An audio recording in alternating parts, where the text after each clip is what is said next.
The board will now come to order. Madam Clerk, please call the roll. Alderwoman Tyus. Alderwoman Middlebrook. Alderman Bosley. Alderman Moore. Alderwoman Hubbard. Alderwoman Ingracia. Alderman Kotar. Alderwoman Rice. Alderman Gunther. Alderman Vollmer. Alderwoman Martin. Alderman Ornowitz. Alderwoman Murphy. Alderwoman Howard. Alderwoman Green. Alderman Oldenburg. Alderman Rhodey. Alderman Kennedy. Alderwoman Davis. Alderwoman Spencer. Alderman Muhammad. Alderman Boyd. Alderman Vaccaro. Alderman Ogilvie. Alderman Cone. Alderwoman Boyd. Alderwoman Navarro. President Reed. Here. Alderwoman Middlebrook. Alderman Moore. Alderwoman Hubbard. Alderwoman Martin. Alderman Oldenburg. Alderman Rhodey. Alderwoman Davis. Alderman Muhammad. Alderman Ogilvie. Alderman Cone. Alderwoman Boyd. 18 present. You have quorum. Quorum being present, we will be led today in prayer by Pastor Loretta Rice Barnes from the Empowerment of Grace Church. Please join me in welcoming Pastor Barnes. Good morning, everyone. Those that can and will, if you would stand. I will be praying from the Christian tradition, and you can follow along in whatever faith you are. Father, we just thank you for this day, and we give you glory, honor, and praise. And we thank you for this meeting. We thank you, God, for everything that will go forth. Guide our hearts and minds. Give us wisdom. We praise you and glorify you in Jesus' name. Amen. Amen. Would you like to introduce your mother? I would like to introduce my mom. I have my mom here with me this morning. She's standing right to the right. Her name is Carolyn Rice Smith.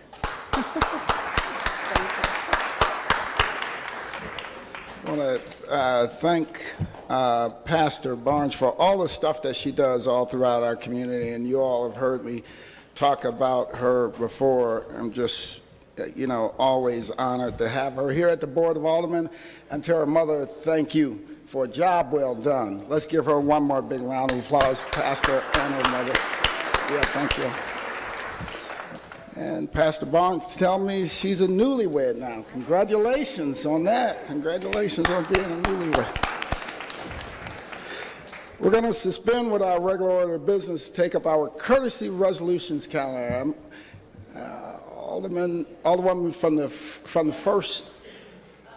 They have courtesy resolution 235. We passed that last week, so I just wanted to make note that it's already been passed. That's a mistake on the agenda. Yep, we'll make sure that the clerk knows that. Alderman from the 18th, you recognize on the motion for the courtesy resolution calendar minus resolution 235.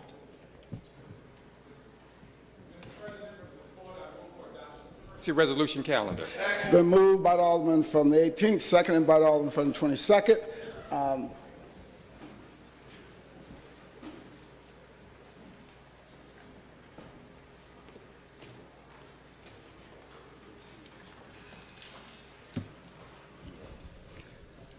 Alderman from the 18th, would like to approach the dais.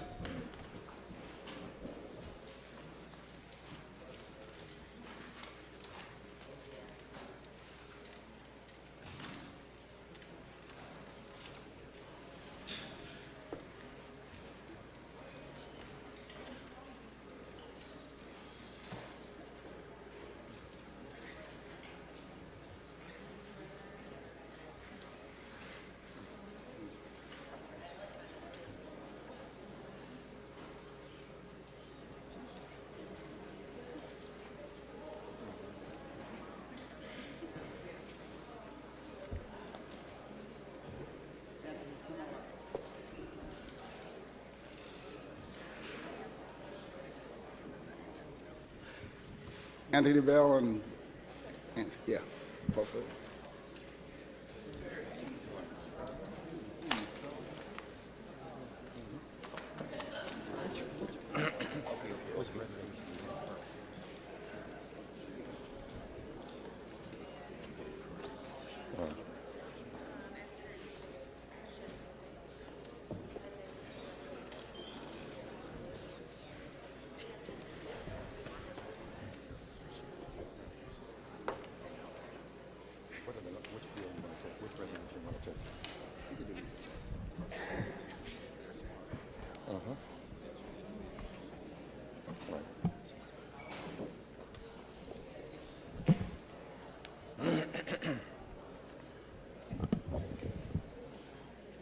Mr. President, members of the board, it is my honor to stand here before you today to present two resolutions to two individuals who really know how to walk. When we have those kind of walks, we call them marches. These two individuals have for years have been technically the parade marshals for the Dr. King Day March that has been happening since the effort to make it a holiday. Now, some of us did not get involved in the Dr. King holiday, the holiday march after it became a holiday. Some of us were there in the trenches in the early days when we wanted to make it a holiday. When it was necessary to parade, as we would say, march downtown, when it was a thriving commercial district in terms of businesses and stores, during the afternoon on his birthday to advocate that these stores need to be closed because this needed to be a holiday. And these two individuals had good and strong legs and some good feet to march with us. In fact, they were able to do it at a pace that would put them in front of everybody else. Now, certainly, I hope they remember the time when somebody's great vision, after the statue of Dr. King was placed in Fountain Park, the march that went all the way downtown out to Fountain Park. And on that very day that someone had that great vision to do it, we had about 8 inches of snow on the ground and about a minus 10-degree weather. And so all of about 40 of us made it to Fountain Park, maybe 30, of which about 12 were members of my family, including a niece of mine that was no more than about 8 or 9 years old at the time. And so she didn't make the entire march. We had to put her in one of the cars to get there, but we were determined that we were going to have this as a holiday, and this march was going to end in front of the Dr. King statue. With that weather and the snow, it almost ended some of us that day. But we saw the victory of that struggle was the creation of the Dr. King holiday that the United States celebrates to this day, and it's become a day of significance throughout the world. These individuals, Mr. Anthony Bell, who is to my right, as well as Mr. William Anthony Whitaker, were two of the individuals that had the strength and character to march in front of that group of individuals dedicated to seeing that it was a holiday. Now, as we know, Dr. King was not the sole individual. Dr. King typifies a movement, and that is a movement for justice and equality and equity throughout the world. And so their commitment to that and their strong legs to that have heralded the need for the world to be a humane and a more giving and a more equitable place. And so this day we stand here taking both resolutions at the same time, but knowing that these are two different individuals, though somehow you ended up with similar names. Now, I'm a twin, so I know what similar names mean, Terry and Gary, they have to rhyme. But with you two having a similarity, it points out to us that there is an effort in the universe to provide individuals that have the character to help make change and the character to help improve the quality of life in the United States. And so then, it is our pleasure to present to you this resolution today. Mr. Anthony Bell, I hand you yours first. And then Mr. William Anthony Whitaker, we hand you yours as a small token of appreciation for your 30 years. Is it 30 years now? More than that. 33. Well, I've been corrected. 33 and 40. Well, I am nowhere near the truth today. One is 33 years and the other is 40 years. And we know that neither one of them are more than 25 years old.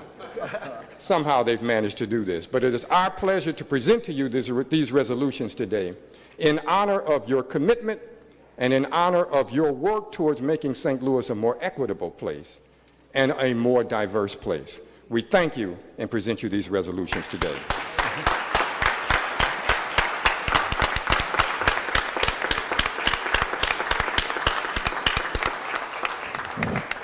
Guys, going to have to hold for a second before we allow you to talk. Any further discussion?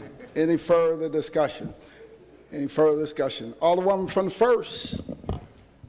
I try not to be the person up at the mic. First of all, I want to thank the sponsor of this bill. It's always so important to know history of how things happen. Sometimes people take things for granted that it just happened and they start to celebrate things or use things, but it took somebody that was a leader to get out there and make it happen. So I just want to thank both of these gentlemen. I know both of them, and taking that long walk in the cold and doing the things that you need to do to get this passed. Sometimes I hear people say, well, okay, it's just become another holiday. It's not for the people who understand what it stood for. It's not for the people my age or older who stood with my grandmother when she tried to register to vote. It's not when I understand how young Dr. Martin Luther King was when he was assassinated, much younger than most of us, not some of these young people in here, but many of us. And it's not when you know that his fight was not just about the fight for just reasons and just causes for black people, it was for all people. And it's not when we understand that they take Dr. Martin Luther King's words and they make him a pacifist, and he didn't believe in violence, but he did believe in justice. And he did believe that we had to do the things correctly, and that if that meant that we had to be uncomfortable and getting to the place that we need to, then that's what he did. He was locked up many times, he was spit on, he was done all these things too, and for you all to then get out there and follow his lead and to make sure that we have something important in this community, I just want to say thank you, thank you, thank you.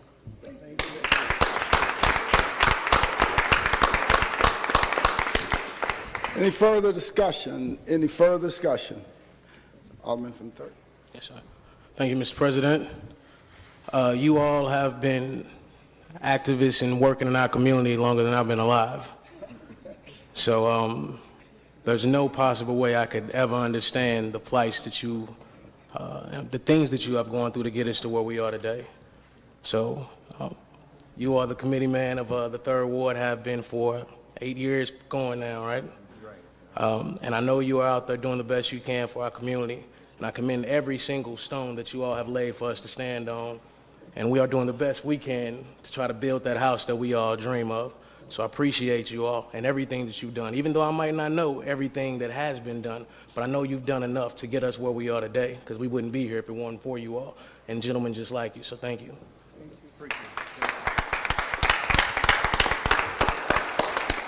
Any further discussion? Any further discussion?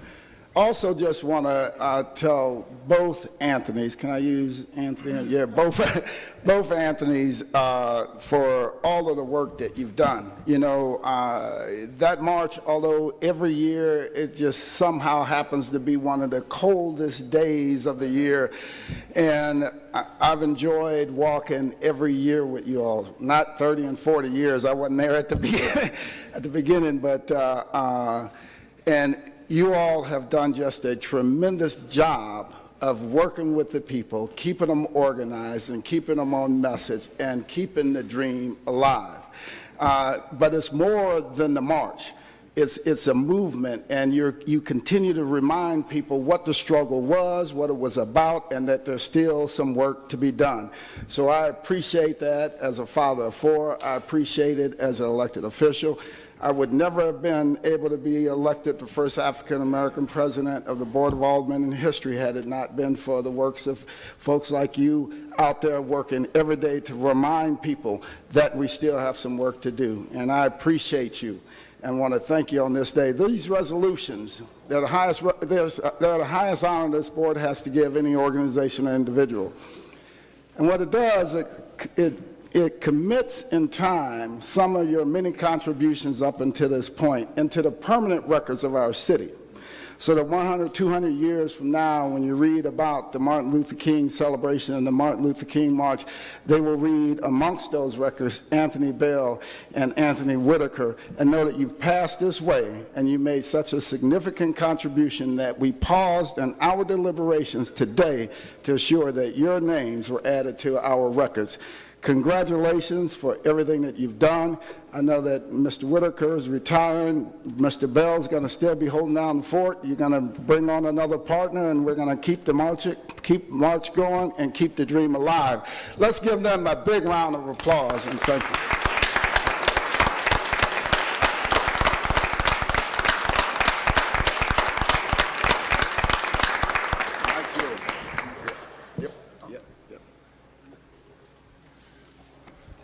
On behalf of the City of St. Louis and the President of the Board of Aldermen, and also my alderman standing back here, Brandon, I'm the 3rd Ward committee man in the 3rd Ward. And I first held committeeship in 1977 of the 3rd Ward. And then I came back again about 8 years ago and re-ran again, which I hold office right today. But this history move was made because of some individuals that had a dream like Dr. Martin Luther King had, and that was Norman Say and Bill Bailey. Some of you probably remember Bill Bailey. They organized and decided after Dr. King was assassinated years later to make it a federal holiday, and that part of the dream became history. Our governor here, Missouri was one of the first states to sign it and make it a federal holiday. In Missouri here, one of the first states to come on board with it. And when he signed it in Jefferson City, I was there in Jefferson City after he signed the bill, making it also Missouri a federal holiday. And I was active with these individuals when we was marching and trying to make this dream become reality after King's death. So up until today, I stand here on the shoulders of a lot of peoples that made anything positive when it comes to civil rights and justice become reality. I stand on the shoulders also of them. And I just believe in my heart that we as individuals out here must continue to try to keep that ideology and that dream alive that Dr. King had when it comes to human and civil rights issues here in this country and across the world. So I want to again thank Brother Reeves for recognizing that. And it's one thing I can say about this brother here. He's been out there almost every year with us marching also. He walks all the way with us no matter what the weather is sometimes. President Board of Aldermen Lewis Reed do. He be right there in the trenches with us. So again, I'd like to say thank you for this resolution that you all put together here for me, Brother Reeves, and thank you also for recognizing it.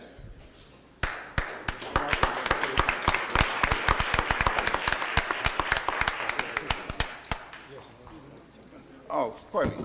Yes, you know, if I had to go through the history of individuals that been involved in so many things in the city of St. Louis, I probably won't sit down. But, you know, the Terry Kennedy, I was with him when he first ran for office. That brother here and his family has a history here in the city of St. Louis when it comes to, you know, office holding. But when he first ran for office, I was on board with Brother Terry Kennedy here. And he's still here today. And I think he's talking about, what you getting ready to do now? He's getting ready to retire also, possibly. But he's not going to retire from society. But however, I want to say thank you, Brother Terry Kennedy and Brother Bosley. There's a young man here that's on the scene now, and he's coming up. I believe he's got his mind in the right direction, and I'm hoping that he continue to keep it there. How you doing there, brother? All right now. You got to excuse me. That's the way I am. I greet individuals that way.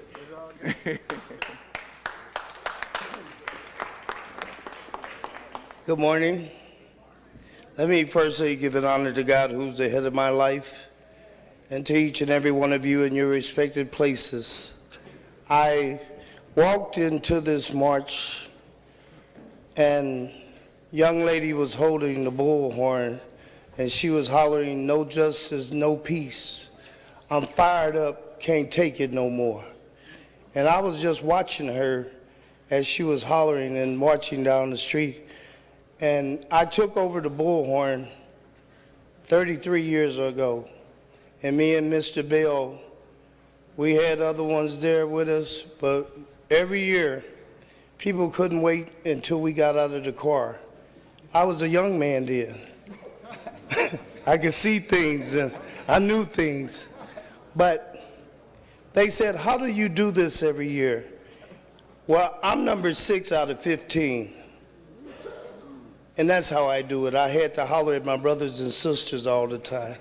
So it gave me momentum to carry on. And I was so glad.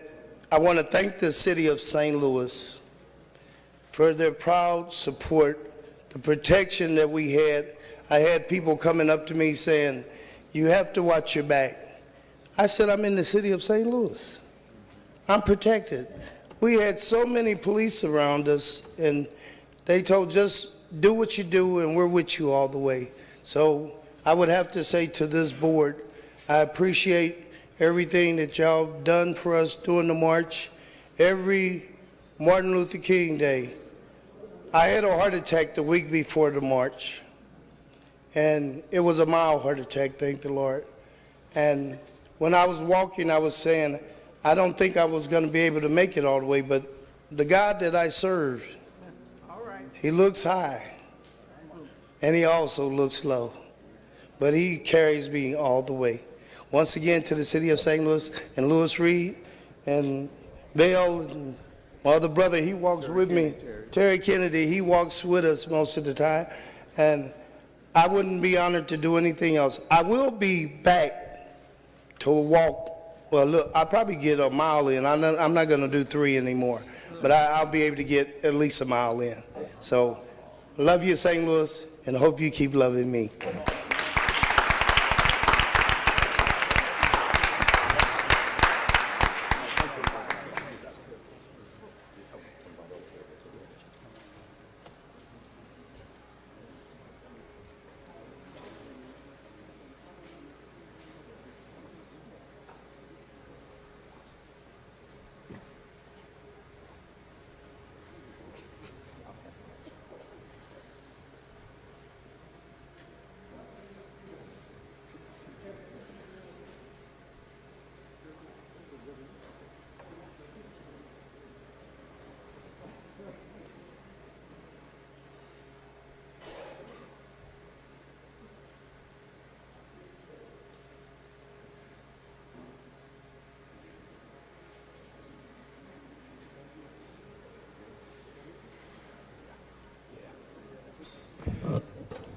Congratulations. Let's give them one more big round of applause.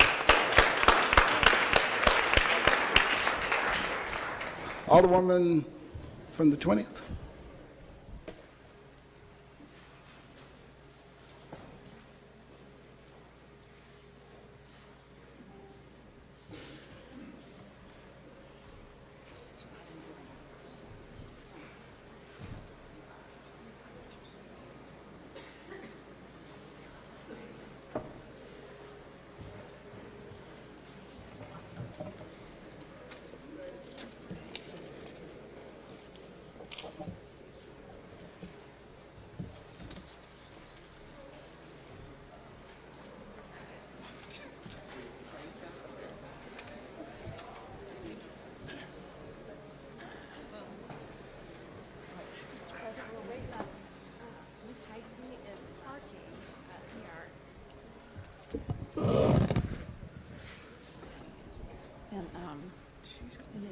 Is she coming up?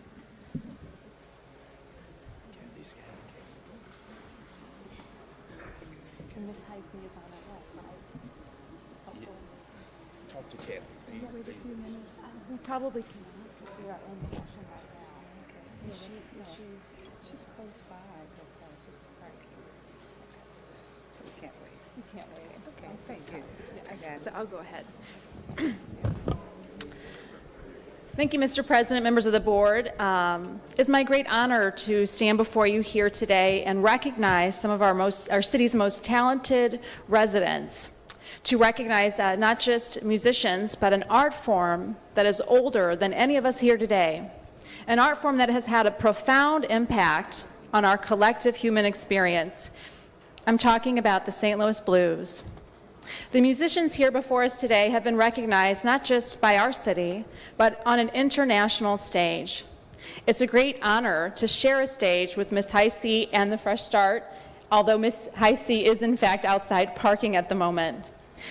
So with that, I'd like to take a few moments and read a few lines from this resolution honoring these phenomenal musicians. A resolution recognizing Ms. High C and Fresh Start. Whereas each year the St. Louis Blues Society sends a representative band to Memphis, Tennessee to compete in the Blues Foundation's International Blues Challenge. This is an international blues challenge from which there are bands from 100 cities nationwide who show up to compete. This International Blues Challenge kicked off last weekend and is judged by blues professionals from across the world. Miss High C and Fresh Start not only competed on this international stage, and they not only won a prize, but they took home the top prize at the 35 Annual International Blues Challenge last weekend.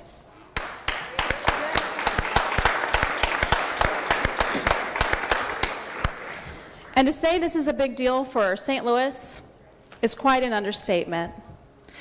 While we are often overlooked as a player on the international stage, this success puts St. Louis squarely on the map. Few forms of American music can claim a history as long, as tradition-rich, and as complex as the blues. Since its origins in the Deep South long ago, the blues have been a bedrock for virtually all American popular music in the last 100 years plus. Whether it's jazz or folk, country or pop, rock or rap, the blues has exerted a deep and profound influence that resonates to this day.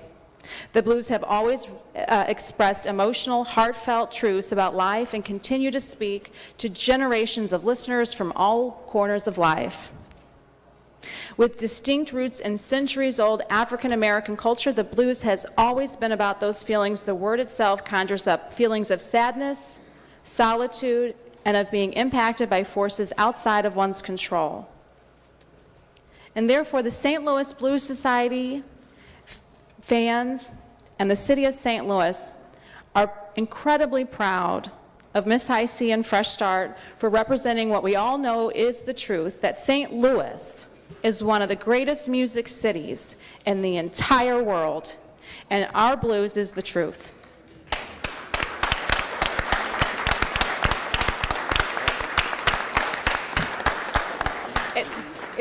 It really is an honor to stand here today, and with that, I'd like to turn over to President Reed. Would you like to say a few words? Are we still waiting for Ms. High C to come in? Okay. Any further discussion? Any further discussion? Alderman from the 9th. Thank you, Mr. President. I'd just quickly like to say congratulations as a friend of the St. Louis Blues Society. I'd also just like to recognize the work that Jeremy Siegel-Moss and the St. Louis Blues Society and everyone is doing to bring St. Louis musicians to these international music festivals. I know last year some good friends of mine, Tori Casey and the Southside Hustle, were, I believe they won again this year. So congratulations, and I just wanted to ask that we put this in bank. It's been moved by the Alderman from the 9th, seconded by the Alderwoman from the 8th, that we make this resolution in bank. All in favor signify by saying aye. Aye. Opposed? Motion carries. Madam Clerk, please prepare another copy of the resolution in bank. So noted. Any further discussion? Any further discussion? Here's Ms. High C, right on time. Let's give Ms. High C a big round of applause.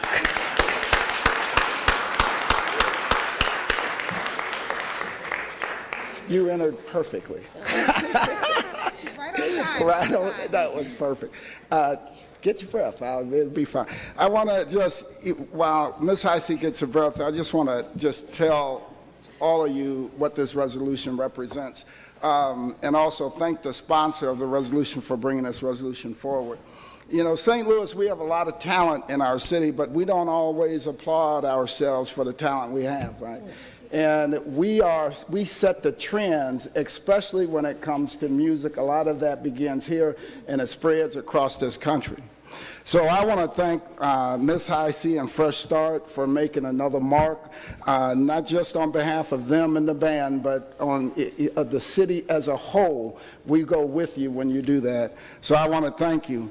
This resolution is the highest honor the board has to give any organization or individual, and what it does, it cements in time some of your many contributions up until this point, so that when people read about the change in blues and some of the trend makers in blues, they're going to read about Miss High C and Fresh Start amongst those records. So we certainly congratulate you on the job well done. We thank you on behalf of people all across this city who won't have an opportunity to thank you personally. And we encourage you to continue to work, to change music, and to continue to put St. Louis on the map. Let's give them another big round of applause.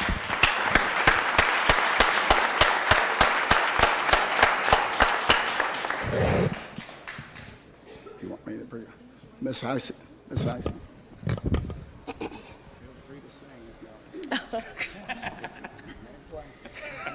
Well, how is everybody doing? Everybody okay today? Ooh. Well, I'd like to say good morning. Good morning. We want to say thank you to Jerry Michi, Jerry Singamos, the St. Louis Blues Society, the Fresh Start band members, Andre Petty. Where you at, Andre? Andre Petty, John Smith, Frank Dunbar, Stan Coleman, Tommy Johnson, the father, and Tyrone McCain. We'd like to thank the Bill on Broadway, Deja Vu, Bar 22, Al's Lounge, the Zuka Art Gallery, the Renaissance Band, Cousins over in Washington, Illinois. A special thanks to Mr. Roland Johnson, Dion Brown, Alonzo Townsend, Marquise Knox, Carol Boss, and Kathy James. A very special thanks to Ms. Charmaine, because now I have a hook, which is my bat. So I'd like to thank her so very much.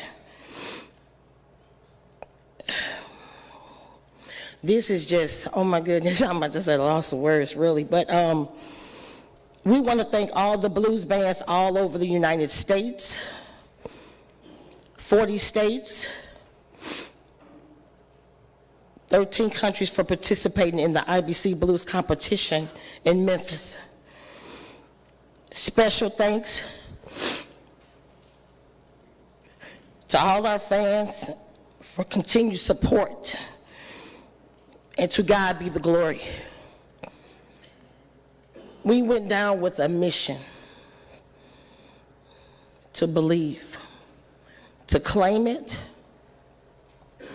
and make it happen, and bring it home to St. Louis. Right now, we are so proud to be the band to represent the city of St. Louis.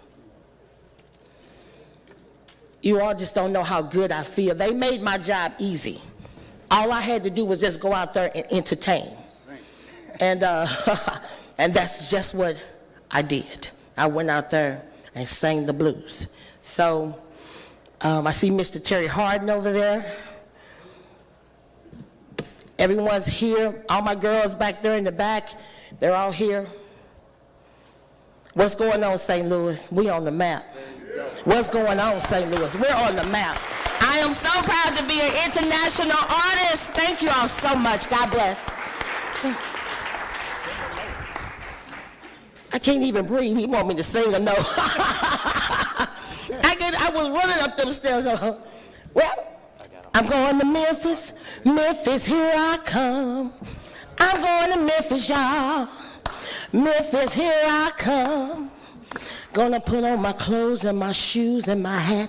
55 South, here I come. I'm back in St. Louis now, y'all. I'm here. Thank you all so much.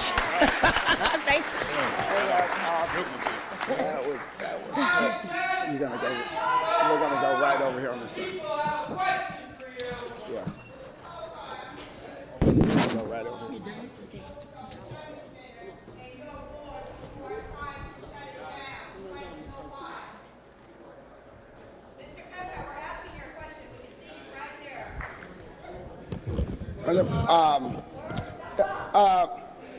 Hey, to the folks in the gallery, we appreciate you being at the meeting, but we're going to have to ask you to hold it down, and if you're not, the marshals are going to have to meet.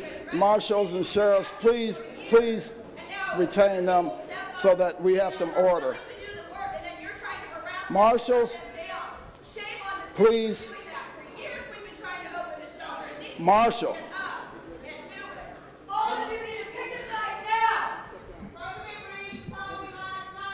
Sheriffs, could you guys please?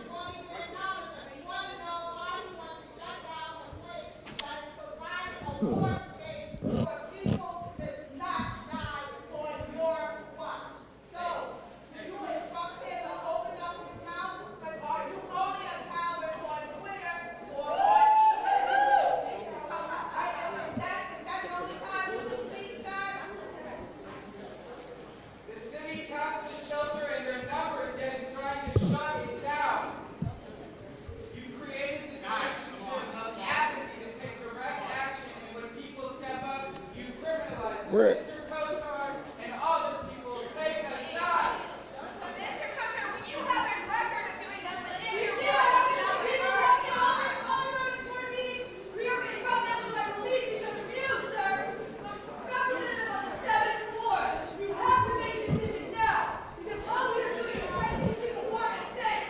Let's give them one more big round of applause for a job well done. Congratulations.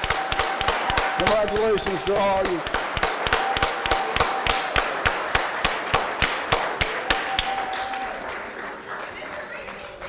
Alderwoman from the first. Did you have a resolution you wanted to suspend? Yes, Mr. President. I do want to address you and say, I hear you. I will meet with you afterwards because I'm on your side, okay? So please stop. Please stop and let us continue. I will come out, please. Please, I understand. Well, I agree. And they shouldn't have closed Larry Rice. He was here before them. I totally agree. Larry Rice ought to be open. However, we conduct business, so I can speak louder than you. I will meet with you. I can't talk louder than anybody down here, so I'm going to conduct business, okay? Of the board, I move to suspend the rules so that I can introduce Resolution 242, which is a tribute to Tazaki Shange, who was Pauline Williams and grew up here. It's been moved by the Alderwoman from the first, entertain a second on the motion, seconded by the Alderwoman from the eighth. Madam Clerk, please call the roll. Alderwoman Tyus. Aye. Alderwoman Middlebrook. Alderman Bosley. Alderman Moore. Yes. Alderman Moore. Shelter, open your own. And stop taking credit. Alderwoman Hubbard. You're gonna shut it down. Alderwoman Ingracia. Alderman Kotar. Alderwoman Rice. Alderman Gunther. Alderman Vollmer. Alderwoman Martin.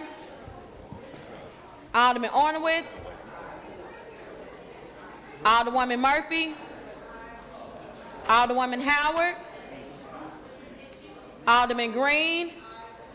Alderwoman Green, I'm sorry. Alderman Oldenburg. Alderman Rhodey.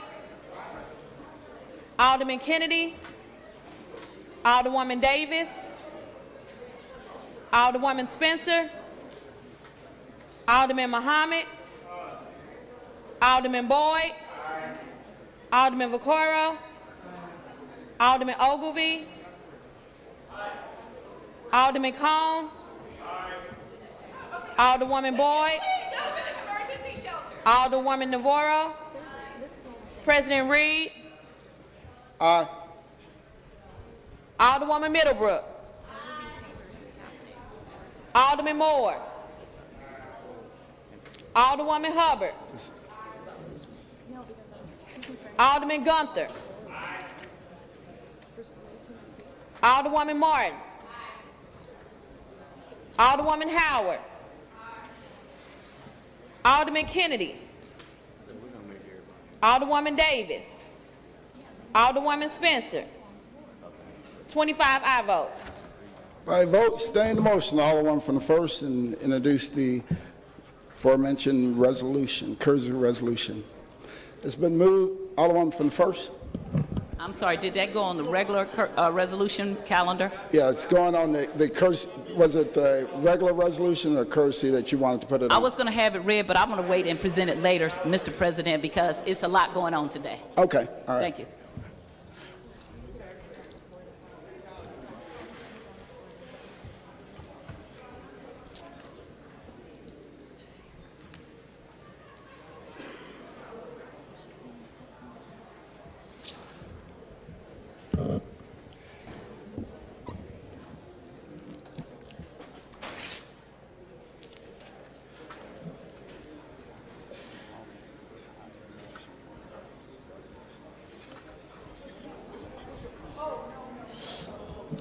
It's been moved and seconded that we adopt our courtesy resolution calendar. All in favor signify by saying aye. Opposed? Motion carries. With that, we'll return to our regular order of business. Introduction of honored guests. Any introduction of honored guests?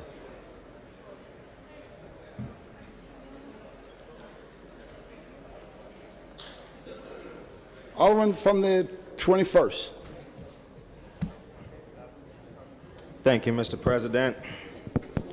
Today, as my special guest, I would like to have every black person in the United States of America. And I say that because today is apparently Black History Month. And I would like to read a quote from Morgan Freeman when he was interviewed by George Wallace on 60 Minutes. Mike Wallace, excuse me. Mike Wallace, not George Wallace, Mike Wallace. If there's really a difference. Black History Month is here again. All my fellow black folks, get your megaphones and party favors ready. Grab your confetti and your silly string, your picnic baskets and your checker blankets so we can throw a freaking party. This is the 1 month out of 12 where everyone else gets to praise us. We have 28 days to show the world just how much we matter. So let's act fast. We get a whole 28 days to remember George Washington Carver, Martin Luther King, Malcolm X, Jesse Jackson, John Lewis, Louis Farrakhan, Harriet Tubman, Rosa Parks, Sojourner Truth, Muhammad Ali. We have 28 days to remember Langston Hughes, Robert Hayden, Harriet Stowe, W.E. Du Bois, Marcus Garvey, Daniel Hale Williams. We are awarded 28 days to remember countless people of color who fought and died in the Civil War, laying down their lives for a country who wouldn't think twice about theirs. We are limited to 28 days to remember Emmett Till, Trayvon Martin, Eric Garner, and of course, St. Louis's own Michael Brown. Are we aware to the extent to which we honor our predecessors, or are we just celebrating what and when we're told to celebrate? For every black folk walking around in America right now, the celebration of black history is every waking moment of our lives. So I'm sorry, America, but 28 days is not enough for me. You could take it back. I'm more than certain I will still be black for another 337 days at the very least. This was a quote by Morgan Freeman that I felt like it was important to acknowledge. Because even here in the city of St. Louis, a tale of two cities, a North St. Louis and a South St. Louis, we are still racially divided. We hide behind an arch, we hide behind downtown, but we do not face the true reality of our city or of our people. So I feel like this quote was more than necessary and very timely today. Black History Month is every month, it's not only these 28 days of February. So my special guest is every black person in the United States, every black person in the city of St. Louis. That's all, Mr. President.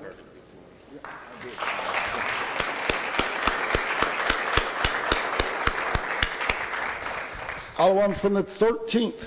President, members of the board, I'd like to have as my special guests this morning Jeff Hans and Keith Taylor from the St. Louis, Kansas City Carpenters Regional Council. And I would like to recognize my friends and neighbors, Stacy and Jim Ross, up in the balcony. Thank you. All right, thank you. Alderman from the 14th.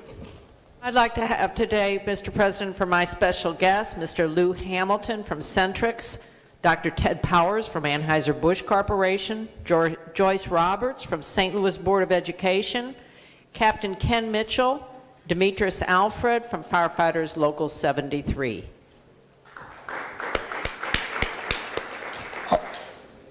Alderman from the 15th. Thank you, Mr. President, members of the board. As my special guest today, I'd like to have Allison Draith, Allison Klinghamer, Jessica Estes from NARAL, from Promo, Tori Jameson, and Steph Perkins, all the folks in the balcony for SLACO and Prop NS, and the folks for Homeless Outreach who have been picking up the slack from the city for far too long.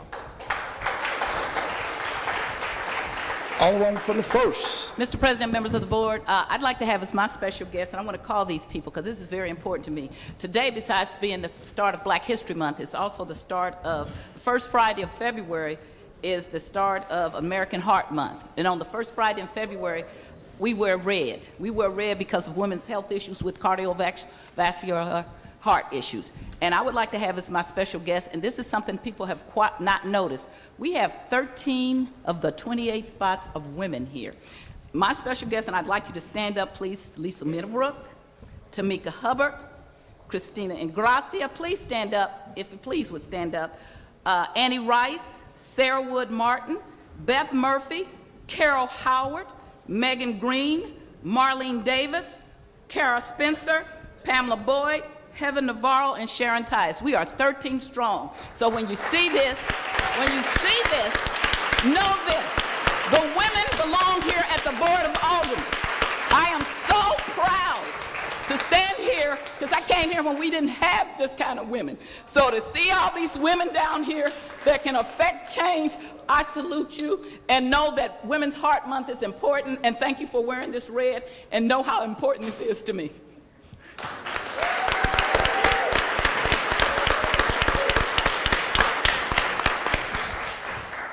Alderman from the 3rd. Thank you, Mr. President. Good morning, everyone. I would like to have as my honored guests, first and foremost, the Hyde Park Neighborhood Association, Ms. Fatima Gloria Muhammad, Adrian Rice, and Angela Drake. Can we give them some love? Yeah? Thank you. We don't need the crickets. Justin Eidelberg, Marcus J. Moore, thank you, and Kimberly Ann Collins.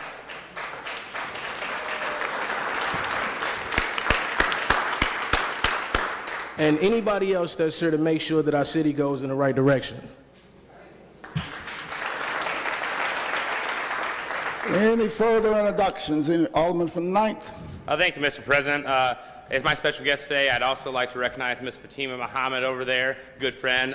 Also like to recognize Dr. Ted Powers, the Anheuser-Busch Director of Governmental Affairs. Up in the stands there, we have Christy Unruh and Linda Hennig from the powerful 9th Ward. Thanks for coming out today. Uncle George up there with them. Thanks for all your work, SLACO. So everyone from SLACO, thank you. And then also wanted to mention that Mike Baldwin with Winter Outreach, I think is the last one with them still in the stands, but thank you for being here. And we've got Clive Verde over here on the side. So thank you very much for coming out today. Thank you. Alderman from the 22nd. I'm going to yield to the Alderman of the 24th who was standing before me. Didn't see. Alderman from the 24th.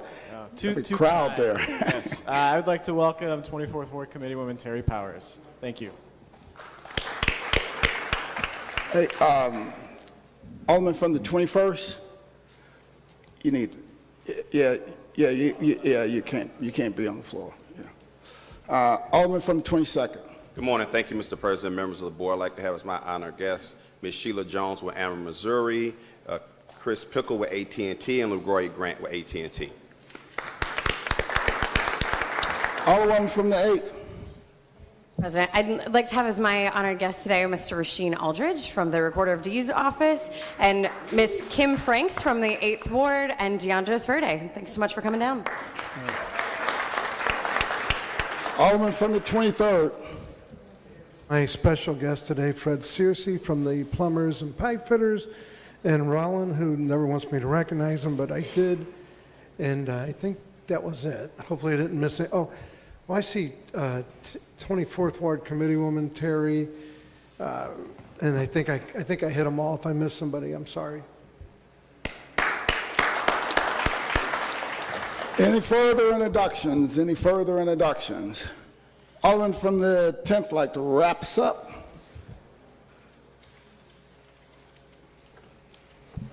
Thank you, Mr. President. Members of the board, were gathered here on February 1st, which in 1964 on this day, the governor of Indiana declared Louie Louie a pornographic song. So times have changed a little since 1964 if you've listened to the radio lately. But more importantly, today is February 1st, which is Go to Work Naked Day, and I'd appreciate everyone. Thank the Alderman from the 23rd for not doing that. Thank you. Alderman from the 18th, you recognize on approval of the minutes. Mr. President, members of the board, I move that the board approves the minutes of the January 18th meeting. It's been moved by the Alderman from the 18th, seconded by the Alderman from 10th. Any discussion? All in favor signify by saying aye. Aye. Opposed? Motion carries. Report of city officials. Report of city officials can be found in A, B, and C of the agenda and have been placed in the aldermen's mailboxes. Dispense with line item 7. Would anyone like to take any bills off of any of our informal calendars? Would anyone like to take any bills off of any of our informal calendars? Alderman from the 17th, you recognize. Yes, Mr. President, I'd like to take up Board Bill number 166, committee substitute. All right. Would you like to take it up now? Or? Yes, Mr. President. All right. You recognize for the motion on the perfection of Board Bill 166, committee substitute. Yes, Mr. President, I have a floor substitute, but I'll begin by making a motion that we perfect Board Bill 166, committee substitute. It's been moved by the Alderman from the 17th and seconded by the Alderman from the 14th that we perfect Board Bill 166, committee substitute. You're now recognized, Alderman from the 17th. Yes, Mr. President, I should have on everyone's desk Board Bill number 166, floor substitute. The only thing that's changed is the exhibit. The exhibit, they've attached a new exhibit to it, and it is very hard to read, so they provided a blow-up of it, which is on everyone's desk. I, at this point, would move that we take up For the introducing the floor substitute. For Yeah, that's, and I thought we'd, if I got a second on that, I would come back and do an explanation then. Okay. It's been moved by the Alderman from the 17th, seconded by the Alderman from the 22nd that we introduce floor substitute for Board Bill 166, committee substitute. All in favor signify by saying aye. Aye. Opposed? Motion carries. Alderman from the 17th, you recognize. Yes, Mr. President, I have to confess, last week I was questioning our colleague from the 9th regarding a piece of legislation on the, that we took up last week, and I actually had an ulterior motive. It was because we had recently completed an exhibit for this board bill that I'd asked for several months ago, and I did that with the express purpose or intent of kind of making a point today. And I have to acknowledge the Alderman from the 9th was very gracious, and we had a nice conversation afterwards, and I appreciate his playing along with me last week. What I'd like to do is take just a couple minutes, though, and explain what I did and what I'm trying to do, and actually why I had our conversation last week with the Alderman from the 9th.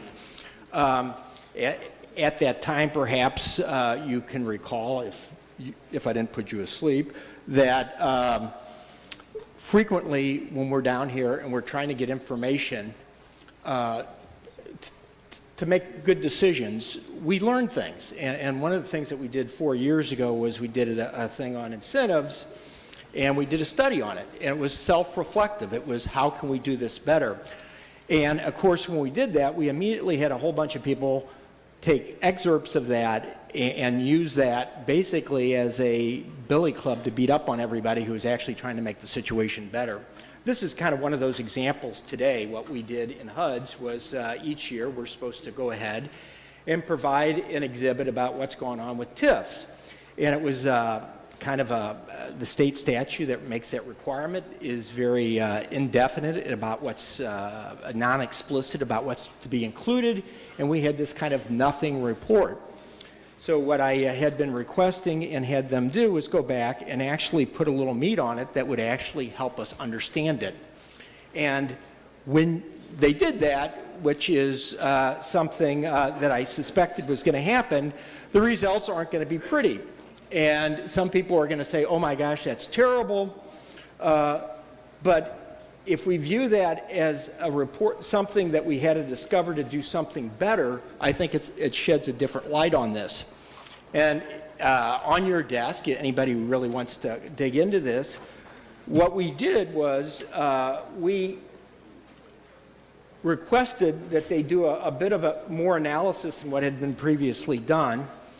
The TIFs, as they originally presented, were intended to go ahead and be paid off in about 12 to 15 years is what they used to say. And but one way or another, they're going to go ahead and be paid off, or the city would not be obligated to pay any more additional contributions to them or share any revenue with them after 23 years. So the goal was to go ahead and try to get them paid off by 12 to 15 years. Well, it's been a disaster. If you look at this, what we had them include was we told them, take the outstanding debt, amortize it as if it was going to be paid off in 23 years, and tell us how we did relative to that amortization table.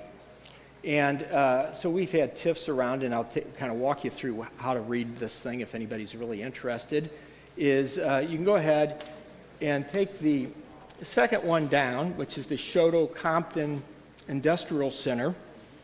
And this is, again, on a 33-year amortization table, but if you look at that, it's running 11 years late. So in other words, not only will it not pay off in 23 years, at its current rate, it wouldn't pay off until it was 34 years old, which means that it hit nowhere close to its schedule. To the left of it, you can see that it's $576,000.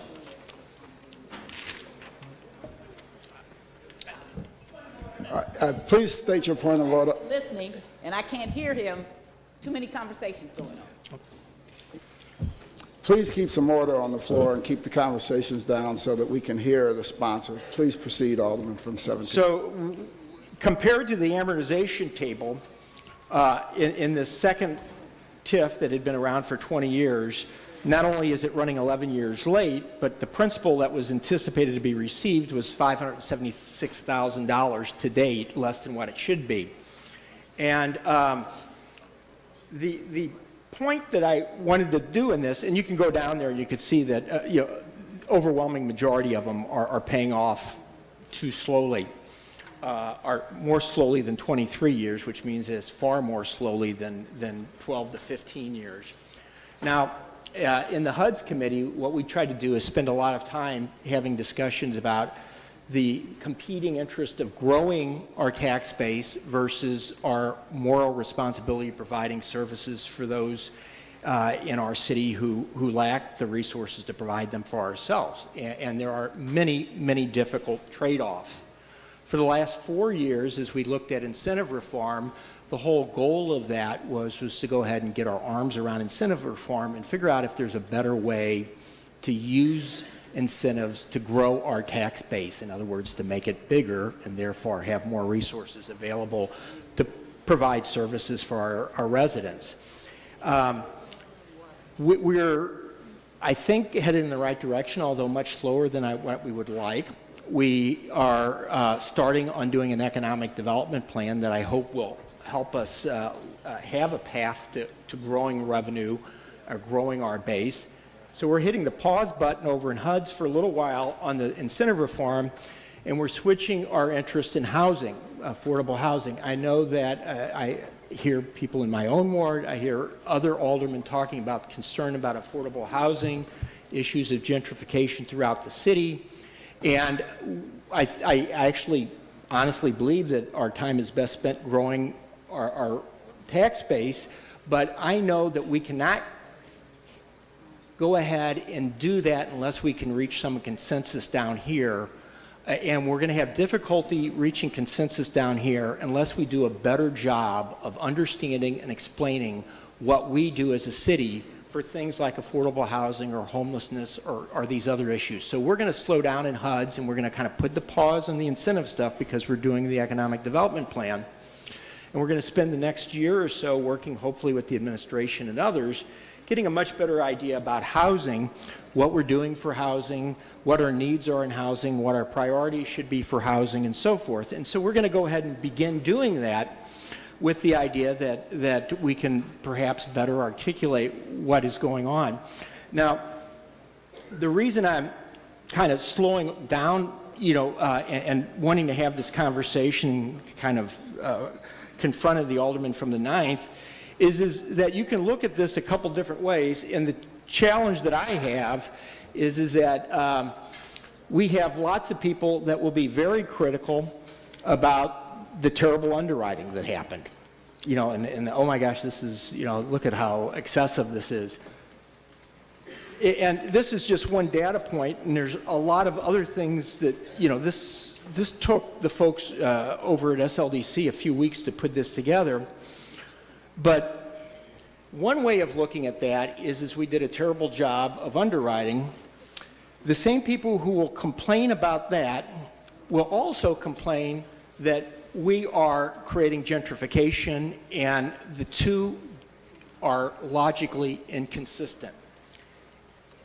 If most of the TIF revenue that we receive is a result of real estate, if our rents would have gone up, and if our rents would have gone up, the property values would have gone up, the taxes would have gone up, and these TIF notes would have been paid off earlier. What this says is that the demand or the rents or whatever haven't gone up nearly as fast as they should have, and it's screaming, at least in the eyes of this financial analyst, and we all came down here with different backgrounds. I can tell you I spent 3 or 4 years from my mid-20s to my late 20s before I came down here doing amortization tables in my sleep. I used to work for GMAC Mortgage. They were the largest mortgage company in the country, and I developed a lot of the software that they used at the time to underwrite real estate loans. And I went home every night and dreamed about amortization tables. And the point is if we want to go ahead and we want to have more resources, we need to grow the tax base, and that means rents may have to go up, property values may have to go up. We frankly need to have more people living in the city.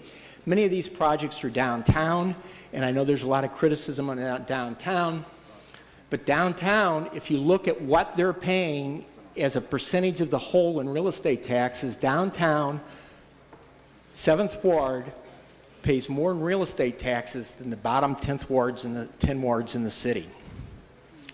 So if we were able to figure out a way for a 10-year time period to get the rents in downtown to grow just 2 or 3% a year. Now, we're not talking 10 or 15% like they're growing in San Francisco or on the coast, but if we could get them to just grow 2 or 3% a year, we wouldn't have probably had to have that big real estate tax increase that we just had a couple years ago for the school system. If we want to go ahead and pay lower taxes, we need to grow our base. If we want more money for our schools, we're going to have to grow our base. If we want more money for affordable housing, we're going to have to grow our tax base. If Team TIF, Alderman, if Team TIF is really serious about this problem, they will help us figure out how to grow our tax base instead of going ahead and doing things. Now, I have yet to find anybody at Team TIF who knows how to do an amortization table is willing to go through the hard work that's necessary to really understand what's going on and how to grow the tax base. And that was my problem. Now, the HUD's committees, we're going to be busy on housing, but if somebody really wants to fix a couple things, there's a couple things that are that came out of this that people might want to take a look at. One of them is all of this debt, as it's currently configured, is on the city's balance sheet. And the folks up in New York who give us bond ratings and all that type of stuff, they look at this, and it's pretty down there in the details and everything. You don't really realize it. But these things, these liabilities at the end of 23 years, regardless of how much debt's unpaid, it just falls off the balance sheet. But it looks awful. There's a way, conceivably, where you could take all that debt, shift it over to SLDC, and we would, as a city, our balance sheet would look like it was $400 million lighter. Now, that will require some work. It probably wouldn't get done if you start tweeting about the comptroller and blaming her on this. There might actually be a reason for that I don't know. This just came up last week. But if somebody was interested in fixing that, they might want to go up and have a conversation with the comptroller and say, is this something that's doable? And get an explanation from her as to why we could or couldn't do that. The other thing is this, understanding this is like an onion. We peeled off the outer layer of the onion, and we saw something. We saw that it's we got a train wreck going here. The folks over at SLDC are all well-intended, but we have two financial analysts that understand this stuff over at SLDC. We have one over here, Professor Hollins, that I think we're all keeping fairly busy helping us in our wards understand the implications of these things. We're a billion-dollar organization. We have two people like that. We really probably need a dozen to go ahead, but to get to the bottom of this requires a relatively good financial analyst, probably a market researcher, and it probably requires 6 or 8 months of their time.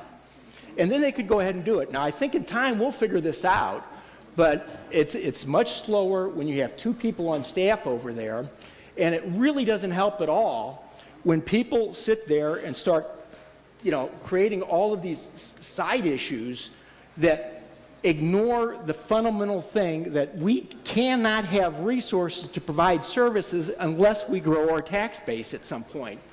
And the HUD's committee got criticized for not doing a community benefit agreement, or at least parking that for a while, saying we want to go ahead and sit down and we want to wait.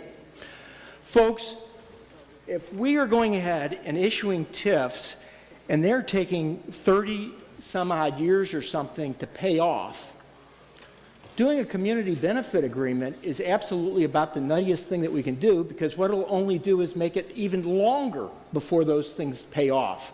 Until we can figure out how to grow our tax base and get our arms around this, doing things like community benefit agreements is just incredibly counterproductive. Anyway, that's what I wanted to go ahead and say. Alderman from the 9th, you were very gracious last week. It's hard to get too upset with you, even when I disagree with you. Thank you. Alderwoman from the 1st. Members of the board, I want to thank the Alderman for the 17th. He seems to think that the criticism is that we don't want his ward to be developed. What we don't want to happen, I reject his whole entire premises. I reject that the ends justify the means. The problem is that we're willing to take all these risks that didn't work out downtown, and we don't take the same risk in other parts of town. This is a community, this is a city. It is not a few blocks. I have been trying to get a hardware store in my community for 20-something years. They pick it up, then they put it back down. And I'm talking about the people he's talking about on SLDC. Since the Alderman from the 17th talked about how smart Professor Hollins is, Professor Hollins at the board immediately understood how important that was to have a hardware store in North St. Louis. Yet we can spend all of this time on these TIFs for Central Quarter and downtown, and we can't do anything for North St. Louis. And South St. Louis, I've been telling you this for 20-something years. Y'all better wake up, because look at what's happening to South St. Louis. Stop letting race be the divider for North and South St. Louis. Look at what's closing. Look at what's closing. Well, I helped get that shop and save in the 15th Ward. When we sat on streets, we closed the streets when the alderwoman from the 15th was Jennifer Florida. That was one of the only TIFs I voted for because I knew how important it was to have that shop and save. But that shop and save is closed now. Okay, that's closed. We're closing up the rest of the city for a few boundaries. And it's not just wards, it's boundaries. We know exactly where they are. And here's what I'm saying. I would prefer to have lost the money building something in North St. Louis, South St. Louis, than everything that we see that, oh, it's okay, it's not working out, but we can do better and we can have more money if we just work on getting some more TIFs. Stop doing the damn TIFs in down in downtown. Stop doing the damn TIFs in the central quarter. That's how you do it. Focus on how we can build up the rest of the community. I was doing just fine. The alderman said a few months ago, well, she talks about redistricting all the time. You damn straight I do. I talk about redistricting all the time because every year I was building something. I was successful. We were building grocery stores. We were building new schools. We were building. For the 10 years that I was gone, guess what? Nothing got built. It started getting built again when I got here. That's called racism. That's called economic racism. That's called outright racism. That's what's wrong with what's happening down here. So you sit down here and you justify, well, yes, we failed, and you don't say, we need to do something different. You say, oh, well, if just a few more things had happened here, this would be successful. If we had more people with guts to say no and vote no on all this BS, we wouldn't be having all this, okay? This happens because we have a myopic view of what the city of St. Louis is. And if it does not fit the central quarter and downtown, it does not exist, okay? So I reject it. Team TIF, keep doing what you're doing. I will work and help you do it. I got way more data because I've been collecting it for 25 years. And when he's showing you this, what he's not showing you is how much money has gone to downtown. When I came down here, there was not any downtown neighborhood to speak of. Well, hell, if you put $25 billion in North St. Louis or South St. Louis, we wouldn't have the problems. But we continue to go on with BS and listen to this stuff, and the alderman from the 17th thinks we're attacking him. We're attacking your agenda. That it is not, there's nothing wrong with you wanting things to happen in your ward, but when you want them to happen at the expense of entire neighborhoods and entire parts of South and North St. Louis, is something wrong with that. The Central Quarter is the 28th Ward, the 17th Ward, they say the 6th and the 7th, and that somehow justifies what's not going on in the rest of the community. Is something wrong with that? And we keep going along with it. And they try to put you in your place. And they try to threaten you. And they try to shame you and that, oh, you shouldn't be saying this. Yes, we should. He's given us proof that what they were doing was not successful. But we don't have any room to fail in North St. Louis. When I go to talk about the hardware store, which Professor Hollins knows is a good idea, which everybody at SLDC knows is a good idea, which we pay for everything downtown. We will put sports teams in buildings and tell them you don't have to pay any rent and then give them millions of dollars to fix up. Yesterday, day before when I came down here to have a meeting, the homeless was over there on those heat vents. Do you know the very people who don't pay 1 penny, not 1 penny in rent, called the police to move the homeless off of the heat vents, but yet there we are substituting them. There we are substituting them. That's what's wrong with downtown St. Louis, with St. Louis City, is that we don't care about the rest of the community. The alderwoman from the 15th was humiliated. I wish I would have been here. I still can't watch that. And I can't watch that nobody got up and to take up for her. And I have some problems with some things, but humiliated because she came through and tried to do something. Nobody's saying that no place in the city should you not have any kind of tax incentives. We're saying you have too daggum many in the 17th Ward. When you got more tax incentives than everybody in the rest of the city, and you're so obtuse, you don't think that there's something wrong with that. You're saying, well, see, because we're so special. The reason why you're so special is because you got all the money. Because you had all the people. I could be special too with that kind of money. I wouldn't even need part of that money to be special, okay? So until you hear that you're the problem because you don't hear Alderman from the 9th, you're supposed to ask questions. That's what you got elected for, okay? And when they attack you on other occasions, I have taken up for you, okay? Alderman from the 8th, all of you people that came down here, I first told you, ask those questions. So they moved my ward. Why am I now seniority number 13? Because of the racist acts of the alderman from the 17th. He's 2 because he could not stand for somebody in North St. Louis to be, because I'm supposed to be number 3. That's what happens when you're racist, okay? And you don't hear anything else about except for what you're saying.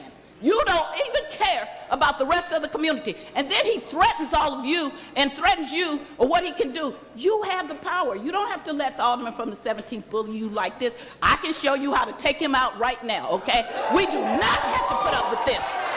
We do not. I will not stand here and listen to him lecture us about what's wrong and while he's telling us that what they were doing was wrong. They were wrong. Get up and say, wow, I'm sorry. We messed up. We spent up a lot of your money, took money from the schools, closed down your schools. I'm embarrassed. But you got so much nerves that you come here and say, we messed up, but we can do better if you guys will just keep giving it all to me. I thought we got elected as Democrats. There's a D about all our names except for one who's going to change, okay? But we're Democrats down here. We're not big business, Republican government. We're a community. I actually have lived in the Central Quarter, South St. Louis, and North St. Louis. Not from here. Love all parts of the city. Know all parts of the city. Used to live on Waterman. Used to live on Clem. Now I live on Maffitt Place. I'm so lucky that I come from a perspective that I wasn't here, but I've been here. I'm not scared to be in any parts of the city.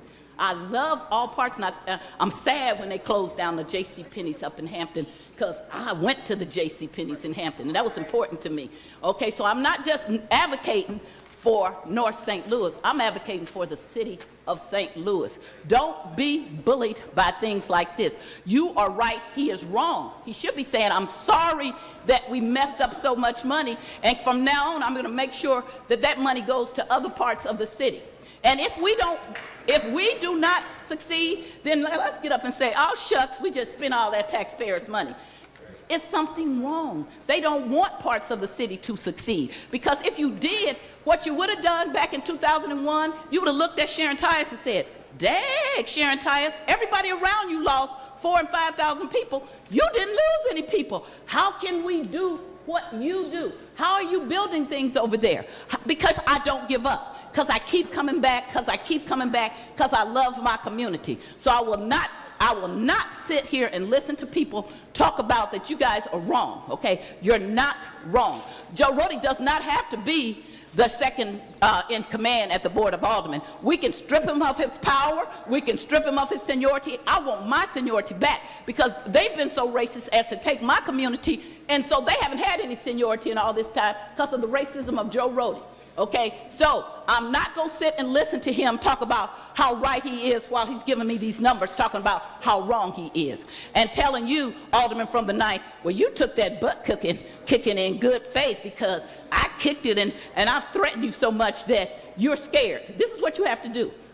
And you won't like it. Stand up. Stand up. Stand up. Stand up. Say no. We are majority. We do not have to go along with this mess, okay? He is wrong. I understand. See, something about what you understand. He is wrong on this. It is wrong not to grow South St. Louis and North St. Louis. That is wrong. We pay taxes. Maybe we don't get as much because we haven't had. What we need to do is, when you get a map, and I have some, when you look at how much money was spent to earn that money that they're so proud of, then you'll get it. Well, if I spend billions of dollars and now I'm walking around going, well, look how much the tax base. Yes, I have a good tax base now because I've spent billions of dollars to get that tax base. But what was it at the expense of? It was at the expense of North St. Louis and South St. Louis. How can you walk around for 20-something years and you're really looking out for our community? We don't have sit-down restaurants in North St. Louis except for little small ones. We don't have a hardware store. I had to threaten in the 15th Ward when the alderwoman from the 15th wanted to do a new Walgreens. Alderman Bosley and I had to not let her Walgreens, not you, your prior person,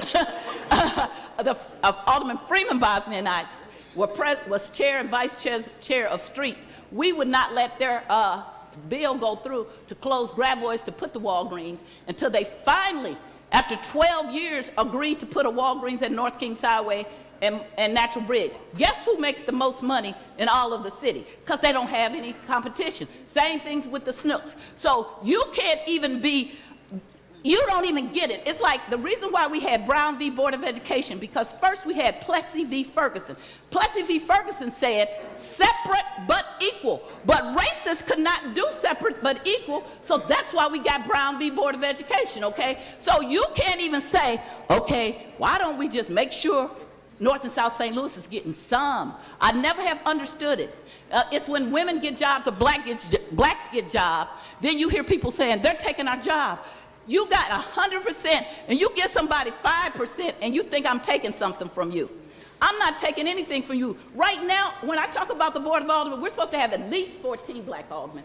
We have grown in population to 53% of the city, and we have 11 black automatic seats. It is ridiculous, okay? So why don't we have it? Because we don't have enough good common sense to come together and stop going along with this junk, okay? There are enough of us here that do not have to go along and can reject this BS, okay? And I've heard all of you quietly say it, but you're scared because these groups of people, and I'm going to talk to you, Mr. President, let him get away with that, okay? He should not have anybody on that HUD's committee who agrees with this mess he's talking about. It should be all the people who asking questions, challenging him, and saying this is wrong. Now, I've been punished by the president. I've been punished and taken off all of my committees, and I'm still not going to support his opposition. That's okay. I can take punishment, because, see, I can deal it back. I can dish it out. If you hit me, I will hit you back, okay? I will hit you back. And I'm telling and the president knows that, okay? So, and you're not smarter than me. So that don't make, you can take me off of committees, that don't make me not come down to this floor. And if that means I don't have committees, instead of me, and people ask that question, why aren't you on this committee? It doesn't look good for you, Mr. President, to take me off of those committees. So I ask the questions anyway. I'm never going to let Joe Rody, Alderman from the 17th, sit here and talk to me like this. If he had just passed his board bill, maybe. But to sit here and try to justify this mess is ridiculous. Okay, this is ridiculous. Now they're talking behind me. I'd like to call a point of order because I listened to him, so I would like him to hear me. Yeah, please, yeah, point of order, well taken. Everybody keep the conversations to the minimum so that we can hear the Alderwoman from the first complete her discussion. Please proceed, Alderman. For talking about being, that he wants to clean things up, because he will be joining with me and calling for Otis Williams to be fired, because Otis Williams cannot get things done over there. So we're going to all get together and say, fire him. If you cannot get the hardware store in North St. Louis, see, I don't ask for me. I don't ask for me. Because I can go get in my cars and go where I want to, okay? I still shop at Straub's because I can afford to, okay? I'm not asking for me. I'm asking for my community. If you cannot get a hardware store for all of North St. Louis, then you need to be fired. And I know there's many other people on this board who have begged and begged to get their projects done, and they can't get it done. But you can spend time downtown, Central Quarter, and not spend it in the rest of the city. Now, at one point, the Alderman from the 25th got up and started saying no. They ran to him, because what they do, they buy you off one at a time. If we just stand together, they're not more than us. They don't have the most votes. 15 of us can run this Board of Aldermen. Where are here I am, I look for 14 more friends. We don't have to do this, okay? We do not have to do this. This is how we say no. And I will continue to push back on him until he talks about some fairness, not about let me just keep on robbing you blind, and you Negroes in North St. Louis and you poor whites and Negroes in South St. Louis are not supposed to have anything. I deserve everything that they have in the Central Quarter and more, and you're using my tax dollars and you're messing up the school board. We haven't had an elected school board in about 15 or 16 years. We keep electing people. They have no power. And so now we have the school board members coming over here saying, oh yes, TIF is great. Well, the reason, the president of the board, I'm sorry, the superintendent, they used to be opposed to TIFs. because they know how it devastates the schools. But when the foxes guarding the hen house, then they send them over and say everything they want to do is correct. And so then they run around and tell all of us, oh, Sharon is crazy. I'm not crazy. I got documentation of everything I'm saying. And all of you all who are scared at some point have to stop being scared and start standing up and saying this is BS. I'm now going to vote against his bill. I'm asking for a roll call because he's insulted me.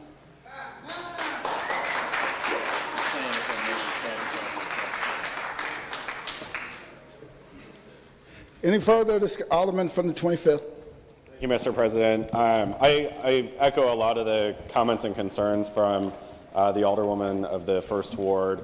I do want to, make note. I do think that the Alderman from the 9th Ward did stand up, last week and fought the good fight for his ward and stood on principle with regard to that. But I really am also just painfully frustrated and angered by the lack of attention from SLDC's part with development in North St. Louis, and particularly North St. Louis and Southeast City.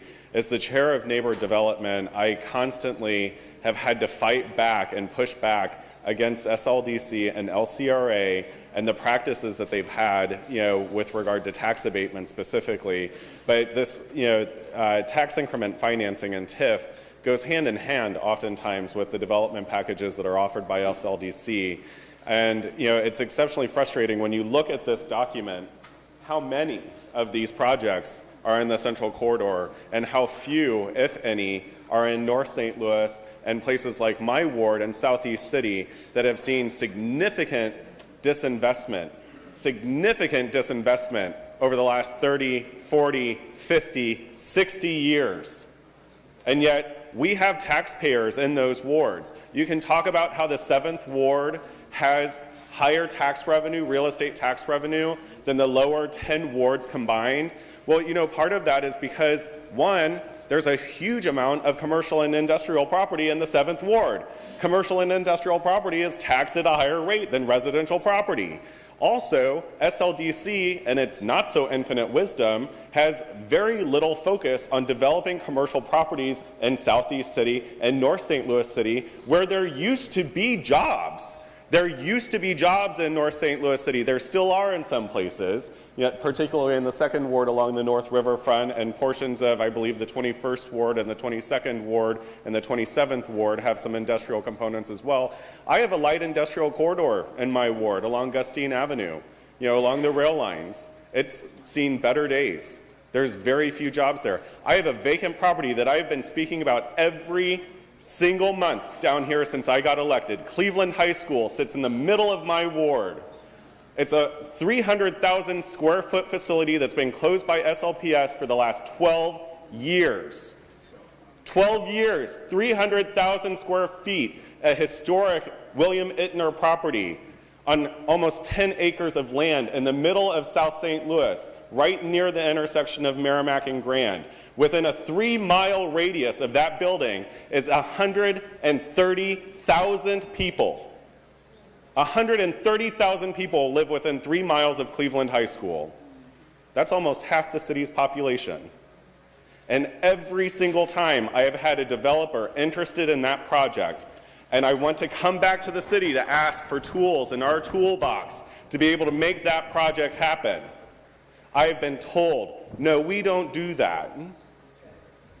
We can't do that, Alderman. To then come back the next session and have that exact same tool applied in Midtown, in downtown, in the Central West End. Then I get told, well, we don't do that except if there's an institution associated with those tools. Well, I got, really frustrated and upset by that. Because guess what? North St. Louis and Southeast City don't have any more institutions left. They're all gone now. How the hell are we supposed to use these tools in our toolbox if we don't have the anchor institutions in our neighborhoods anymore? The neighborhood in which I live, Dutchtown, Lutheran Concordia Seminary was founded in Dutchtown. Maryville University was founded in Dutchtown. So many companies and institutions used to call my neighborhood home. And now when I talk about Dutchtown to anyone in SLDC or in the executive administration of this city, they call it a bedroom community. They don't have a vision. They don't have a plan in place to help revitalize communities that have seen significant disinvestment. I have continuously called for more funding for our planning department so that we have a legitimate planning department in the city of St. Louis. I am tired of coming down here and having to fight day after day, year after year for resources for projects that should be no-brainers in any other part of the Central Corridor. This would not be a problem at all. You know, my 10 acres of vacant property, 300,000 square foot facility that qualifies for historic tax credits, that sits amongst 130,000 people within a 3-mile radius, would not be a problem at all if it was in the Central Corridor. And simply because it's sitting in Southeast City, it remains vacant 12 years later. Numerous developers have gone through. When I first got elected, I had every single major developer in town go through that property. Every single one of them told me, well, do you have architectural, or does St. Louis Public Schools have architectural renderings? Do they have environmental renderings? Do they have engineer reports? The answer is no, no, no. So what do? I go to SLDC, I go to the mayor's office. I tell them, after meeting with multiple developers, every single one of them told me it would be between, at the time, $50,000 and $75,000. I mean, here I am looking at a list of projects with TIFs that range anywhere from $1 million to 30. One is actually $56 million. I've been down here where the city has put in financing, SLDC has put in financing, for projects way greater than that. I couldn't get $75,000. I had them come back to me and said, well, we could find you $30,000. Not a single architect or engineer that I spoke with, not a single developer that I spoke with said that they would be able to get any of those 3 items for $30,000. Together, they might be able to get them for $75,000. In some cases, probably more. But the bare minimum that I needed was $75,000. SLDC came back, said, okay, we'll give you 30. We'll put out an RFP. This is just them spinning the wheels, spinning the wheels, spinning the wheels, wasting more time, more time, more time. One respondent came back. One respondent came back to do a feasibility plan with architectural engineering and environmental. I had 1 or 2 sit-down meetings with that firm. It was a minority firm. They came back with a revised estimate after we came to an understanding of what was actually entailed. And they came back asking for $68,000. SLDC told me, we can't afford it. That was years ago. Years. I cannot tell you how frustrated I am, how unbelievably frustrated I am. I live 2 blocks away from this building. I live a block and a half away from Gustine Avenue. My neighbors are good people. My neighbors run every gamut of the racial spectrum, every gamut of the socioeconomic spectrum, every gamut of the gender identity, sexual orientation spectrum. We have immigrants from all over the world that call Dutchtown home. One of the largest concentrations of immigrant families in the entire region. Our neighborhood is what this city and region should look like. We should be investing more into communities like Dutchtown. and like North St. Louis. And here we stand, here we sit, having yet another conversation with very little support from SLDC with regard to a plan or a vision for this city. I also agree with the Alderwoman from the 1st Ward. We have a responsibility down here to make sure that the leadership that's down here supports the work of the whole. I actually hope to introduce in next session a board bill that puts it out to a vote, that the president of this body is elected by the body. I also hope to change our rules so that the leadership is actually elected by this body as well. And I hope I can count on the support of others down here for that rule change as well. Thank you.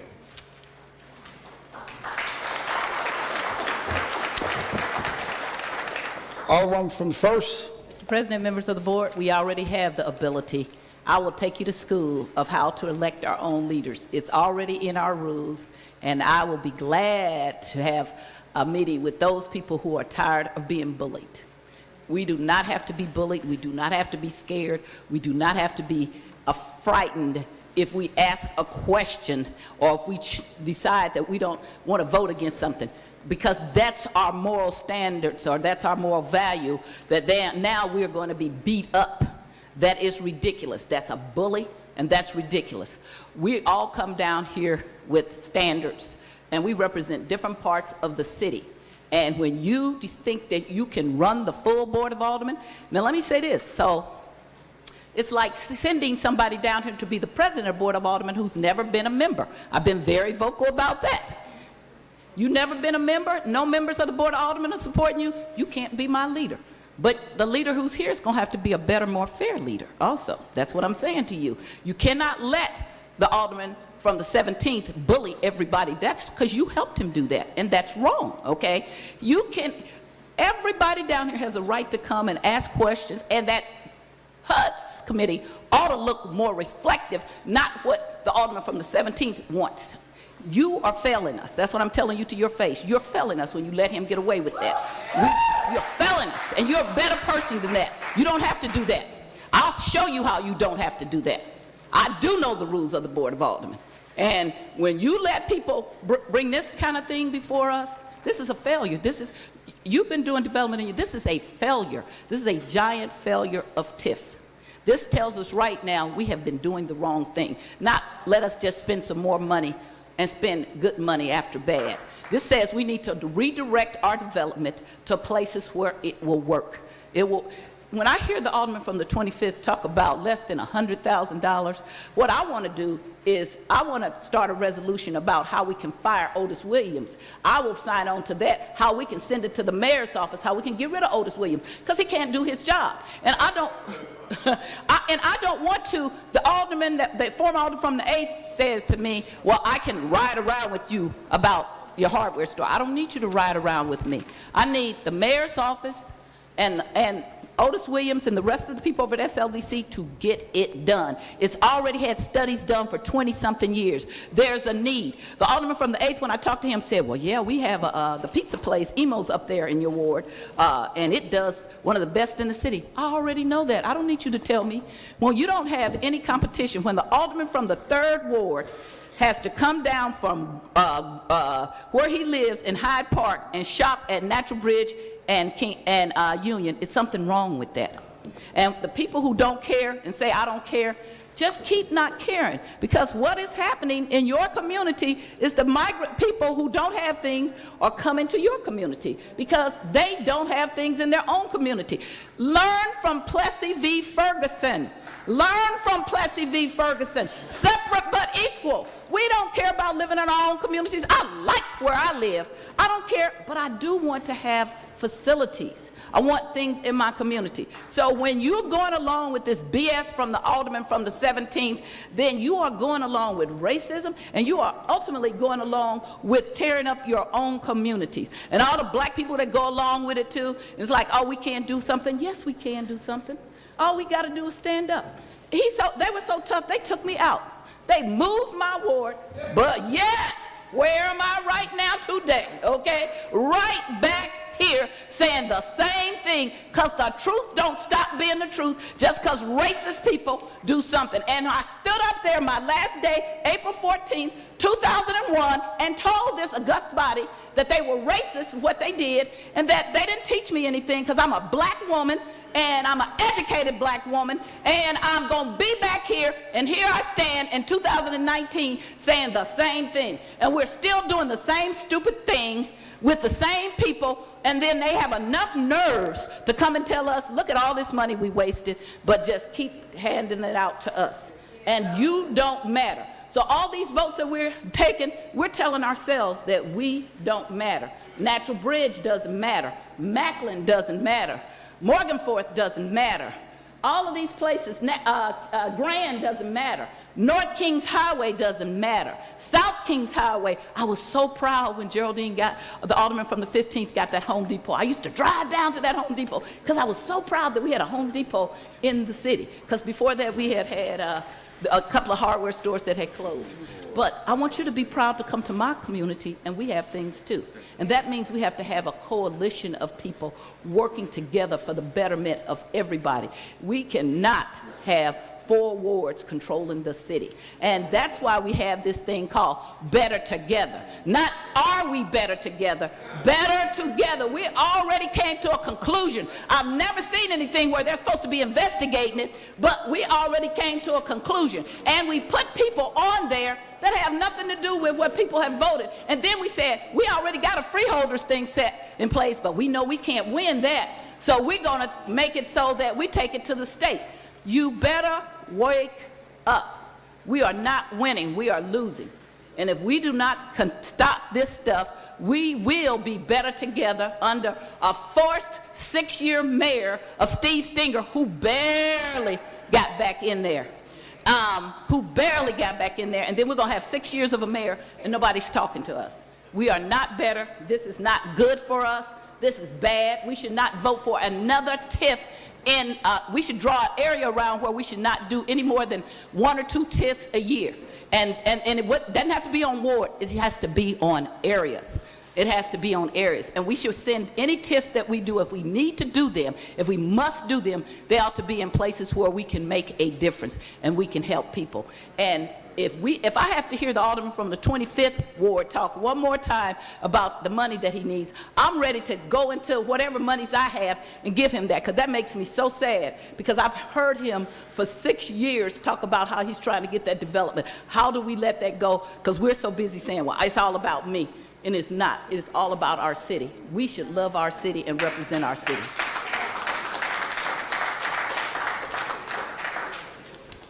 Any further discussion? Any further discussion? Any further discussion? Alderman from the 17th, you recognize? Yes, Mr. President. I would like to respond to a couple of the comments that were made. I'd like to begin by saying kind of my first point was this information that we shared today, we didn't have to share. Nobody asked for that. That was I who asked for that of SLDC. It was the idea of trying to get to truth, trying to get to the point where we can go ahead and take a look at facts from a very complex problem and start plotting a strategy to go ahead and have a plan that will actually help us grow our tax base, grow our rents go up, values go up, vacant buildings get fixed. And we are in the midst of a very, I think, important discussion citywide talking about the trade-offs between raising property values and the impact that that has on the cost of housing. And that was, I guess, the genesis of my earlier comments.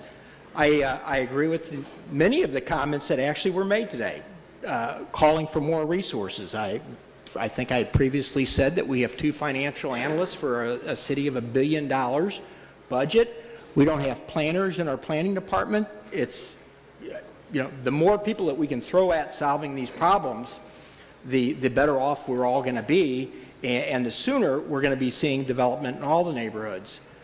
Complaints about the Central Corridor and the investment that is occurring there. For many years it didn't occur. Many of the projects that are going on in the 17th Ward, as an example, are in buildings that have been vacant for 30 and 40 years. Downtown, many of the lofts on Washington Avenue that these TIFs fixed, there was 100 vacant historic buildings downtown that were a monument to an industrial age that doesn't exist anymore. The garment district down there, there are sweatshops and people working up above them. It's obsolete, and we had that in the heart of our financial district, and those were buildings that paid a lot of taxes years ago, and they weren't paying anything.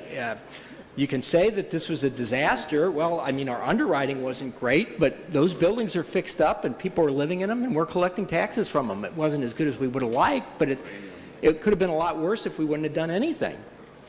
Then we have, well, I guess the exception to some of the comments that the Alderwoman from the first made is this idea that somehow or another people in the Central Corridor are against projects in other parts of the ward. Please identify a case where I ever opposed a project in somebody else's ward. Occasionally, I will go up and ask them questions because they criticize projects in the Central Corridor just to make sure we're going in the same direction. But I stayed down here, received tremendous amount of complaints from many of the people that were complaining about investments in the Central Corridor when the governor of our state was trying to give $150 million to a stadium in the 5th Ward, which is north of downtown. And I voted for that because I thought it might help that neighborhood north of downtown. The largest TIF in our region, or our city, was activated north of the Central Corridor. The Alderwoman from the first voted, I think, against that. The NGA project, which is bringing several thousand jobs to the North Corridor, I voted against that, and I had a lot of opposition about that. But I supported that project. Ironically, a number of the people that are complaining about these projects that are happening in the Central Corridor are also the people that voted against those projects.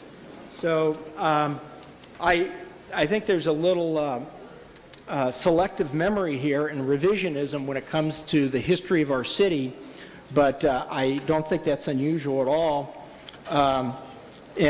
With that, I would, I think, conclude my comments. And, I'm going to vote for this. I'm just doing this for SLDC. If people want to vote against this and not pass this board bill, that's fine. I'm not sure what the implications of that from the state level. But in any event, I renew my motion. Thank you.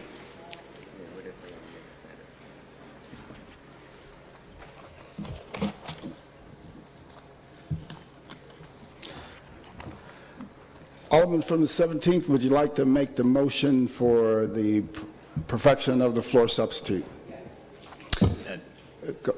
I make the motion that we perfect the floor substitute. Been moved by the Alderman from the 17th. Second, entertain a second. Seconded by the Alderman from the 16th. It's been moved and seconded. There's been a request for roll call. Madam Clerk, please call the roll. Alderwoman Tyus.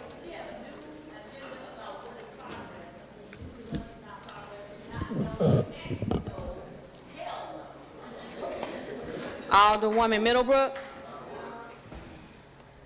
Alderman Bosley. Alderman Moore. Alderwoman Hubbard. Alderwoman Ingracia. Alderman Kotar.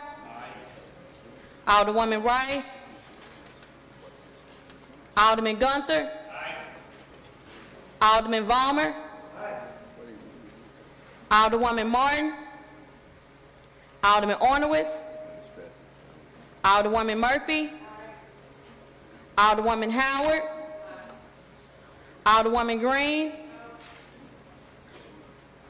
Alderman Odenberg. Alderman Rhodey. Alderman Kennedy. Alderwoman Davis. Alderwoman Spencer. Alderman Muhammad. Alderman Boyd. Alderman Vaccaro. Alderman Ogilvy. Alderman Cone. No. Alderwoman Boyd. Alderwoman Navarro. President Reed. Alderwoman Rice. Alderwoman Martin. Alderman Ornowitz. Alderman Kennedy. 18 aye votes and 8 no votes. By a vote, you sustain the motion of the Alderman from the 17th and protected Board Bill 166, floor substitute. Would anyone like to take any further bills off of any of our informal calendars? Would anyone like to take any further bills off of any of our informal calendars? Alderwoman from the 19th. Thank you, Mr. President, members of the board. I'd like to make a motion to remove Board Bill 191 from the informal calendar to third. I think that there's still some, yes, I think that they still have to take it up. Please So talk to. we can wait until Sunny Dye for this one? Yes. Okay. Don't play with me. Thank you. All right, you're welcome. Anyone like to take any further bills off any of our informal calendars? We will dispense with line items 8 through 12, second reading. The following board bill was reported out of the Streets Committee. Board Bill 236, sponsored by Alderman Rhodey, an ordinance recommended by the Board of Public Service to conditionally vacate above surface, surface, and subsurface rights for vehicle, equestrian, and pedestrian travel in a section of Spring beginning approximately 445 feet south of Forest Park and continuing southwardly 30 feet to its terminus at Market Interstate 64 in the city. The following board bills were reported out of the HUD's Committee. Board Bill 192, sponsored by Alderwoman Davis, an ordinance establishing and creating a planned unit development district for a portion of city blocks 3926 and 4585 to be known as the West Olive Planned Unit Development District. Board Bill 195, sponsored by Alderman Oldenburg, an ordinance recommended by the Planning Commission pertaining to the Lighthouse Area Special Use District, repealing Section 6 of Ordinance 70557 relating to conditional use regulations for the Lighthouse Area Special Use District and enacting in lieu thereof a new section on the same subject matter and containing a severability and an emergency clause. Board Bill 196, sponsored by Alderman Oldenburg, an ordinance recommended by the Planning Commission pertaining to the zoning code, Title 26, amending Chapter 26.08 of the revised code by adding definitions for the term micro wireless facility, small wireless facility, and utility stations and utility towers, repealing Section 1 of Ordinance 70555, codified as Chapter 26.20 of the revised code pertaining to the A single-family dwelling district, and enacting a new chapter in lieu thereof on the same subject matter, repealing Section 5 of Ordinance 64868. Board Bill 197, sponsored by Alderman Oldenburg, an ordinance recommended by the Planning Commission pertaining to the Forest Park Southeast Form-Based District, amending Ordinance 70732 by amending the definition of utility communication uses and repealing and replacing Table 5.13, repealing Section 1 of Ordinance 70732 and enacting a new Section 1 in lieu thereof on same subject matter and containing a severability and an emergency clause. Board Bill 198, sponsored by Alderman Oldenburg, an ordinance recommended by the Planning Commission pertaining to the Central West End Form-Based District, amending Ordinance 69406 by amending the definition for utility communication uses, repealing and replacing Table 5.13, and updating the regulatory plan maps, repealing Section 1 of Ordinance 69406, and enacting a new Section 1 in lieu thereof on same subject matter and containing a severability and an emergency clause. The following board bills were reported out of the Health and Human Services Committee.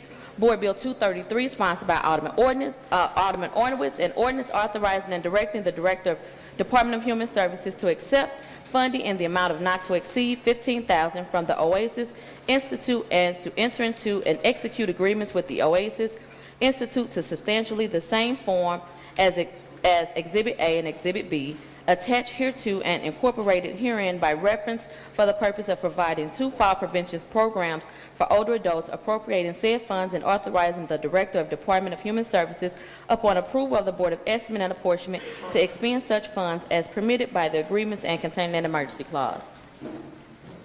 Board Bill 234 is sponsored by Alderman Ornowitz, an ordinance authorizing and directing the Director of Department of Human Services to enter into and execute an agreement with the Missouri Association of Area Agency on Aging for the purpose of providing certain homes and community-based services in an amount not to exceed $17,000, appropriating said funds and authorizing the Director of Department of Human Services upon approval of the Board of Estimate and Apportionment to expend such funds as permitted by the agreement and containing an emergency clause.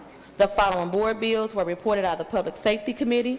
Board Bill 212, Committee Sub, sponsored by the following alderpersons: Alderwoman Ingracia, Pamela Boyd, Green, Cone, Spencer, Vaccaro, Coulter, Kennedy, Ornowitz, Jeffrey Boyd, and Rice. An ordinance pertaining to the duties of the Commissioner of Corrections and St. Louis Sheriff, amending Title 16, Chapter 16.16 by adding a new section to Chapter 16.16, new Section 16.16.350, requiring that the physical health needs of pregnant inmates, including providing for adequate nutrition, clothing, continued and adequate access to prenatal care, and all other pregnancy-related health services, and to limit the restraint of pregnant inmates throughout their pregnancy and postpartum period while in custody, and a new Section 16.16.360 requiring the adequate feminine hygiene supplies for all female and or menstruating inmates to be provided and containing an emergency clause.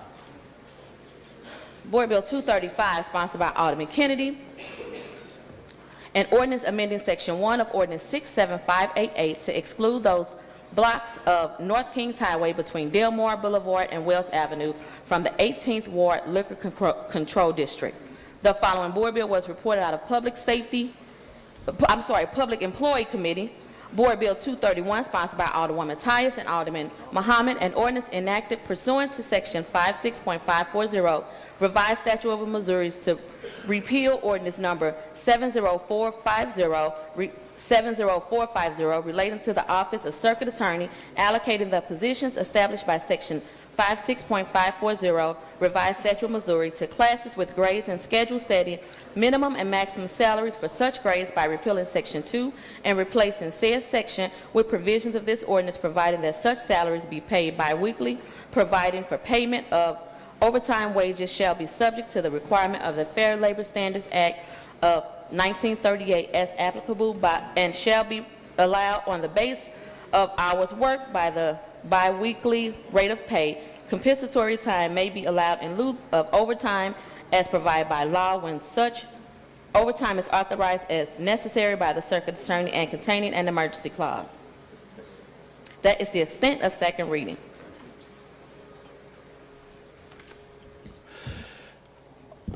Alderman from the 16th, you recognize. Thank you, Mr. President, members of the board. I would like to make a motion to suspend the rules to move Board's Bill 195, 196, 197, 198, 212 committee substitute, and 231 from second reading to the perfection consent calendars. It's been moved by the Alderman from the 16th, seconded by the Alderman from the 13th. Any further discussion? Madam Clerk, please call the roll. Alderwoman Tyus. Alderwoman Middlebrook. Alderman Bosley. Alderman Moore. Alderwoman Hubbard. Alderwoman Ingracia. Alderman Coulter. Alderwoman Rice. Alderman Gunther. Alderman Vollmer. Alderwoman Martin. Alderman Ornowitz. Alderwoman Murphy. Alderwoman Howard. Alderwoman Green. Alderman Odenberg. Alderman Rhodey. Alderman Kennedy. Alderwoman Davis. Alderwoman Spencer. Alderman Muhammad. Alderman Boyd. Alderman Vaccaro. Alderman Ogilvy. Alderman Cone. Alderwoman Boyd. Alderwoman Navarro.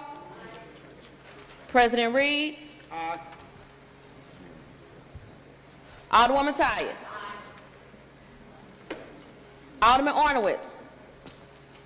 Alderwoman Spencer. Alderman Cone. 27 aye votes.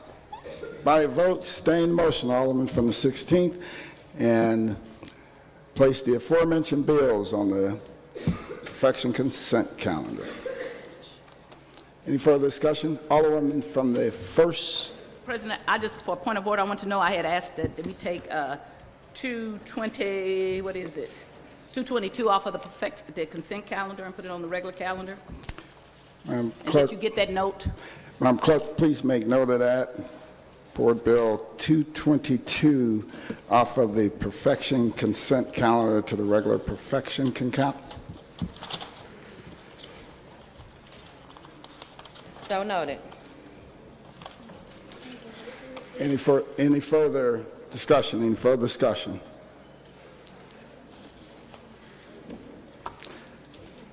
We dispense with line item 14, perfection consent.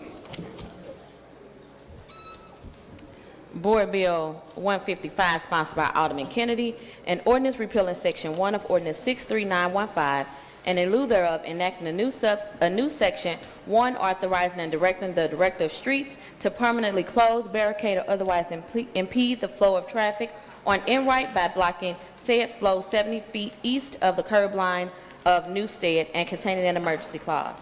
Board Bill 156, sponsored by Alderman Kennedy, an ordinance authorizing and directing the Director of Streets to permanently close, barricade, or otherwise impede the flow of traffic on Washington by blocking said flow at west curb line on Newstead and containing an emergency clause. Board Bill 225, sponsored by Alderman Oldenburg, an ordinance adding a new chapter under Title 25, the building code to be known as small wireless facility and micro wireless facilities, containing a severability clause and an emergency clause. Board Bill 230, sponsored by Alderman Moore, pursuant to Ordinance 68937, an ordinance authorizing the honorary street name, Miss Norma Jean Bell Way, which shall begin at the intersection of Lexington and North Newstead and run west on Lexington to the intersection of Lexington and Clarence. Board Bill 78, sponsored by Alderman Moore, an ordinance approving a redevelopment plan for 2615 Billups. Board Bill 97, sponsored by Alderman Moore, an ordinance approving a redevelopment plan for 4338, 4341, and 4345 Evans. Board Bill 186, sponsored by Alderman Bosley, an ordinance approving a redevelopment plan for the 3861 St. Louis Avenue. Board Bill 187, sponsored by Alderman Kennedy, an ordinance approving a redevelopment plan for 4965 through 4975 Dr. Martin Luther King. Board Bill 199, sponsored by Alderwoman Davis, an ordinance approving a redevelopment plan for 3,000 Locusts. Board Bill 205, sponsored by Alderman Vollmer, an ordinance approving a redevelopment plan for 1929 Edwards and 5210 Daggett. Board Bill 206, sponsored by Alderman Vollmer, an ordinance approving a redevelopment plan for 5126 Daggett and 5135 Daggett. Board Bill 208, sponsored by Alderwoman Ingracia, an ordinance approving a redevelopment plan for 2647 through 2653 Locust. Board Bill 209, sponsored by Alderwoman Spencer, an ordinance approving a redevelopment plan for 3535 Michigan.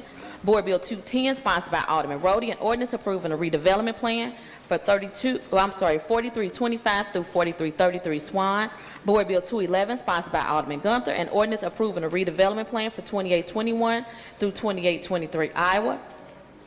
Board Bill 218, sponsored by Alderman Vollmer, an ordinance approving a redevelopment plan for 5726 Reaper Place. Board Bill 220, sponsored by President Reed, an ordinance approving a blighting study and a redevelopment plan dated December 18, 2018 for the 5469 through 5559 Delmore redevelopment plan. Board Bill 221, as amended, sponsored by Alderwoman Navarro, an ordinance approving a redevelopment plan for 5539 through 5551 Persian. Board Bill 188, as amended, sponsored by Alderwoman Ingracia, Alderwoman Green, and Alderwoman Rice, an ordinance to designate portions of Tower Grove East neighborhood as a local historic district under provisions Title 24 of the Code. A complete description of the boundaries of the district more fully described in the body of this ordinance, and providing for a development plan including design standards to be applied within the district and containing a severability clause. Board Bill 175, Committee Substitute, sponsored by Alderman Kotar, an ordinance authorizing and directing the mayor and comptroller to enter into a lease agreement with Front Page Lofts LLC to lease property located in City Block 516 for a period of 10 years and for the purposes of conducting operations of the City of St. Louis Board of Election Commissioners and containing an emergency clause. Board Bill 200, sponsored by Alderman Rhodey, an ordinance repealing paragraph F of Section 2 of Ordinance 63780, approved May 31st, 1996, as amended in Ordinance 64550, approved January 15, 1999, and Ordinance 68236, approved January the 16th, and in lieu thereof, a new paragraph is enacted extending the period of time during which the Central West End Southeast Special Business District shall be permitted to collect a tax within the boundaries of the district, and increasing the amount of such tax to an amount not to exceed 85 cents per $100 of assessed valuation of all real property within such district, and to amend and restate the use for which the additional revenue produced by such tax may be put to use, and containing effectiveness and emergency clauses.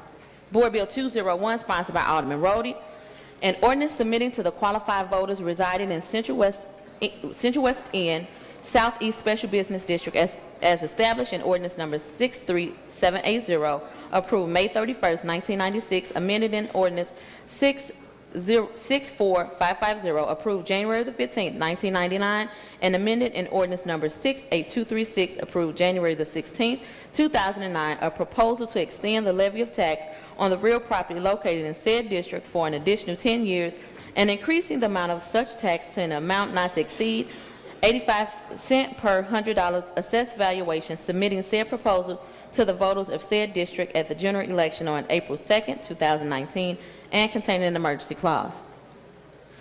Board Bill 226, sponsored by Alderwoman Navarro, an ordinance amending Ordinance Number 64518, 67309, and 68206, authorizing the execution of an escrow trust agreement by and between the city and UMB Bank N.A., prescribing the form and details as said escrow, authorizing and the release of unnecessary funds from the Argyle Special Allocation Funds and other related actions, and containing a severability clause. Board Bill 228, sponsored by Alderman Vollmer, an ordinance approving the petition to amend the petition to establish the La Colina Community Improvement District, finding a public purpose for the petition to amend the petition to establish the La Colina Community Improvement District, and containing an emergency clause and a severability clause. Board Bill 229, sponsored by Alderwoman Howard, an ordinance repealing Section 1 of Ordinance 48889, codified as Section 8.10.060 of the revised code, pertaining to the payment and discount of a tax imposed on cigarette merchants, and enacting in lieu thereof a new Section 1 of Ordinance 48889. Board Bill 26, sponsored by Alderwoman Negracia, an ordinance to revise Ordinance 70737, approved March 2nd, 2018, pertaining to enforcement of code violations related to building structures and premises in the city by amending Ordinance 70737, Section 1, subsection 1C, related to the procedures for the collection of administrative citation, containing a severability clause and an emergency clause. Board Bill 136, sponsored by Alderman Vaccaro, an ordinance defining recreation fire as an outdoor fire burning fuel other than rubbish, leaves, grass, paper, building materials, except for untreated dimensional lumbers or logs larger than 4 inches in diameter, where the fuel is not contained in an incinerator, outdoor fireplace, portable outdoor fireplace, barbecue grill, or barbecue pit, has a total fuel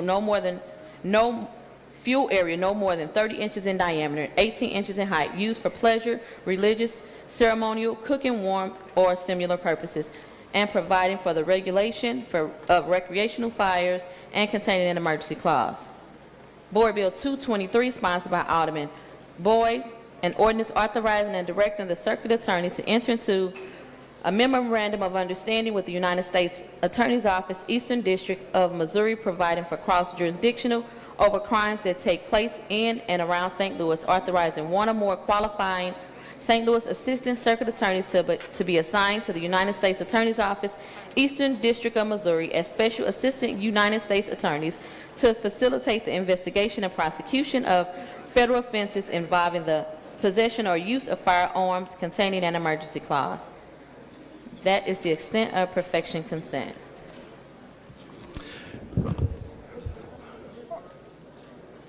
The other bills that we suspended on? Was 195.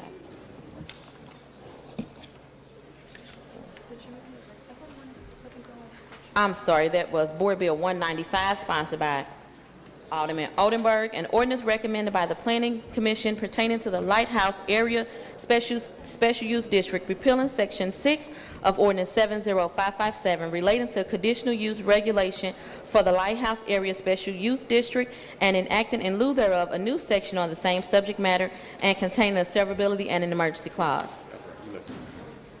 Board Bill 196, sponsored by Alderman Oldenburg, an ordinance recommended by the Planning Commission pertaining to zoning code Title 26, amending Chapter 26.08 of the revised code by adding definitions for the terms micro wireless facility, small wireless facility, and utility station, and utility wireless, repealing Section 1 of Ordinance 70555, codified as Chapter 26.20 of the revised code pertaining to the A single-family dwelling district, and enacting a new chapter in lieu thereof on the same subject matter, repealing Section 5 of Ordinance 64868.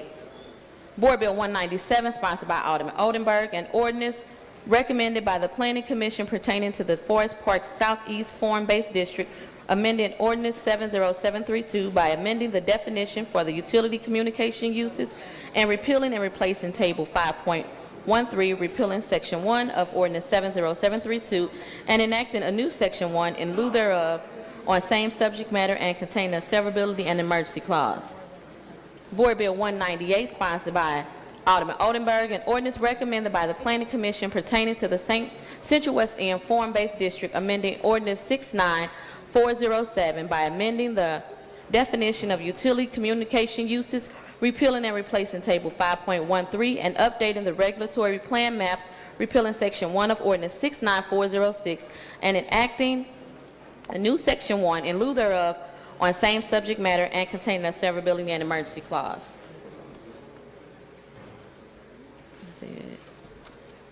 I'm sorry, was it 212 also? Yes, 212 committee substitute.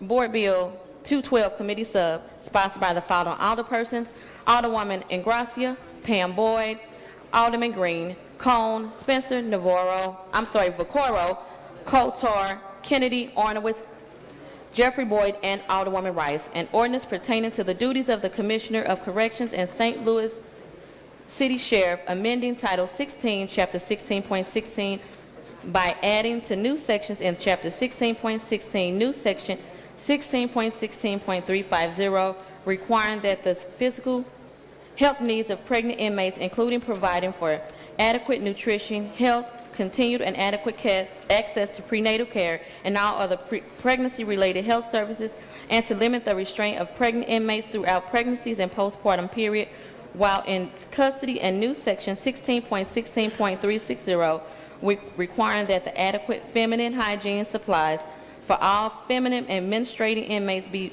provided and containing an emergency clause.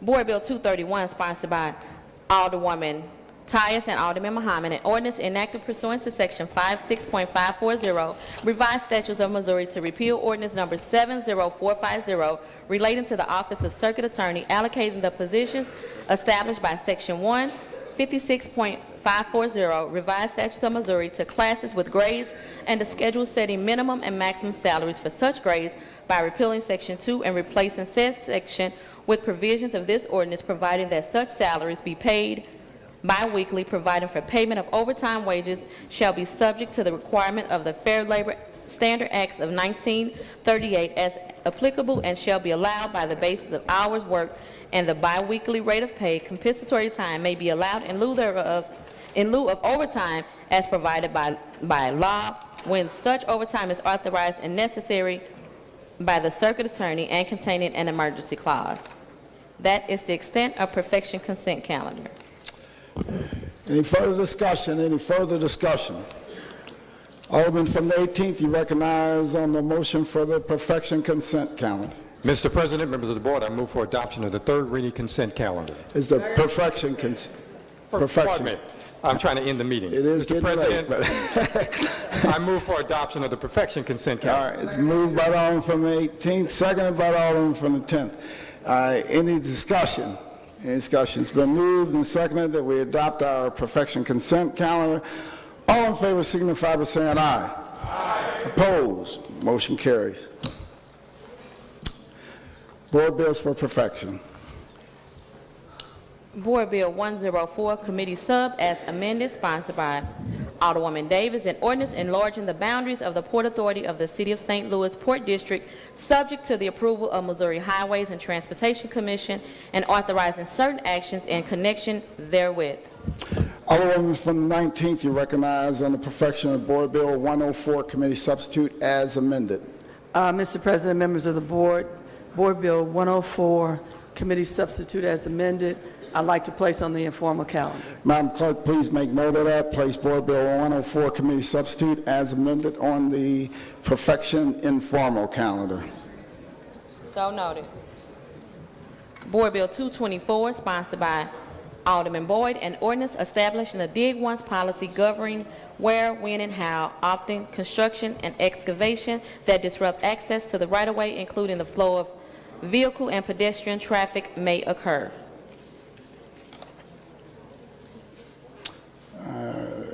Hold on there.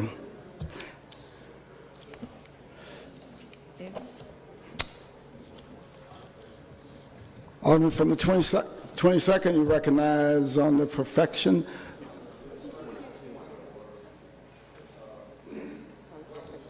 Four called out on the consent calendar. Okay. Yeah, So, it was 222. Okay.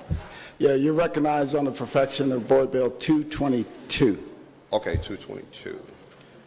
Okay, Mr. President, members of the board, Board Bill 222 is a bond authorization bill. All the bill does is give the comptroller authorization to issue bonds. Bond counsel has already reviewed the legislation. They're comfortable with it. Hold on for a second. Hold on item for perfection. No, I'm giving the clerk an opportunity to get the language, and then we're going to come to you, and you need to make the motion.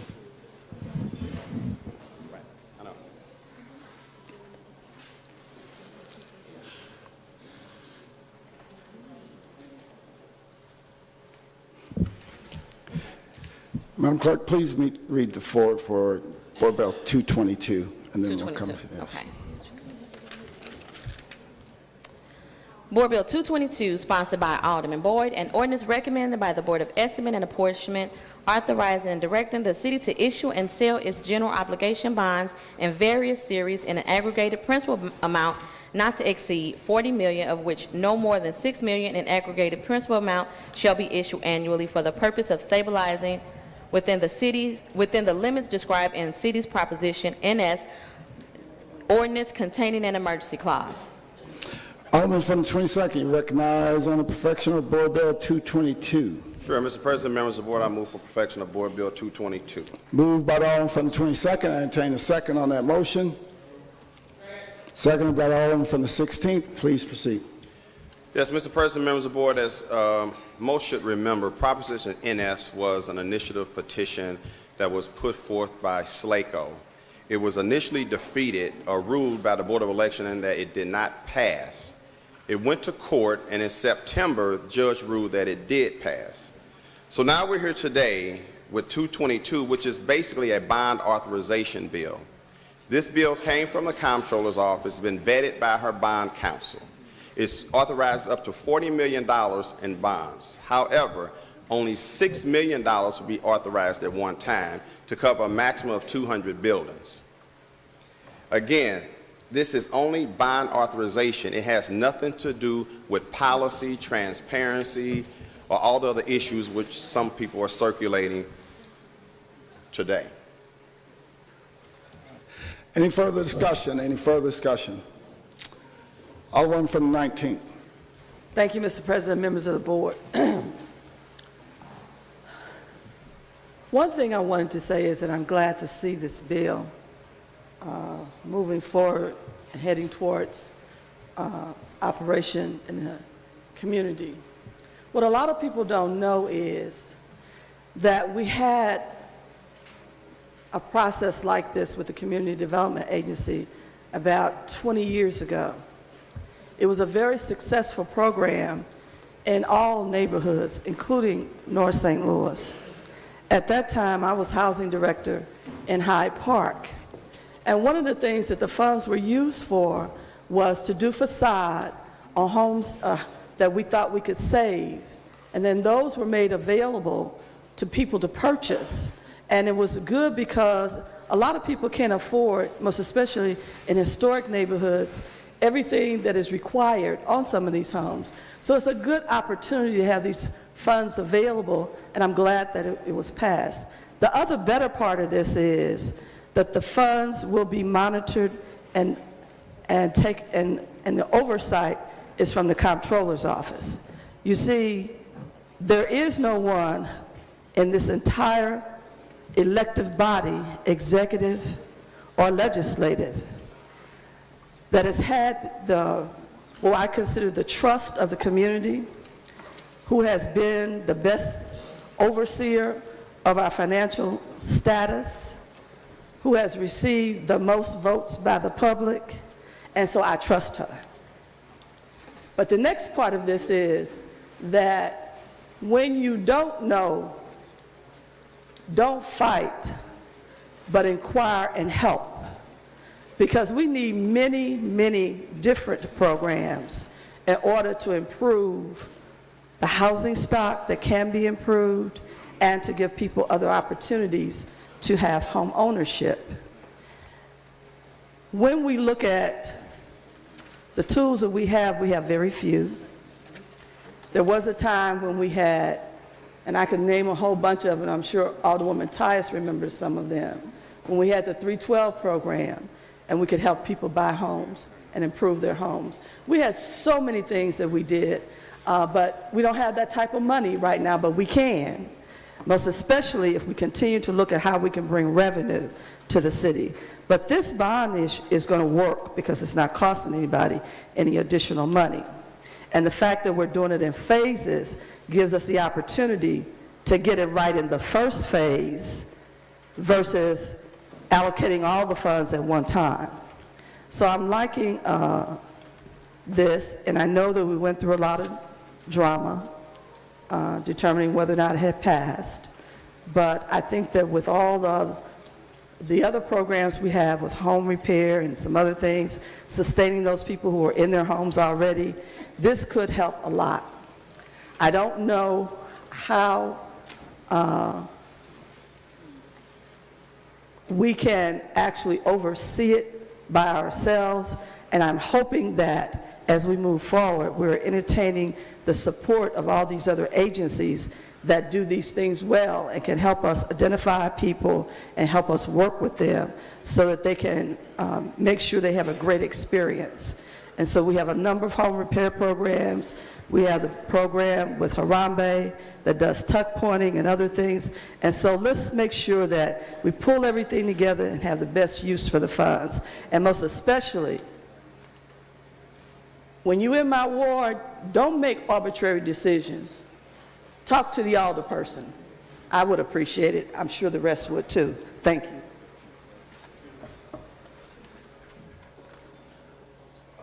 Alderman from the 8th? I mean, yeah. Go ahead. You want me to? Alderman from 6th then. Mr. President. Everybody's referring over to you. They want you to go. Alderman from 6th. I'm sure I can handle it.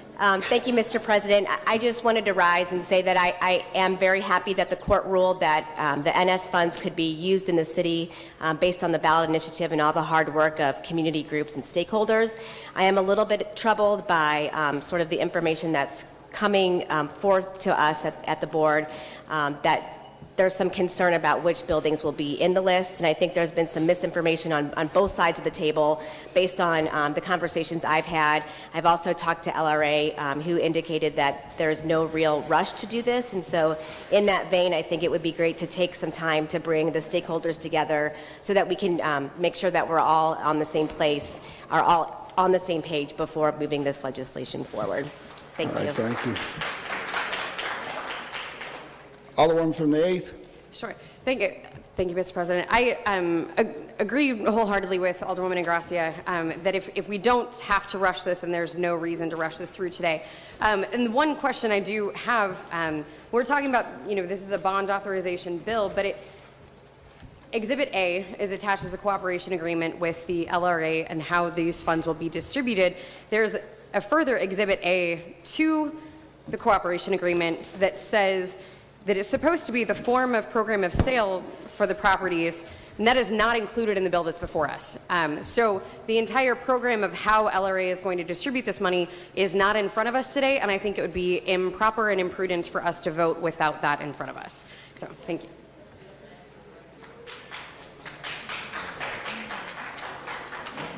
Alderwoman from the 8th, are you? Attachment, then it'd be great to have in front of us. All right, thank you. Alderman from the 21st.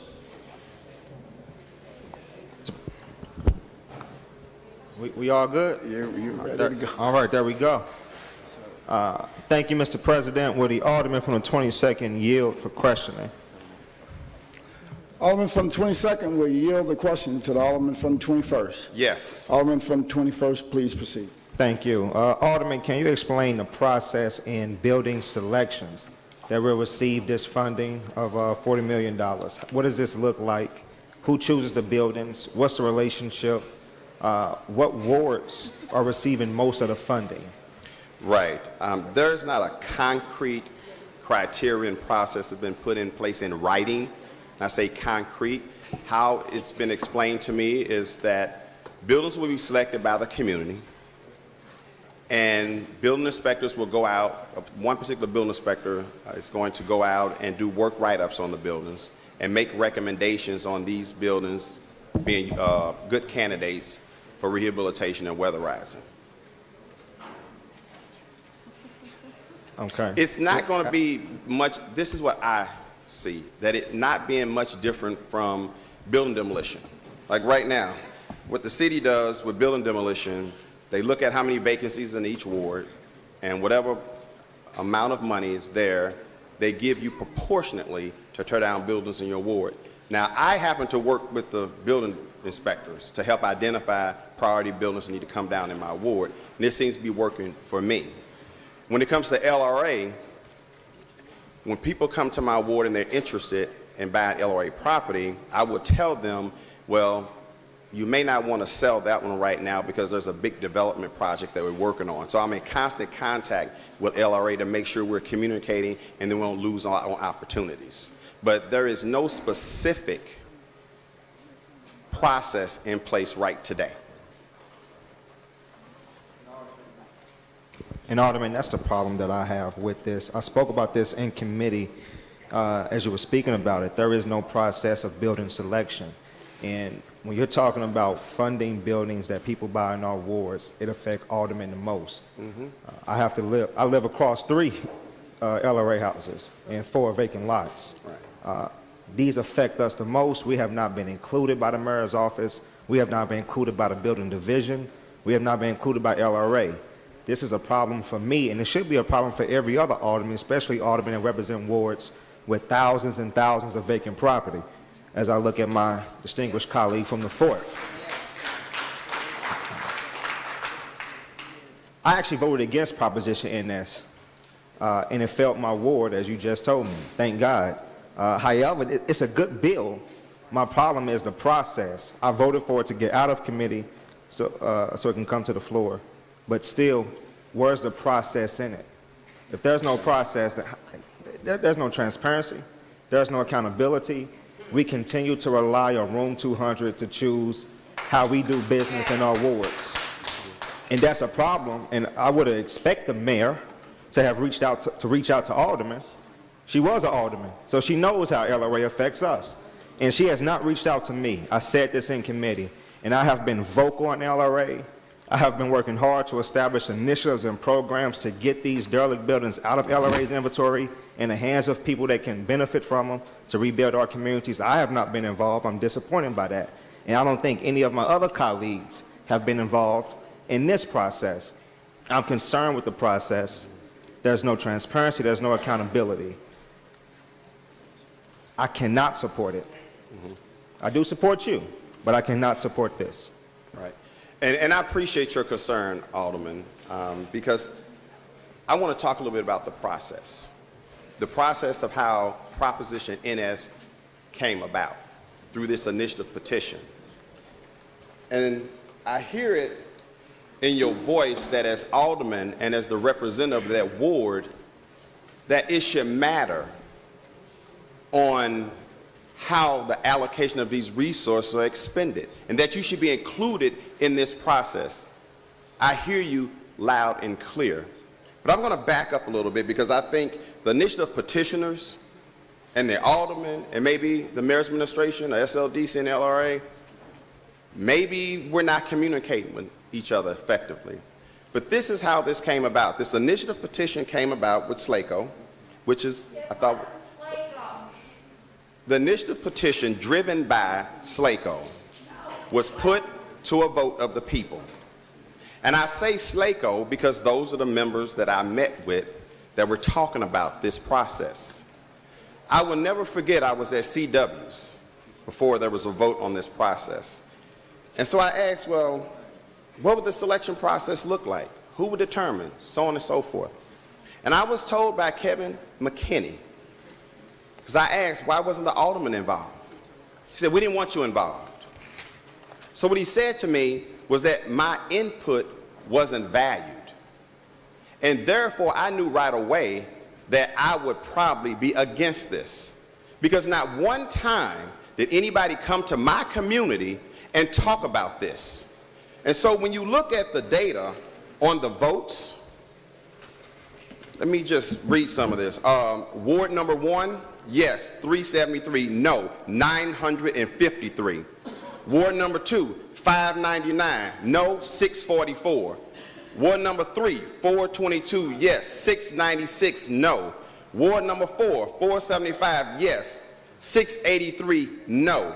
Ward 18, 513, yes, 815, no. Ward 21, 618, yes, 862, no. Ward 22, 469, yes, 537, no. Ward 27, 552, yes, 779, no. That is 9 out of 12 wards that are represented by African Americans. The only wards that are represented by African Americans that it passed was Ward number 5, which is probably at least 70% or so African American. Ward number 19, which is very mixed, and Ward 26, which has a good mix. So what that said to me, just looking at the data, that no one really talked to us in North St. Louis, but we're the ones that's most impacted by these funds. Now, process is everything. So I sincerely want to have a good process in place to vet what buildings will be identified. So there were some concerns from the initiative petitioners, which are 5 of them. One of them, Sunday Whiteside. I testified in committee that I am committed to making sure that there's a transparent and a fair process to administer this program. All I can go based on my integrity and my word. But if I sponsor a bill, I'm all in. And those who know me know that's how I operate. That's part of my value system. That's my character. So I get a call from Ms. Whiteside, says, I want to meet with you and talk to you about this. On a Saturday, when I could have been campaigning for an hour and a half, we met and we talked about what do you want? How do we make the process better? Because this board bill has nothing to do with the process. It's only a bond authorization bill for us to get the money. Then we can start spending the money, and we won't spend the money until we have some kind of process in place. So I met for an hour and a half. And I thought we walked away with a resolution, literally and figuratively. Because what I offered was, hey, if we put an amendment on the bill, it's going to fail. Because the comptroller is not going to issue bonds. Because she's already negotiated, spent thousands and thousands of dollars on these high-priced lawyers to do this legislation. So I said, what I'm willing to do is go on record and ask my colleagues if they would support a resolution encouraging SLDC, LRA, and all of us stakeholders to be involved in crafting a process that we all can agree to. That was my commitment. Then, days later, I get an email that basically discounts the effort that I'm trying to put into this to make everybody happy and have some harmony. So the second paragraph says, unfortunately, our discussions with the mayor's office and the bill's sponsor have not been productive. Rather than an open and transparent process, the community-based effort that Proposition NS was supposed to be, the current bill under consideration leaves the process entirely outside of the community's input and control, which is the biggest perpetration of a fraud. That is not true, and that is not accurate, and that is not part of the discussion that I had with Ms. Whiteside. Therefore, I have an issue with the president of SLACO that I had a commitment to sit down with and work this situation out, and then I get blindsided with the sky is falling, everybody, the sky is falling, get down to the board. I'm telling you, Alderman, that we have to vote against this because the sky is falling. I encourage you to go outside and look, the sky is not falling. The sky is not falling. We have an opportunity to create the process that we all can embrace. Now, I'm going to take the wisdom of the alderwoman of the first ward. I know it's hard to believe, but what she encouraged, okay, now I take it back. No, but really, okay, we're not going to go there. Let's keep it on track. Don't distract me. So anyway, if we vote on this, and it's a good bill, as far as it's an authorization bill. That's all it is. This has nothing to do with the process. If we pass it on perfection, if you don't want to suspend the rules and finally pass it, I'm okay with that. But if we pass it out today and third read it today, then bonds can be issued in April. But if that's not the will and pleasure of the Board of Aldermen, I support you in making sure that you're comfortable with the process. But what we need to do today is perfect the bond authorization bill. I'm to the point, based on, because one thing about me, I don't like you to call me a liar. And if you call me a liar, you better back it up. Okay? And I feel tricked by Ms. Whiteside because I met under good circumstances because I want to embrace doing this right.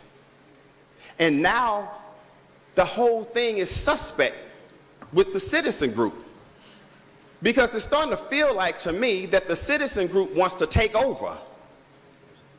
They want us to pass this legislation the way they want it passed, but we are the ones that have the fiduciary responsibility to make sure these funds are expended in the way they were intended, not a community group, not somebody outside the government, because the people are going to hold us accountable, not a community group. While I embrace and I appreciate the hard effort that was put into this and the thousands of dollars that was raised to put it on the ballot, I'm also offended that you would try to bully my colleagues into not doing what's right in the best interest of some people that you actually left out the process.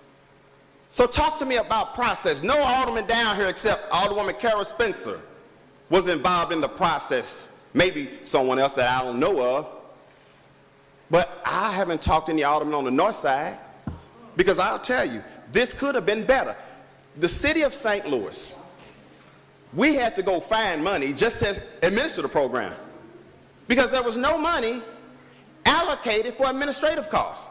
Now, how smart is that? But we said, okay, this is a good thing. This is a good opportunity for the city. So I applaud the administration for finding the money. $250,000 in order to hire staff to help administer this program. I think that's a very sincere effort on the administration's part to show the petitioners that we're on the same team. We believe in the same goals. Let's just go get it done. But all this hocus pocus stuff and saying things are happening that are not truly happening. And yeah, I heard, well, they've already identified buildings and some of them under option. Well, maybe they did. Maybe they did, but that's a starting point. And that is not what we have to accept. And I submit to you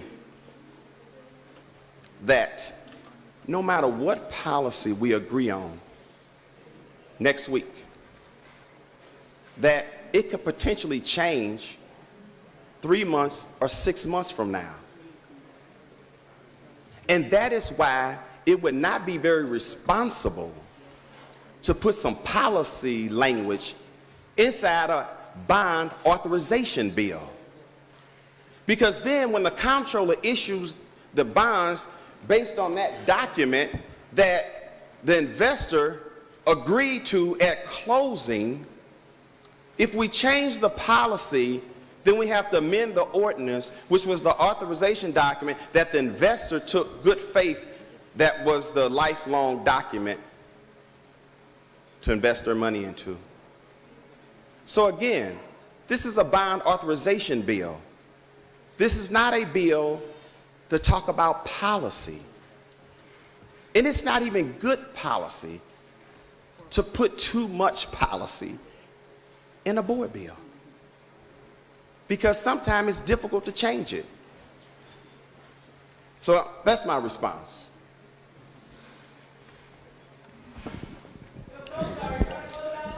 All from the 21st, you still have it. Thank you, Alderman. I appreciate your response, and I appreciate your effort in trying to make this a good legislation. I do, especially with the process. I'm still going to talk about the process. So if we authorize this bond, we are still giving the mayor $40 million without a process. If you was in room 200, we wouldn't have this conversation. If I can trust SLDC or the building division, we're allocating these dollars, then we would not be having this conversation. There's still no process to me, and you want us to authorize a bond to just basically give real money to the hands of the mayor. That's the problem that I have.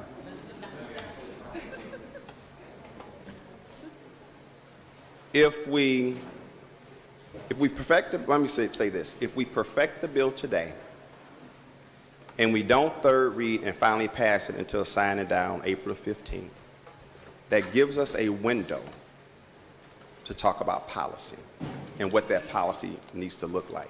Would that make you feel better? Yes and no. So the problem I have, so I see the resolution, and it's a good resolution, but a resolution is not binding. LCLDC does not have to follow that resolution. The mayor's office does not have to follow that resolution. It's us just telling them this is what we want them to do. I would rather have the resolution incorporate into this legislation, into this bond authorization, is what I would rather do. And I disagree. I think it's actually a good thing to have a lot of policy in legislation or in board bills, especially when you're dealing with public dollars that belong to taxpayers.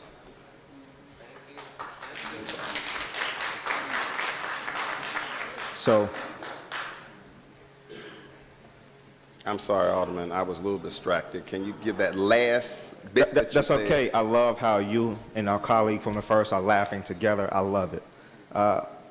We're effectively communicating. Constructively. Yes. Yeah.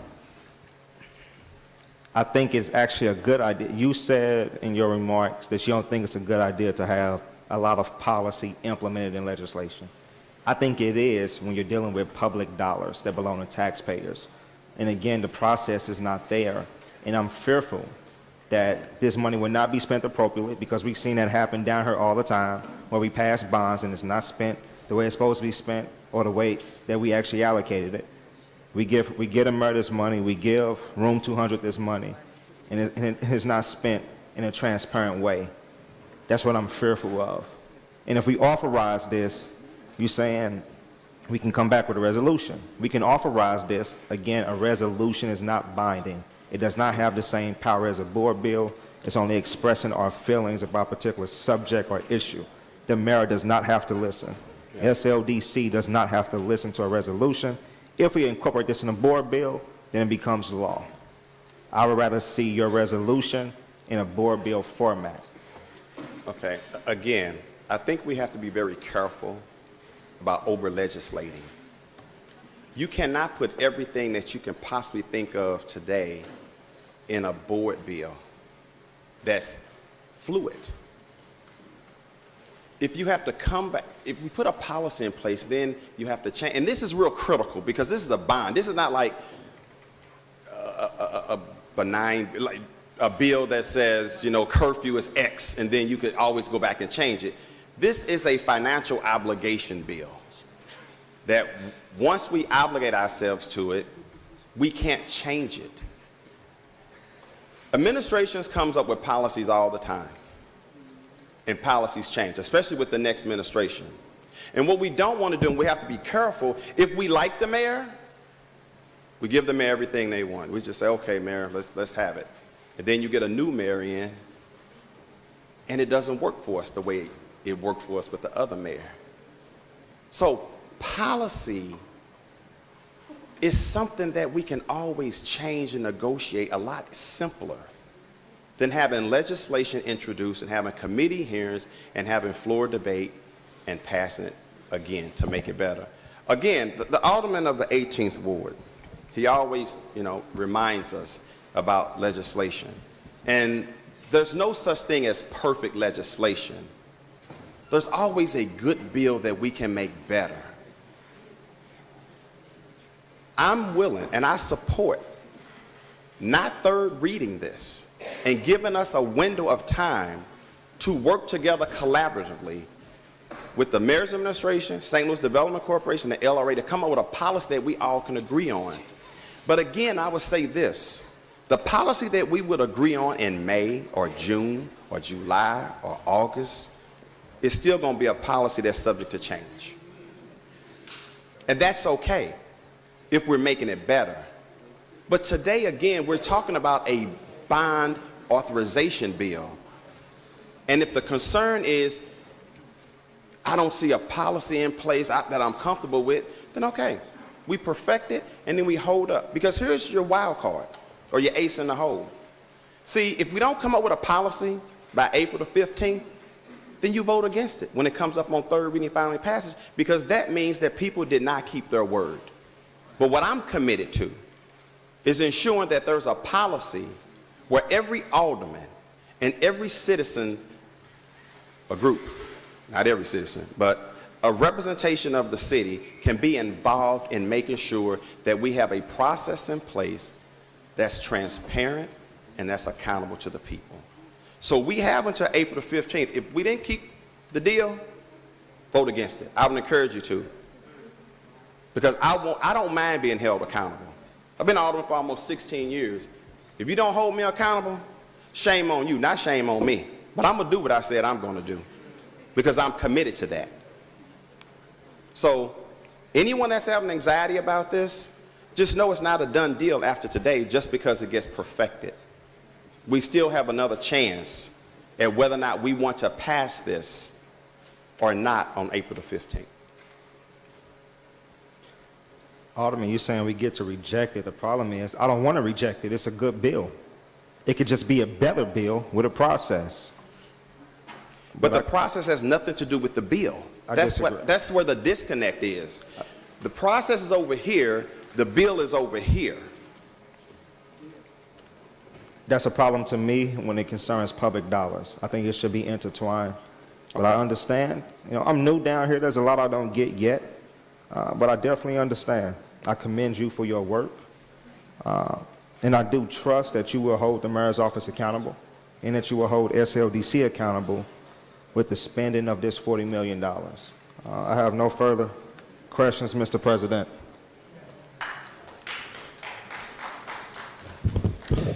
Alderman from the 23rd. So, a couple things. I know that the alderman in the 22nd read a list of groups that didn't support it. The 23rd Ward voted, over 2,000 people voted for this because we're listening. We don't have these buildings that need to be boarded up in the 23rd Ward, but we're listening. I want to see a process that the citizens have input into. There's a basic distrust of government, and I'm getting closer to that distrust, but there's a basic distrust of government.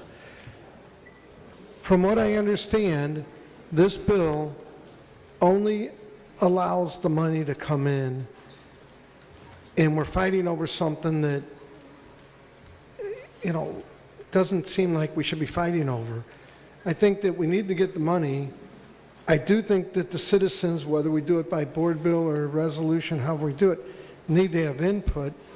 But I think not getting the money is a worse decision because these buildings need to be fixed now.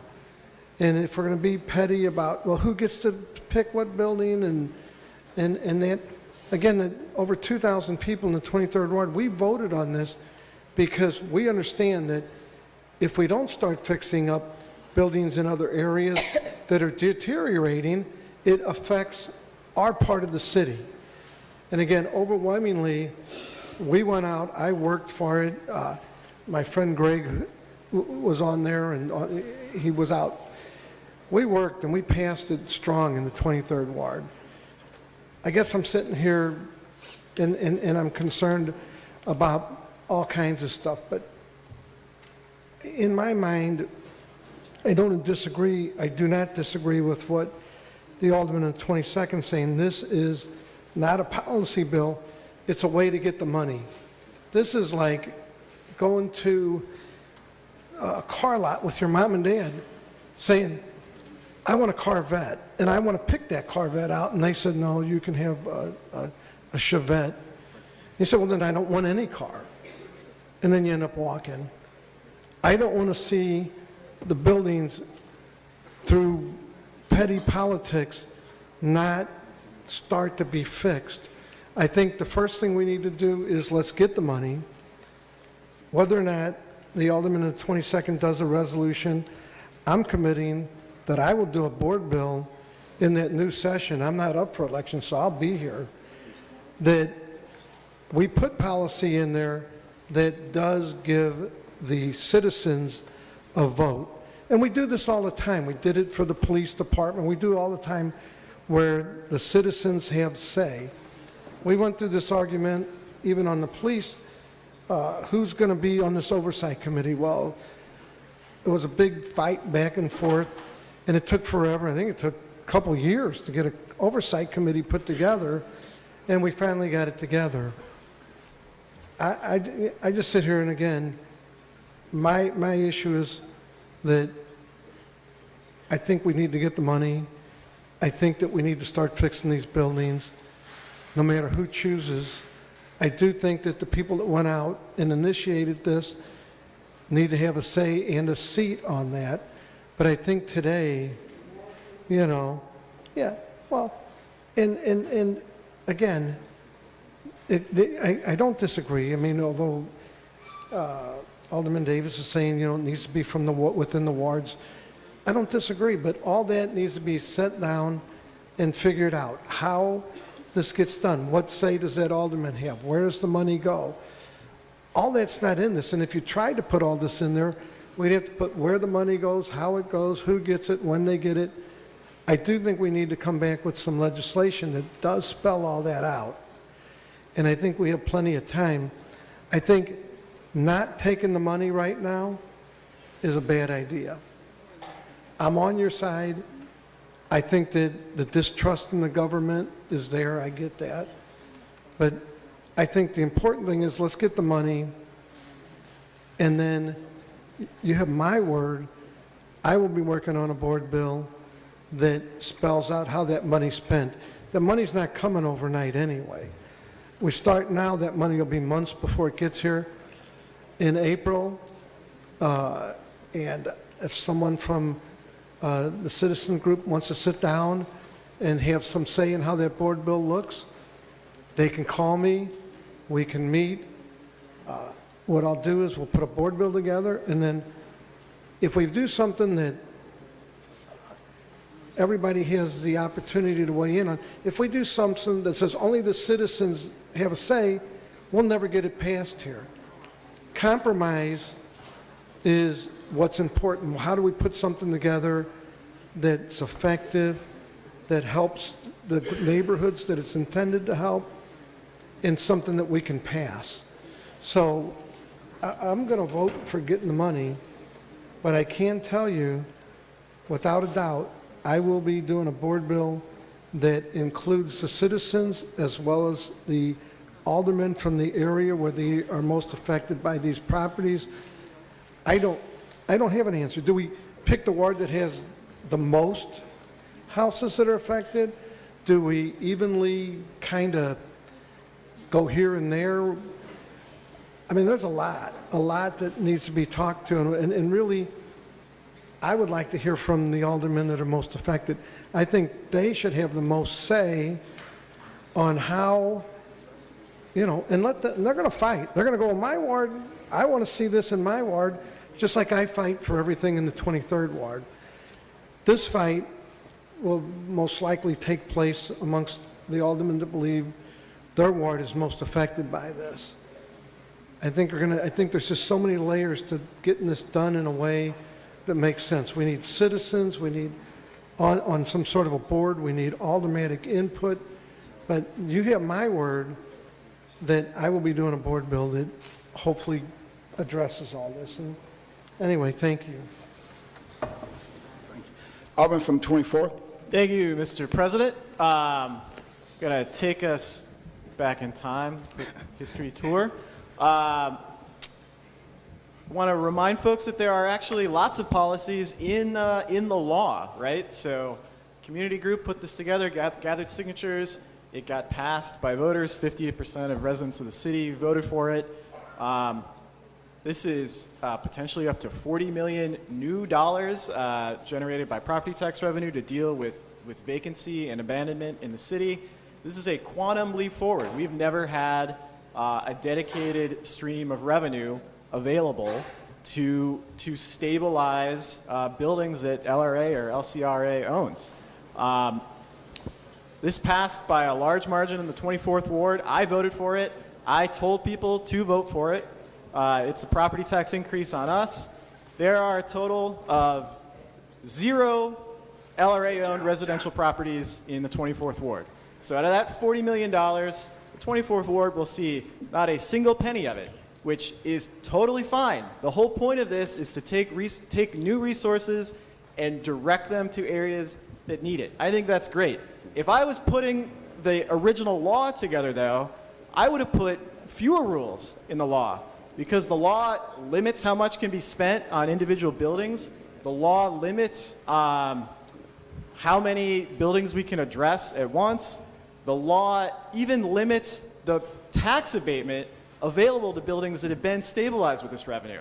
So some of these buildings are going to be in in areas that need the most incentive to actually redevelop these properties, right?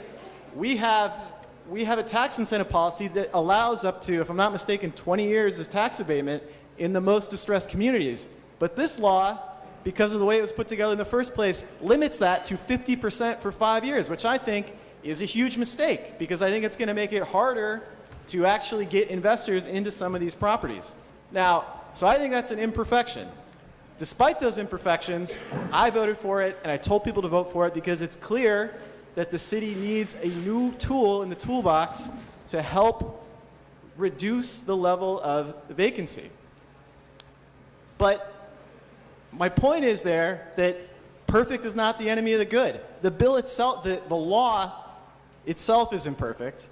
Here we're authorizing the first $6 million of new funding for vacant properties. I want to thank the alderman from the 22nd Ward, who I think explained this very well. On the one hand, we've got policies in the law. The other hand, we have time to worry about which specific properties end up getting invested in. When we pass other bond issues, if you went and listed every single thing you were going to do in those other bond issues, you spend the bond money over years and years and years. It doesn't all get spent at once. And things change over time. Representatives of areas change. The condition of buildings change. You know, the surrounding community can change. Its sort of strategic value can change over time. If you put so many rules on it up front, you end up with a policy where at the end of the day, you're making decisions that won't make sense to the people on the ground or to that block because you're tied up and constricted by all the policies you put on this stuff now when some of this money is not going to be spent for 7 or 8 years down the road. I would prefer a flexible policy that lets you adapt to, you know, the changing reality on the ground to do this. Now, I think we should also remind ourselves that we wouldn't have any new money had the mayor's office not gone and litigated the passage of this thing with the state, because when it was on the ballot, everybody assumed it needed 2/3 to pass because that's what the city charter says. It didn't get 2/3, it got 58%. So I think in a very bold move, the mayor's office changed what we thought was the law for 100 years in order to get this thing to pass, in order to come up with new revenue. So they didn't have to do that. They could have said, well, we think we know what the charter says. It didn't pass. Sorry, it's a missed opportunity. They didn't do that. They took the additional step of litigating it, getting a judgment in our favor. So terrific. We've really made a concerted effort that's a combination of the community, the mayor's office, I think all of us who advocated for the passage of this thing. I think there's a whole civics lesson here. But at every point in that civics lesson, I think all of us could point to something and say, well, I would have done it a little differently. I would have put fewer rules in there. I would have had this additional rule. I would have authorized more money. I would have authorized less money. I mean, this is a new program, right? Do I think it's perfect? No. Do I think this is a quantum leap forward? Yes. Did voters almost 2 years ago, in April 2017, voters passed it. They said they wanted it. So let's get the money and start spending it. I mean, time's a wasting, right? It's going to take months to actually get it'll be, I'm going to say, at least 2 to 3 months after this finally passes that we might actually see revenue. And it's going to take more time after that to actually start investing in buildings. You got to go out and bid this stuff. You got to get contractors.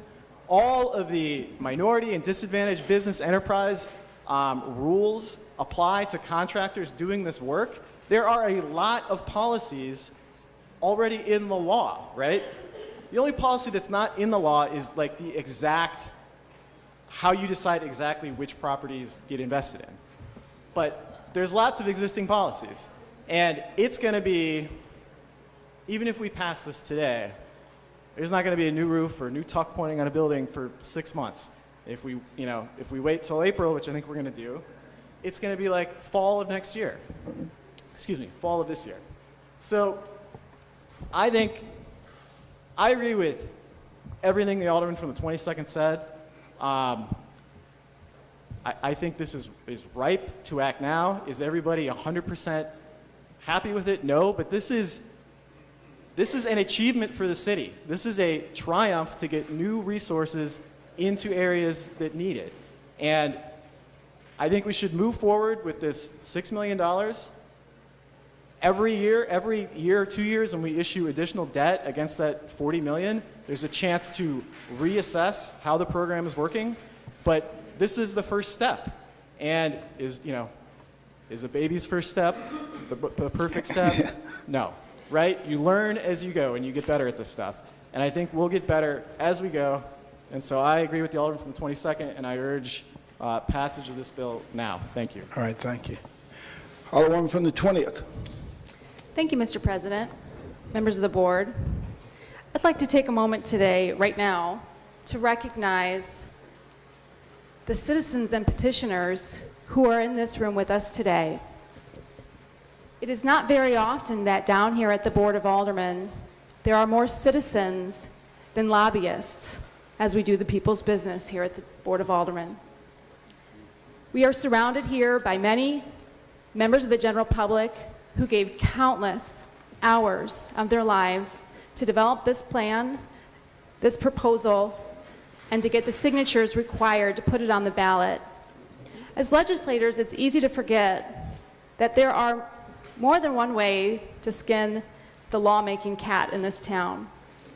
We can, of course, introduce laws down here at the Board of Aldermen, but citizens, through initiative petition, through a lot of effort on their part, can pass an ordinance. And in this case, the petitioners, the volunteers, gathered 15,000 signatures to put Prop NS on the ballot. This was no small feat. And I'm honored that my colleague from the 22nd Ward mentioned my name and work on this effort. But I want to make very abundantly clear that my effort was purely in support of the citizens who brought this initiative forward. Our city has a vacancy problem. It didn't start overnight, but we as a city have failed to adequately address vacancy. The lawmakers failed to do it, our past administrations failed to adequately address vacancy, and citizens took it upon themselves to develop a plan. Now, is it perfect? Probably not. Would I have done things differently? Absolutely. But it's a good start. And I have to recognize, and I think we all should recognize, the sheer amount of work that it took to get us here today. My problem right now is that the petitioners and the people that worked hard to make this reality are not in agreement with how we are moving this forward. And that is a huge disconnect between the lawmakers and the folks that we are elected here to serve. It was mentioned that many parts of the city, predominantly the north side of the city, voted against this. That is a problem, but it is also a ray of hope in there, because many of the wards and neighborhoods in the city that have the region's highest property values voted in favor of increasing their property taxes in order to address vacancy in the city. As the alderman from the 24th pointed out, his ward doesn't have any vacancy, but his ward agreed to increase the amount of property taxes they paid in order to address vacancy in the city. And that's an important first step for our city, to recognize that we have vacancy, and many citizens are willing to not only do the work to address it, but put their money where their mouth is and pay for a solution to get us there. And this is a good thing, but we have got to work together. We have got to be on board. This should be a no-brainer, and one that we can unanimously get behind. And unfortunately, that is not the case here today. And that is why, while I commend the efforts of the sponsor and many in support of this, I do think it's important that we pause and we have a conversation and we all get on the same page about how to move forward with this incredible effort and this incredible opportunity to finally make a major impact in what is one of the biggest issues facing our city, and that is our vacancy. As the alderman representing an area with 30% of our housing units vacant, I commend this effort. I recognize that every day is a day lost. Every day is a house, a brick that falls off. But in order to do this correctly and in order to do this well, we have got to get along and we've got to find a solution that citizens, legislators, the administration, and everyone involved can get behind. And unfortunately, I just don't see that we're there yet. And that is why I stand in support of the bill in a general sense, but ask that we pause right now until we can get a solution that we all can support. Thank you, Mr. President. I have no more.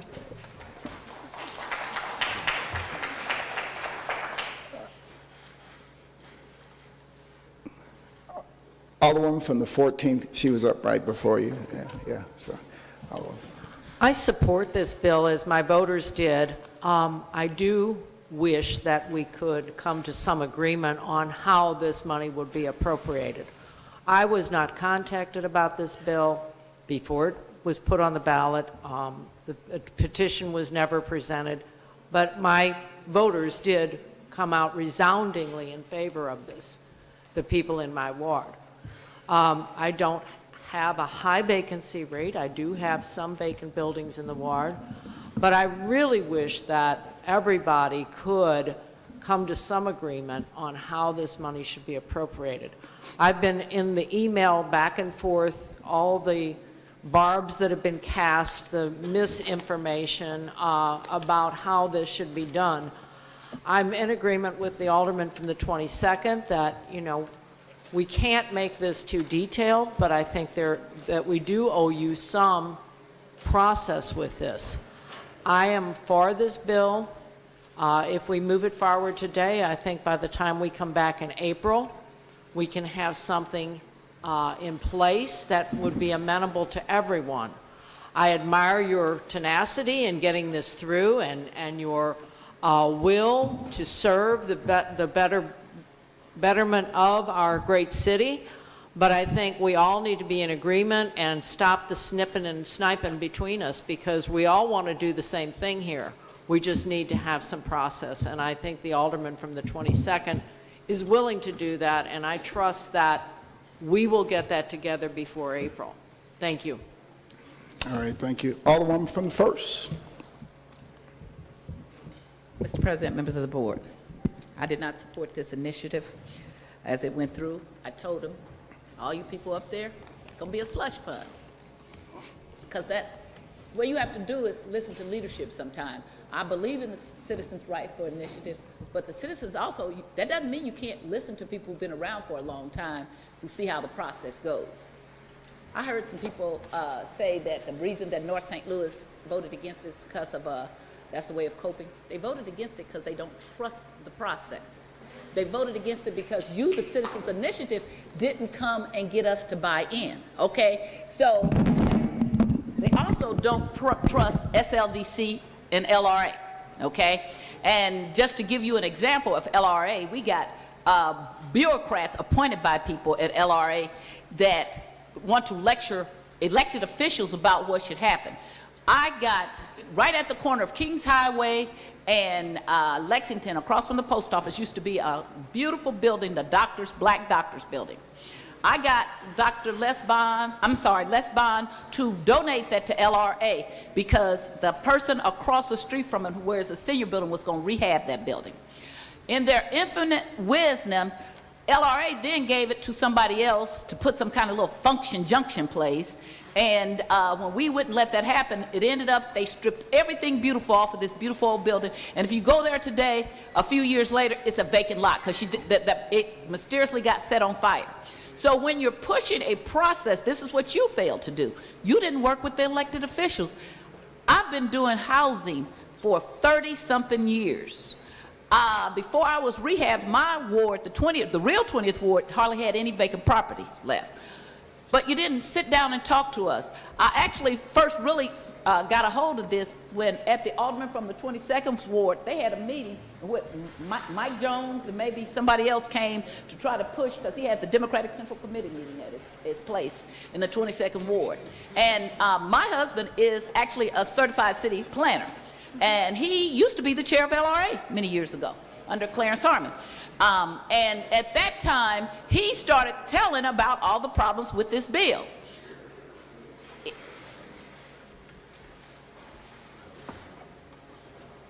So instead of working with elected officials, you acted like we were your enemies. And that's a mistake too. I do believe in the initiative process, and you did do a lot of hard work, but when you treat the elected officials like we are your enemies, you will get treated back like that, okay? So I think that is your mistake. We have to deal with SLDC, LRA, and all these alphabet suits all the time. I have absolutely no faith in them. I wish we could get rid of all of them. You heard me talk earlier about, I think we ought to fire Otis Williams. He absolutely serves no cause except for to help the Central Quarter. I think we ought to get rid of all this money that we pay to the planners. Why do we pay people for planning? And every year you see you're not doing anything in North St. Louis. You get an F. you get fired. You do not keep getting paid. We pay them out of our block grant money to do nothing in our communities because, of course, they go cut off little deals to people, and then so they got theirs, and they don't care about the big picture of the city. So if you're not, I think they ought to come and they have to be able to show what they did in North St. Louis, what they did in South St. Louis, and it ought to be proportionate. Since Central West End is only 4 wards, it ought to be proportionate to the wards. Now, we, of course, are missing a ward in North St. Louis since in their infinite wisdom they stole the 20th ward, but I never will give up on putting that back. But here's the thing. Then they bring us things like, oh, we gave you NGA. And that's the best thing ever happened to North St. Louis. NGA is not going, first of all, I sat on HUDs during the time when NGA came before us, so I got to question them. NGA is not affecting my life and the people in my community, not one little bit. There are some jobs for people in construction, but it does not affect my property values. I represent a place in which a lot of the people own their homes. This mystery that people don't know about. Black middle class, black working people. We don't know that they exist, but they do exist, okay? What are you doing here for me? So when you tell me NGA is the best thing to happen in North St. Louis, I am not trying to take anything away from the 3rd or the 19th or the 5th ward, but it does not help the real 20th ward or what's called the 1st ward or the 21st ward. It doesn't help us, okay? So don't tell me that's all I get in 30 years. Look what you got. You got NGA. We have nothing. We have nothing. We don't have anybody pushing for us. Not only that, we don't even have school board members who are in control of the school board, the appointed members. Not one of the people who appointed a school board member in all 17 years have thought, hey, we don't have anybody from North St. Louis. So in 17 years, we have not had an appointed member by the mayor, the president of the board, or the governor. We have a school board member that lives outside the city talking about our schools. But we don't have anybody that lives in North St. Louis representing where we live, okay? So, LRA, SLDC, you guys put this together, and you guys were perfectly okay with, oh, this is going great. You were perfectly okay with the mayor taking it to court after we defeated it. And the alderman from the 24th talks about how great that is. I don't find that great, because what they had to do was twist themselves in knots to say that this wasn't legal. Normally, the city argues that our laws prevail. They had to argue that the laws of the state overrode our laws to prevail. They're not representing us. We also could fire all the city councilors, except for maybe 1 or 2, starting with Michael Garvin, because that's the person who's doing that. But you were okay with that. You were okay with leaving the elected officials, and especially the black ones who represent the city of St. Louis. That is just as arrogant on your part as what you think that is happening to you now. If you are okay with what you were doing to us, but you don't like what the mayor is doing to you, then shame on you also. Shame on you also. That's the whole problem. And that's why nobody believes in the process, because everybody is getting it their way.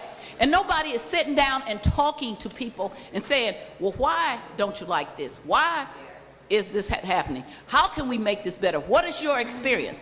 Yes, it does take a longer time, but you get a better input, okay? Yeah. So I have, as a lawyer, I find it obscene that people say we got too many rules in here to tell you what to do. Really? The reason why people don't want the rules in place and to spell it out so they can do anything that they want to, okay? Okay. I was here back in the 90s. We started something, Alderman Carter, the first Alderman Carter, Greg Carter, back in the 90s, we sitting around caucus meeting, we talked about how can we get some money for affordable housing in North St. Louis, because we have all these vacancies here. We talked about it, we came up with this thing, why don't we pass a little tax? And we're gonna get this money, and it's gonna be for affordable housing in North St. Louis. So we got it passed. Nobody thought it was gonna be anything great. Millions of dollars poured in here. You know what happened? Alderman, we got that passed, and the mayor, Slay, took that money and used it for every single thing that he wanted to. I have never seen any of that money spent in my community, okay? Not one dime has ever been spent in my community. But we sat and talked about it, so that's why we do not trust the process. Don't be patronizing to me. Any of the aldermen who say you don't have any vacant properties, I didn't used to have but hardly 20 or 30 left. I got 400 now since you reconfigured my ward. And so it is not that our people don't understand what will happen. They understand that bureaucrats are closing homeless shelters in parts of the city and pushing them into other parts of the city. They understand that they let all kind of low zoning happen in our community, and they don't care where they won't let it happen in your community. So there's a reason that the citizens where that most affected voted against it. Instead of you all saying, well, is something wrong, you say, well, see, they just don't understand. You are the one that do not understand all the people who don't have it. You're the ones that don't have to put up with it, and you did not come and ask us why we voted against it. Okay, because then you might understand that I would prefer to have a vacant house next to me than somebody who puts a drug house next to me or something else. It matters what you do with the money and what goes there. So when you have people who don't live in your community making these decisions, and they making big, bold decisions about your community, it matters. So I don't want you to come in my house and say, I think your walls ought to be gray. Now, you ought to be glad I'm painting the walls gray. No, I'm telling you that I get to decide what color my walls are, and you do not get to be patronizing to me to say I don't understand. You don't understand, and if you want to understand, you should come and ask me so I can tell you the many things that have happened in my community that will make my community, who wants to see their community thrive, not support this. They don't support the process. The process is everything. It's not just on one side. As I said, you also made a mistake. I don't mind. I understand why Alderman from the 22nd is upset. If he thinks in his heart he was really negotiating with you all, you attacking him does not help anything. I was petitioned on Facebook, my name, bing, bing, bing, bing, Sharon Tyus, Sharon Tyus. I go on Facebook, oh, help us, help us, help us. I said, excuse me, didn't I tell you this was going to happen? Here is my piece of literature where I specifically said, vote no on NS, no accountability, slush fund for SLDC, CD, LRA. Told you that. Now, either you are going to listen also to my leadership or you're not. When you don't listen, my mother says, oh, and now you got to pay the piper. Or as a very famous president said, Barack Obama, elections have consequences. So if you were over there with the mayor helping to overturn where the citizens defeated it, instead of saying, okay, we got more work and we need to get what we need, then don't you sit up there saying, oh, they're treating me badly now, okay? Say, we are part of the problem, okay?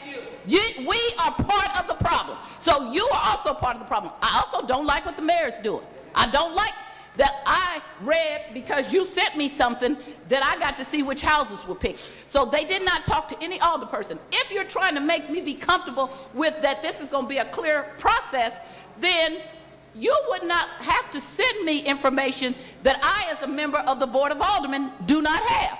That does not make me comfortable.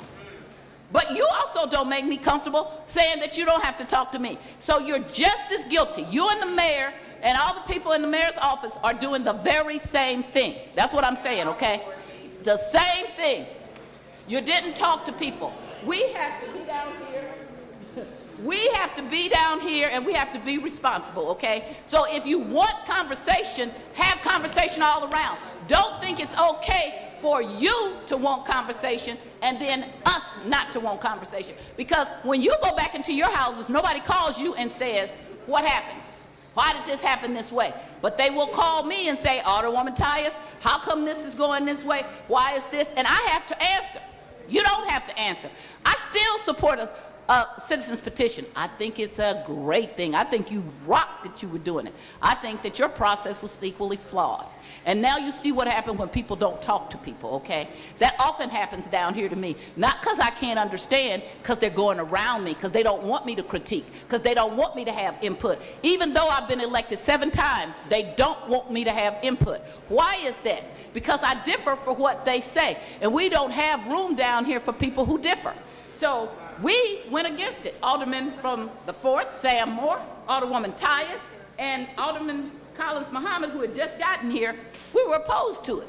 Because you equally, if you cannot get the people who it was going to most affect to be part of it, you should not have been matriarchal or patriarchal and oh, mammy and pappy and think that you knew more than us. You needed to go back, to the board and talk to us. But you were so confident and arrogant about, oh yeah, we know better than they do, that you could not hear no from the very people who it most impacted. Now it's happening to you. I see this all the time. So on Facebook, when everybody was calling my name, I went there and said, I opposed it all the time. Stop posting Sharon Tyus. Oh, but what can we do now? I'm not spending 1 second of what we can do now, because you were not hearing me when I said the problems. You could not hear that this was going to happen. At some point, you're going to have to listen to people who've been at the table before, who deal with these people, and you're going to have to listen also. I don't like that you're attacking the alderman. If he really does think that he is trying to work with you, you really may, I understand why he says, okay, let me just show you something. It's like the workhouse people shut the workhouse, closed the workhouse. I have been, when I was the chair of public safety, I took people into the workhouse talking about the problems, because I was a public defender. This young man comes down and says, we only have to close it. I said, well, I got some ideas about some other things. No, it has to be my way. I say, count me as a firm no then, okay? So that's what you did. You turned somebody who maybe wanted to negotiate with you into somebody who says, well, I don't want to talk to you at all. There are some other people down here. I'm listening to the debate. I will tell you, I'm not going to vote for this because I did not support it in the first place. I want it to, once you get the money, it's hard to negotiate with people. How you hold up things is called hostage politics, and you hold that money up, because we can do these bonds at another time, and if it means even going back and rewriting this thing, I have no problem with that, because I do have a problem with handing money over to bureaucrats, because we just sat here and told you that they do not look at our community as a whole. But I would say to you, take a look at yourself, okay? Take a look at what you guys did. Why did you think it was okay not to talk to the alderman? We did get elected. Somebody voted for all of us down here. So both things are good. The citizens initiative is good, but so are elected officials. And that don't mean you're going to always agree, but sometimes you might hear something from people that you didn't know about if you had just taken the chance to talk to them. For when Sterling got up, and Sterling's my husband, Miller got up at the Democratic Central Committee and started talking about it, he rolled all the committee people mostly off of it. And the reason they rolled off of it in North St. Louis, because they didn't know the things that he brought up, the things that you're whining about now. Those are the things that he talked about. So if you're willing to go ahead and push things ahead with not everything being in place, because I differ from all the people who say, oh, well, it don't have to be. I want every little thing spelled out. How do you spell my name? Sharontyus. I want everything spelled out as much as possible. But if you were willing to go along with it without everything spelled out, because you thought you had the ammunition and the power to then negotiate, then don't be surprised if aldermen down here are doing the same thing as you. And chalk that up to, we didn't listen also. I'm not going to support it at this point. I really asked the alderman, couldn't he can third read it, he can perfect it and third read it at sign and die. I would like for him to at least put something in writing, even if it's a resolution. I know some people want board bills, but I might be happy with a resolution that we then had them sign on to. Now, it just can't be CDA or SLDC. It's also got to be LRA, who, for me, that's a whole nother thing that we got to take care of. We got people running around on LRA, don't care what the aldermen say, doing what they want to do, and they're appointed. So to me, we could get rid of all the commissioners and they could come back to us, because they're not doing a good job either. I am not going to support it. I do think that we need to hold this up and slow it down, but I agree with the alderman from the 22nd about attacking him and saying that he wasn't dealing in good faith. I think that's a wrong way to approach things. Somebody is sitting down with you. That was more than you did with us. If he sat down with you, that was more than you did with us. Alderman from 3rd. Thank you, Mr. President. I would first like to say I appreciate all of our colleagues still being here through this long day. I know a lot of times, I think sometimes, well, we always got a lot of things to do, so I'm sure some of us had meetings today, so we definitely appreciate everybody staying for this important issue. I also want to thank the Alderman from the 21st Ward, 22nd Ward. 22nd. Sorry. Yeah, that's good. For his efforts, and also Slaco. So, the people who needed this money the most said that they did not want it, right? We voted it down. And then the city took it back to court, or it got taken back to court and was overturned. So no matter what those individuals in those communities who need it the most, where things are falling apart at, no matter what they wanted or voted on, it doesn't even matter, because people came and overturned it and said, you're going to pay for this regardless. The reason the individuals did not want it, it was not because we don't want these houses fixed up. We got bricks falling into our gangways. It's because we knew that things were not going to be appropriated the right way, and things weren't not going to break down the way that they should break down. And that is a problem throughout city government that we see too much. And there's a track record behind it. So people are tired of spending their tax dollars and not seeing a return on that. It's not getting a return on your investment, but you're steady pumping money into it. That's what this city is doing. We are investing into it, and they're not reinvesting into us. So fast forward now, where we have this money that we didn't even want, that we're being forced to pay for.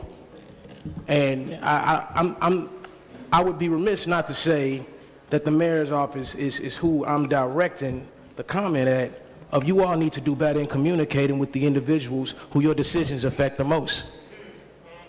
These things cannot continue to happen. In 13 months, we might not even have a city, but we arguing over things that might not even happen, right?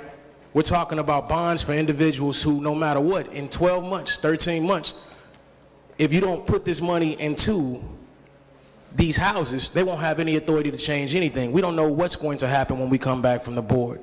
When we come back after sign and die, we have no clue. We don't know what's going to happen to this board, but we do know what we can do right now. And I think we have not been looking at things the correct way.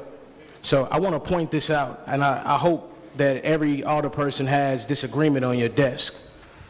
So we talked a lot about how we felt today, which is important because that helps fuel decisions. But I don't think we mechanically went through this thing so we can actually see the mechanics of it. We keep talking about that it has no procedures, when that's false. We keep talking about that there is nothing other than a bond issuance. That's false. And I'm not saying that Alderman from the 22nd is false in his statements. Sometimes when we don't create these board bills and we help, we work with other people to create them, things show up that we might not necessarily caught. And I will say that because sometimes we don't create every single page of every single board bill. The city is working together on creating a lot of things. Just sometimes one department thinks they can get over. So from my perspective in reading this, and I would like, this is the conversation that we're talking about as a board. We are all here, so this is the time where we debate and find out what's in this ordinance. So I'm going to read to you the most important part of the ordinance, or one of the most important parts of this ordinance, that we keep talking about has no authority when it has all the authority that this ordinance holds. Section 6 on page 8. Is everybody on it? For those who want to get on it. I'll give it a few seconds. Line 17. This section is defined in bold. It says, Section 6, the authority and direction to execute. What does execute mean? To carry out. We know what execute means. We are not in the third grade. We are grown. If we all made an agreement right now, when I agreed for us to have an agreement between each other, and I said, I will execute this if you give me this, and I don't execute, we're on page 8, line 17. If I don't execute, then I fail my agreement. I fail on my side to return what it is that we agreed upon. Now I'm gonna read this whole thing and let's break this down. The authority and direction to execute and deliver city documents and appropriation of bond proceeds. Now that says this entire chapter is how we retrieve these bond proceeds. Once again, the authority and direction to execute, carry out, and deliver, provide City documents and appropriation. The appropriation is the action of taking. Appropriation, us taking these bonds, the bond proceeds. Let's continue. The comptroller, on behalf of the city, is hereby authorized to enter into, and the comptroller and such other officials and our officers of the city as are appropriate and hereby authorized to execute, seal, attest, and deliver the city documents for, on, and behalf of, and as the act and deed of the city. Each document, each city document, shall be approved by the city councilor. Shall. This says shall. This don't say may. It says shall. Now we know what shall means in this board. Let's not play with each other. We know what may means. May be. Shall, you shall do this. When I say you shall, it's either you do it or there's a consequence behind it. Each city document shall be approved by the city councilor, not by the board of aldermen, not by any residents. Shall be approved by the city councilor and by the appropriate officials and or officers of the city executing such documents, such offers, signatures thereon, being conclusive evidence of their approval and the city's approval thereof. Let's keep reading. What are we approving? What documents are we talking about? What are we executing? Let's go to page 9, section 1, the very first line. The cooperation agreement, that is what we are executing. This cooperation agreement is hereby authorized and approved, not authorized and may be approved upon such actions. It is authorized and approved in substantially the form of Exhibit A. Now those are extremely important words. We said substantially. What does substantially mean? The definition of substantially is for the most part, essentially. Things have to be substantiated in court. This is essentially what it is. Maybe minor tweaks, but it does not say that. It doesn't leave a maybe, right? It says it's hereby authorized and approved in substantially the form of Exhibit A, attached hereto and incorporated herein by reference. We're referencing this contract, this agreement, this cooperation agreement that authorizes the bonds. We're about, what are we? About 10 lines in, and we got our answer on what's giving us the power to do this and what the authoritative document is, and that is this agreement. That's the authority. It's not the rest of the board bill. We're authorized to release these bonds under Exhibit A. Now let's finish reading.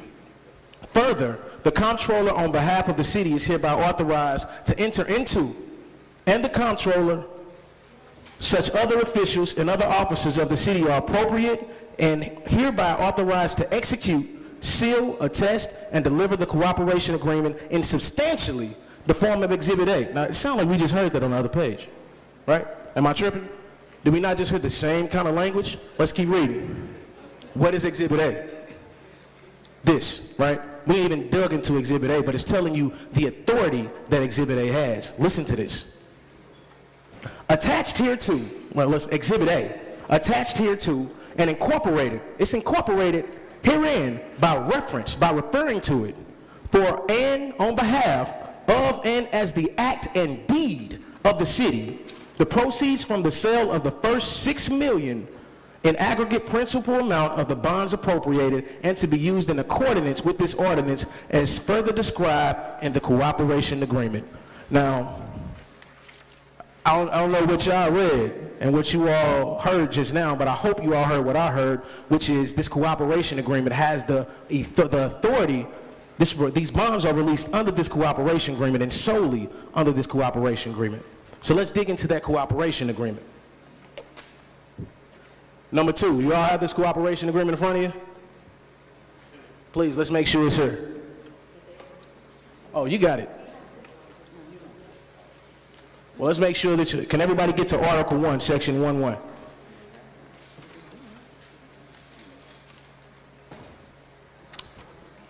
Yes, ma'am. Article 1, Section 1.1. Definition of words and terms. It's page 2 of the order. It's page 2 of Exhibit A. If I'm going a little fast or if I start speaking, you'll have it, please just let me know. Now, this is the definition of this agreement.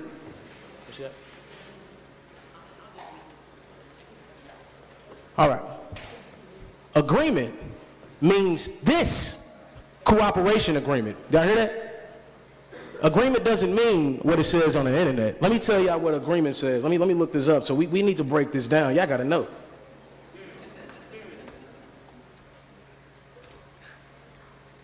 Agreement means testimony or accordance in opinion or feeling, a position or resulting of agreeing. A negotiated and typically legally binding arrangement between parties as to a course of action. That's what agreement means when you look it up, just as definition. What this says is, what does agreement mean? Because this is an actual document. This is a living document if we pass this through. Agreement means this cooperation, not a cooperation, not we may agree, not we shall agree. The definition in this article within this document says agreement means this cooperation agreement, as from time to time amended in accordance with its terms. That's what it means. The other definition you go a few more down, it says building division. This means office created in Article 8, Section 15 of the Charter of the City. City means St. Louis City, Missouri, a municipal corporation of the state of Missouri. Who runs the city of St. Louis, people? The mayor, right? Not the Board of Aldermen, not the Board of Public Service. It's the mayor. She runs the city of St. Louis. She runs the departments. She carries out services. We make the laws. So let's continue. Page 3. NS project means all of the utilization of all available revenue for A, water tightness to include work related to the roof, gutters, tuck pointing, B, structural stabilization improvements, C, boarding up of buildings, and D, interior demolition necessary to prepare properties for further private redevelopment. So you need to know what all these different terms mean, so when we start to read and get in the meat of this, you don't get lost in other terminology. At least we know what the basics mean and the most important parts of this is. Now, we go down a little bit more on page 3, we go to work. So right now we got the definitions of agreement, building division, city, NS project. Let's get the definition of LRA. LRA means Land Reutilization Authority of the City of St. Louis Political Subdivision of the State of Missouri, created pursuant to sections 92.700 through 92.920 revised statutes of Missouri. All right, the last definition we're going to go to is work. It means water tightness to include work related to the roof, gutters, tuck pointing, etc., structural stabilization improvements, boarding up of the buildings, and interior demolition necessary to prepare properties for further private redevelopment. Now we know what work means, right? The very first thing that we come to when you get to page 5, right, is all of those 3 things we just talked about in 1 or 4 in one section. Now let's go to Article 5, bidding and contracts and implementation. That's page 5. Section 4.2, contracts. Y'all listen. The building division shall, once again, that word shall, you will. The building division shall enter into contracts for the work. What is work? We just learned what work is. That's everything that Prop NS is for, the work. In a manner guided by the President of the Board of Public Service and Supply Commissioner. That means the building division shall enter into contracts with these contractors being guided by the Board of Public Service, not being chosen by the Board of Public Service and Supply Commissioner. It says, and shall, upon identification of a property in need of stabilization by LRA. That's the agreement right there. We worried about who's going to choose these properties. It's right here in section 4.2, contracts. The building division shall enter into contracts for the work in a manner guided by the President of the Board of Public Service and Supply Commissioner, and shall, upon identification of a property in need of stabilization by LRA under NS project, select a contractor or contractors to perform the work. Who is selecting these contractors? Who is in this agreement? It's the City of St. Louis and LRA. The Board of Aldermen and residents are taken out of this thing. Now, after I go through it, I want you all to take your time. If you counted, Every single time LRA is mentioned in this bill, you'll count 39 notations. They are mentioned 39 times. You know how many times residents is mentioned? 0. We don't say residents at all. Say citizens once. We got to think about that, right? City is mentioned over 30 times too. So that's a real agreement. You got all of these different agreements going on between the city and LRA, and nobody has seen the Board of Aldermen or any other entity other than the Board of Public Service, any other entity that's not ran by the mayor's office, which in this agreement. This agreement is the agreement. Now let's keep reading. Section 4.4, limitations for identified properties. What is that? Why is that there if we're not identifying properties yet? If there is no procedure or policy set up to identify these properties, see, this agreement is king. This is the king. The parties acknowledge and agree. What is agree? Right? They agree that LRA shall be responsible for the identifying the properties in need of work. What is the work? That's the entire reason NS was created, for the work. Who is in charge of identifying properties for work? We just had it in section 4.2. Now we see it in section 4.4. That's where we see that LRA and city thing all the time. Once again. One more time. The parties acknowledge and agree, which means the city of St. Louis and LRA acknowledge already without us. Ain't talk to us, don't care about us. They acknowledge already that LRA shall be responsible for identifying the properties in need of work. The parties further acknowledge, which means those two parties, and agree that no more than $30,000 of NS project funds may be spent on any one single family residential property, and no more than $50,000 of NS project funds may be spent on any one multifamily residential property of 6 units or less. Now, the rest of that didn't need to be read. The most important part you need to get out of this is the parties acknowledge and agree. How have they agreed and we not a part of the process? Didn't we just talk? There was no agreements. Am I tripping? No, it don't sound like it to me. That's an agreement. These people have already agreed and said, we got this. Y'all don't need it, we gonna take care of it. That is not what has been talked about today. That is not what was said, and I'm guaranteeing the mayor's office has said that that's what this is about. This is a complete living document that controls those fundings as soon as we release the bonds. You cannot come back and say X, Y, Z, because this shall be substantiated. This shall be in substantial form. Remember, that's what it says before you get to this article, before you get to this living document. It shall be substantial. Let's keep reading. We're still on page 5. Section 5.2, identification of properties. We keep talking about identification. Let's look up identification, just so we know what identification means.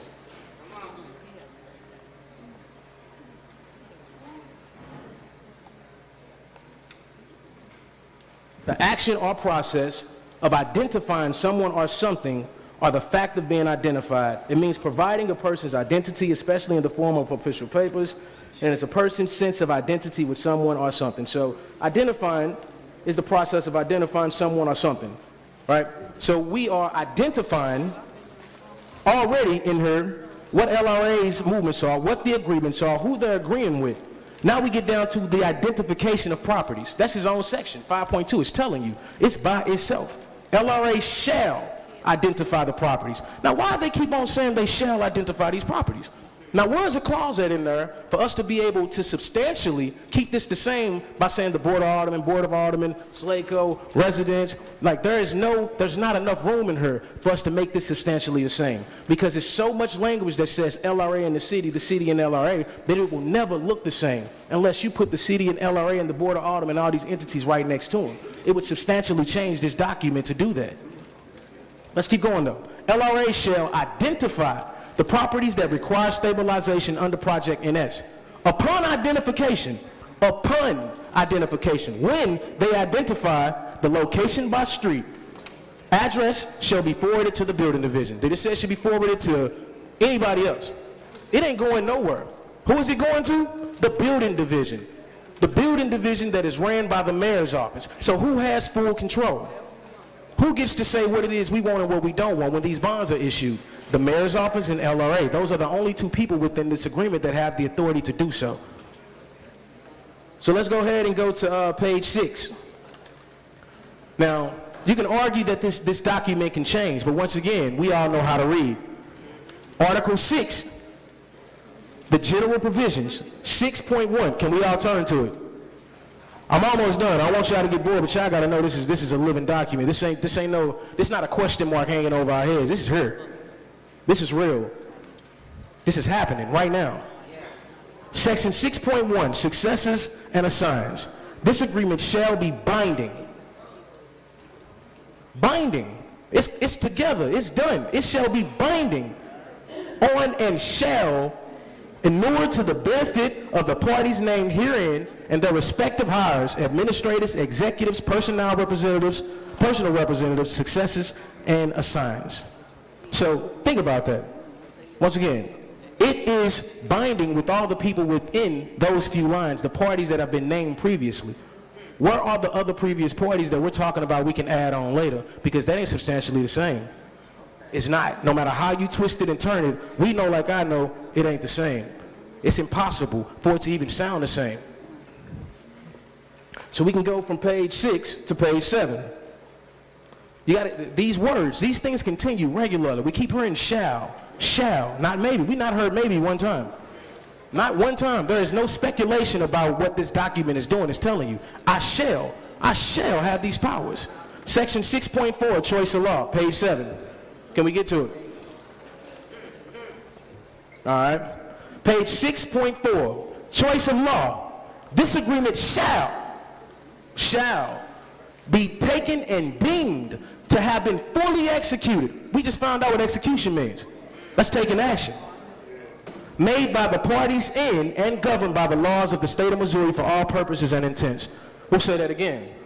This agreement shall be taken and deemed to have been fully executed, made by the parties in St. Louis City and LRA, and governed by the laws of the state of Missouri for all purposes and intent. Now, 6.5 right under that says the entire agreement amendment.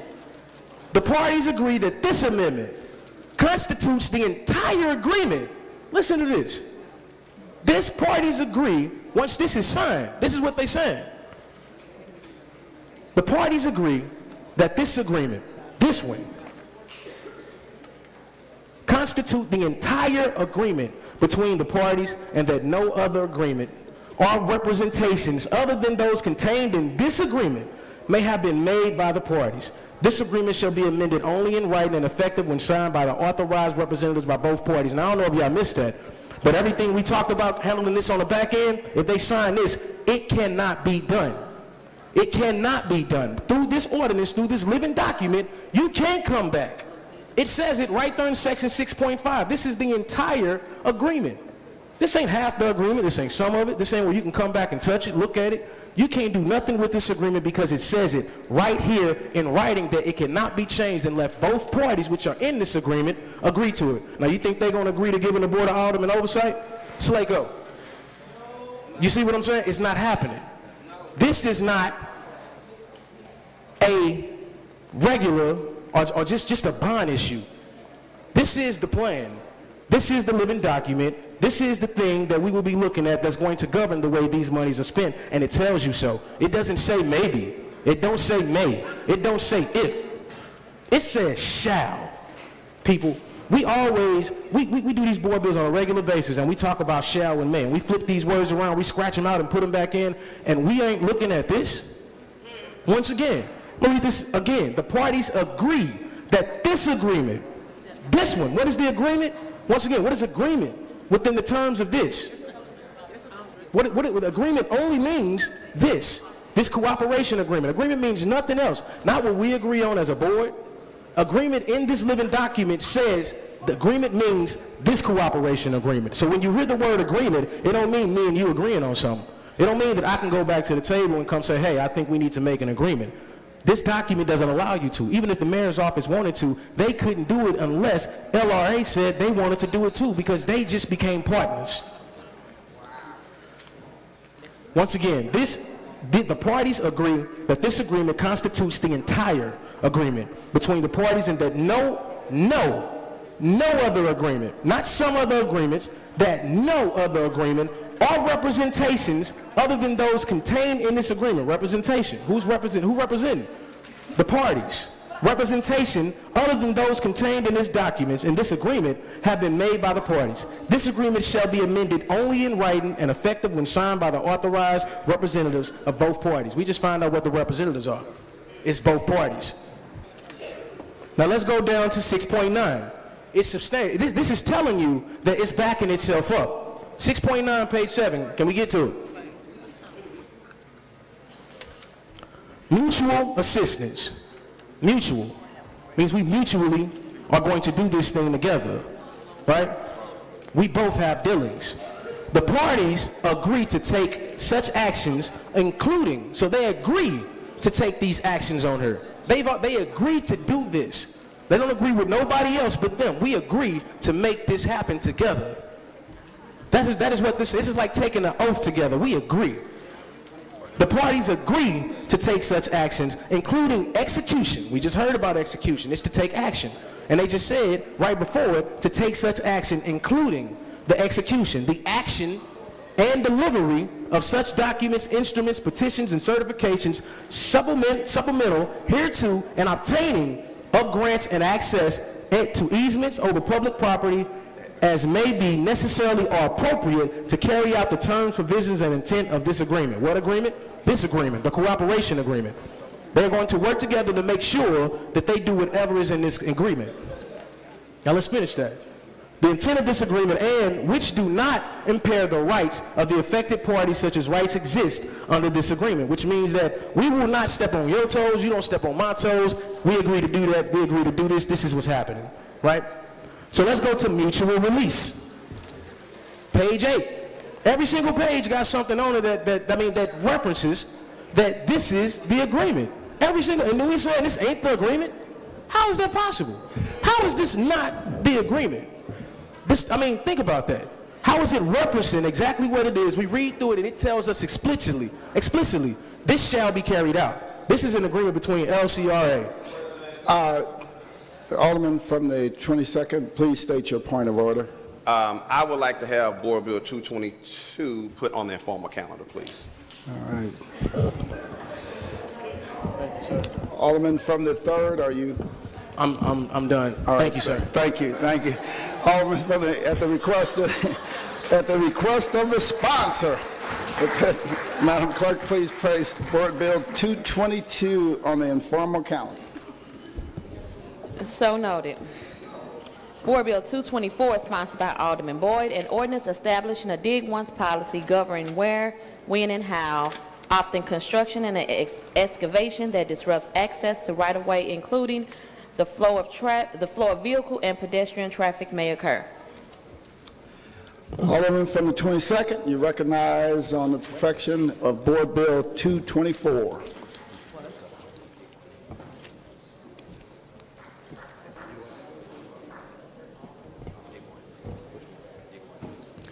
Board Bill 224. Yes, Mr. President, I move for perfection of Board Bill 224. Moved by the Alderman from the 22nd. Entertain a second on that. Seconded by the Alderman from the 25th. Any discussion? Yes, Alderman. Mr. President, Board Bill 224 is a dig once board bill, which encourages the utility companies to all get in the same space around the same time. It will be very cost effective. Now, of course, we cannot make them do that, but what we're going to do is create a grid system, and we're going to open up and say to the utilities, look, this grid is open for 3 years or whatever, and if you come and play in this particular space, then you can probably have some cost savings. However, it does not prohibit utility companies in emergencies or if they have a particular schedule that they're already on. What it does do is, instead of us having blocks where we've paved the street and there's 9 squares in the street, it says you're not going to get a chance to just patch. You're going to have to mill that whole side of the street up and give us a clean street.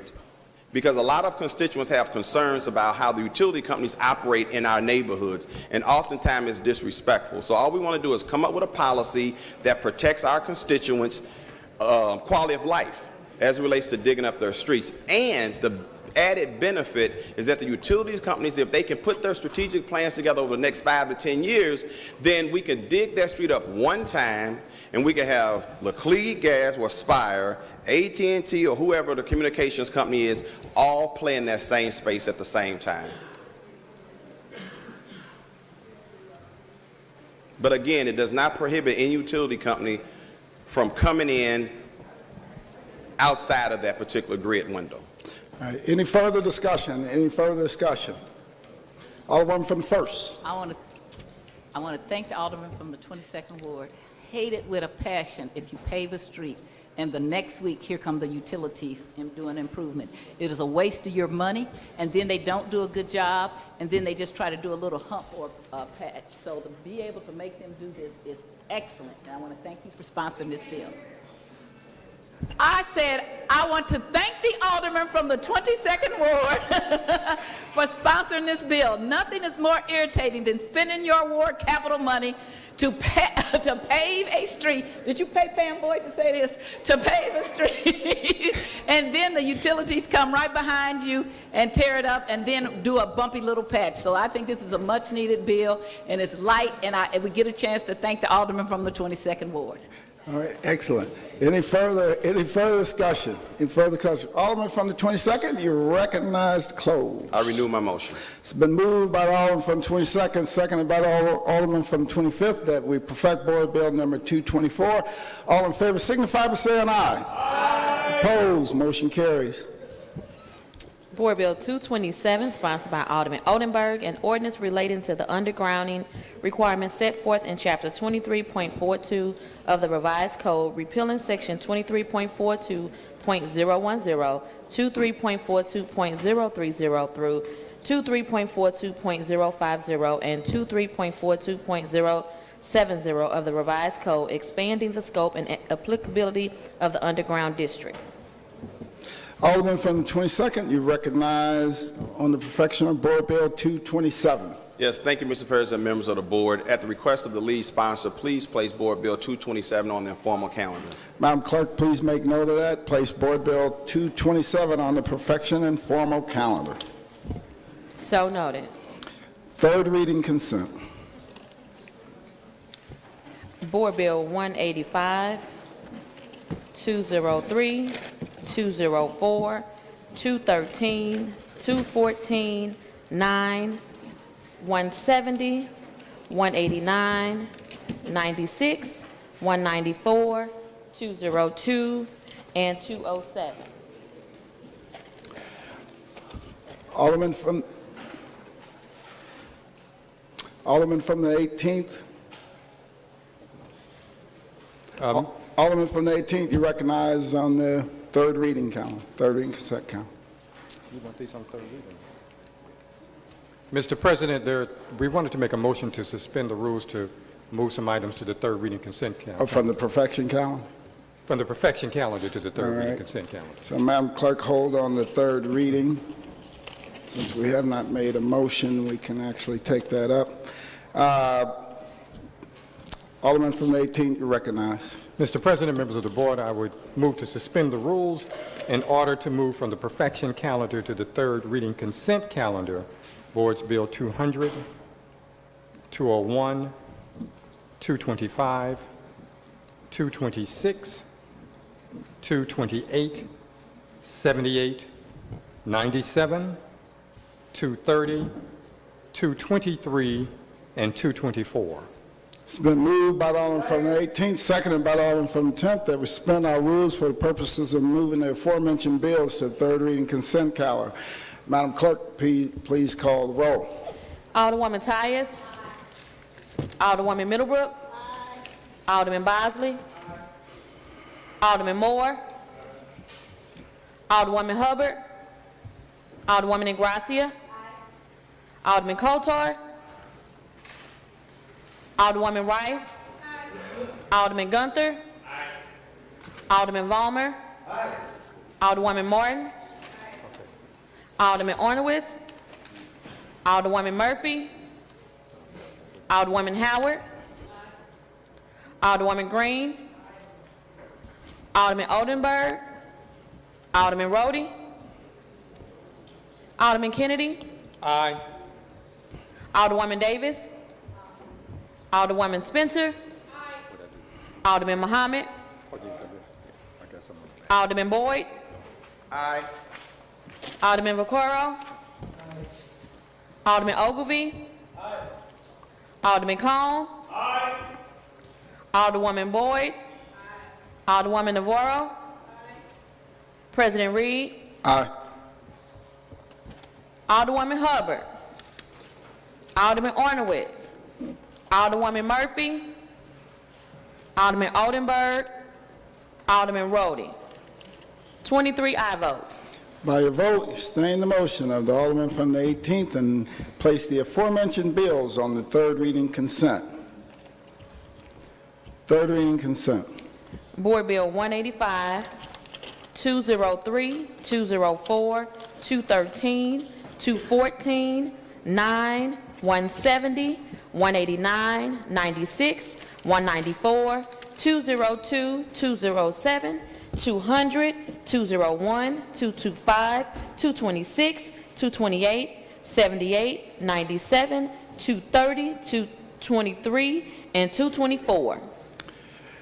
Alderman from the 18th, you recognize on the motion for the third reading consent calendar. Mr. President, members of the board, I move for adoption of the third reading consent calendar. Been moved by the Alderman from the 18th, seconded by the Alderman from the 10th. Any discussion?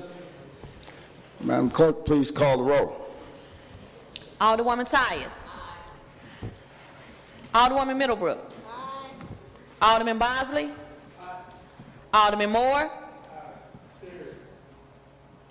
Alderwoman Hubbard. Alderwoman Ingracia. Alderman Kotar. Alderwoman Rice. Alderman Gunther. Alderman Vollmer. Alderwoman Martin. Alderman Ornowitz. Alderwoman Murphy. Alderwoman Howard. Alderwoman Green. Alderman Oldenburg. Alderman Rhodey. Alderman Kennedy. Alderwoman Davis. Alderwoman Spencer. Alderman Muhammad. Alderman Boyd. Alderman Vaccaro. Alderman Ogilvy. Alderman Cone. Alderwoman Boyd. Alderwoman Navarro. President Reed. Aye. Alderwoman Hubbard. Alderman Ornowitz. Alderman Oldenburg. Alderman Rhodey. 24 aye votes. By your vote, you sustain the motion, Alderman from the 18th, and third read and finally pass the aforementioned bills. That is the extent of third reading consent calendar. Third reading report of engrossments.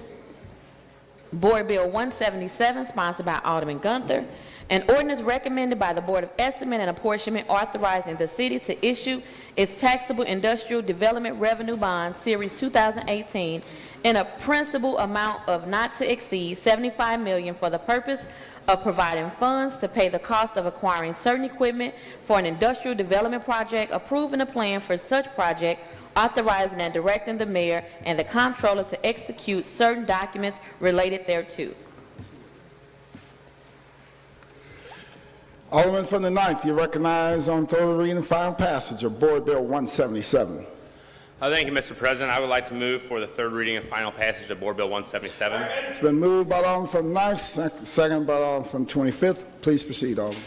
Thank you, Mr. President, and thank you to all the colleagues that are still here to hear this one out. As everyone knows, last week we had a lot of discussion about this bill, so just to quickly go over some of the highlights of this, I do feel that anytime we're offering bonds, it is in our best interest to see what we can get for the city.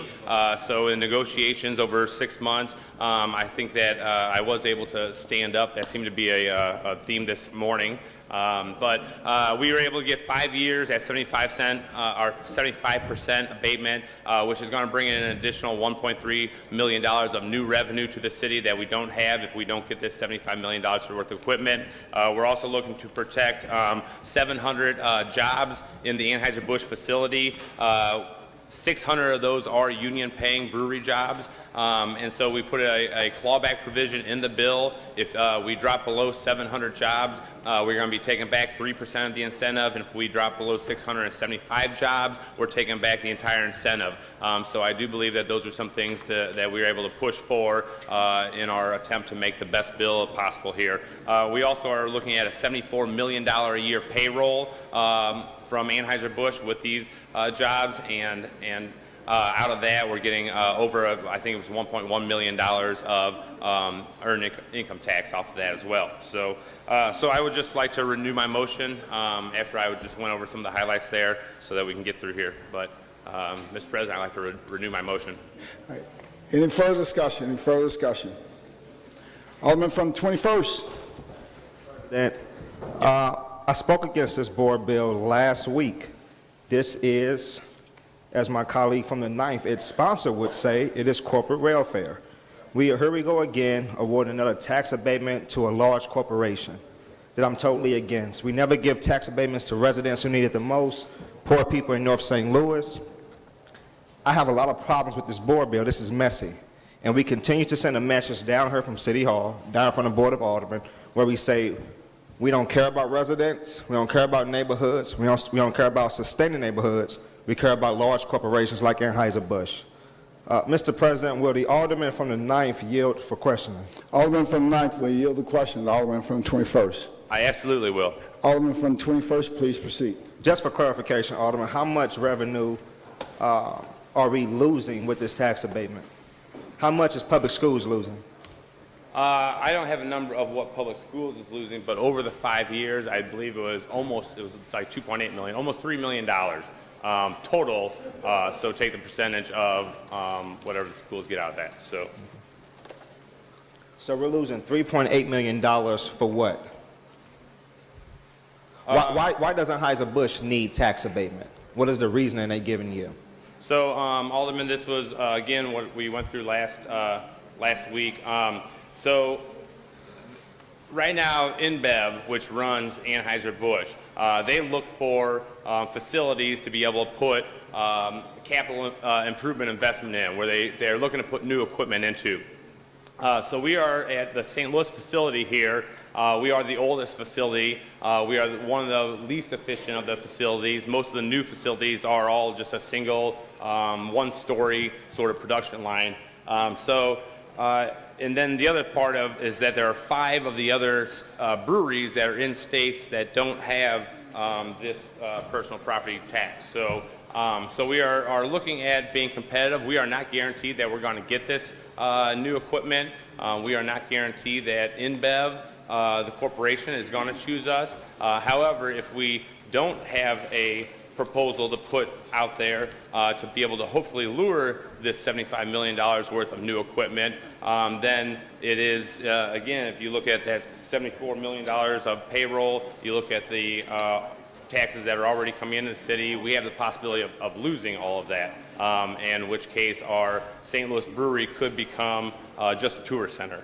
So we're trying to keep the 700 jobs in the brewing facility by bringing in new equipment to make it able to produce multiple different products other than just one large batch of beer. So, thank you, Alderman. Out of those 700 jobs that you just said, how many jobs belong to St. Louis City residents? How many jobs belongs to St. Louis County residents? Or any other suburban area? Same answer as last week, Alderman. I don't know. I don't know where people live. Yeah, but we do get the earnings tax, though, of all the people that live in the county or live in Illinois or wherever. And that $1.1 million of earning tax that we are getting right now with these brewery jobs could potentially go away if we don't offer something to be able to give them. So from the earnings tax of employees working at Anheuser-Busch or InBev, we get $1.1 million. In earnings tax right now. And we're giving them a $3.8 million tax bond. Public schools will lose, I just passed it, I'm sorry, public schools lose a little over $1 million a year. I'm not sure where you see that number at. The numbers I have here don't add up to $1 million a year at all. What number do you have, Alderman? Maybe I'm looking at the wrong one.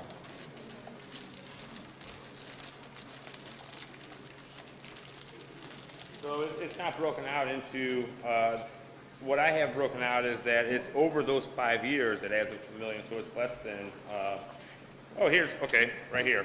The total over 5 years, if no project, it says, no, that's actually it. It says $828,000 over, that's over 10 year, that it will actually bring in $828,000 of new money over 10 years is what this, and again, the SLDC people that put the graphs together, they rated this 40 out of 40. They rated it 5-star program, and you know, this is something that we worked hard to get the best deal that we could to be able to put something forward with Anheuser-Busch and to be able to get the city not only new revenue coming in, but also a guarantee of keeping some of 700 jobs, 600 union jobs. So. And you said this, so this tax rate proposal received a great rating from SLDC, right? It received a 100%, 40 out of 40. So. That's not impressive. No less than 2 hours ago, we just pretty much debated how bad of a job we think SLDC does for development in the city. And now you are saying they gave this a 5-star rating and this is a good idea. And our colleague from the 25th just spoke 2 hours ago about the unproductivity of SLDC. So I'm trying to figure out why is this such a good thing and everything we just discussed 2 hours ago is not. What am I missing? I think this is a terrible bill, Alderman. Again, I voted against this last week. I'm going to vote against it again. And I would have never imagined you, who preaches against corporate welfare, preaches against handing out tax abatement and TIF funding to people who don't need it, I never would imagine that you would propose a board bill like this, especially in your ward. And you have a disenfranchised community as well. You're one of the very few wards in South St. Louis that's disenfranchised, along with the 20th and the 25th and little portions of the 11th. I'm trying to figure out what encouraged you to propose a board bill like this. Like, why? Because the argument you just gave, 700 jobs and $1.1 million of existing earnings tax, as well as $1.3 million of brand new tax that we will be bringing in with giving up a little bit of incentive. So again, yeah, what convinced me to do this was that we finally got to a point, and if we go back to this earlier debate about TIF, our incentives, and we go back to from what I said last week, that I think there is more work to be done, but we are making progress. I would say that's quite possible a couple years ago that this would have been a 10-year, 15-year deal at 100% and would have slid through. So I think that when we come up and say, hey, we need to make sure that we're getting the best value we can for what we're giving away, that's where I stand here and believe that we have done that. So, yep. And you know, if you want to talk about you know, what they're doing for our communities, last 2 years I've had the opportunity with a couple other alder people to work. Anheuser-Busch has donated $25,000 to Habitat for Humanity. I've had the opportunity to not only put a couple of those houses in my ward, but houses all throughout the city. So they do a lot of great things that benefit the entire St. Louis city, and I'm looking forward to doing more of those things with them, but we have to keep it a brewery.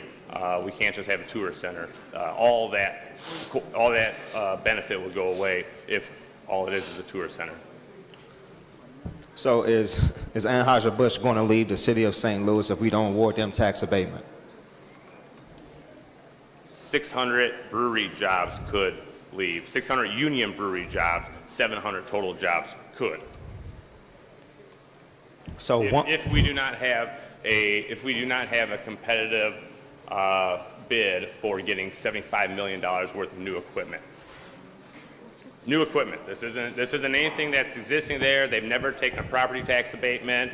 They've never taken any sort of other thing. We're just trying to make sure that we get $75 million worth of new equipment from the new corporation InBev. And things were a lot different 10 years ago when St. Louis was their world headquarters were right here in St. Louis. Things have changed a lot since InBev has taken over. Now we compete with breweries that don't have the same tax structures that we do.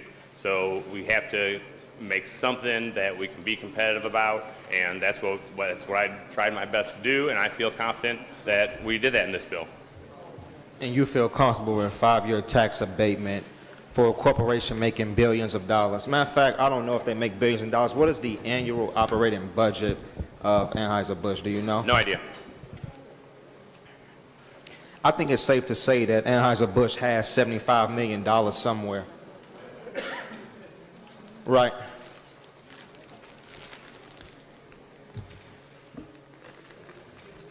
It's a multi-billion-dollar worldwide corporation. I doubt that they have $75 million laying around. You're proposing a board bill, Alderman. Can you go down the numbers with me in Exhibit 3? Go down numbers with me in Exhibit 3 and Exhibit 2. Can you run through those numbers for me? Where are you at again? Exhibit 2 and Exhibit 3.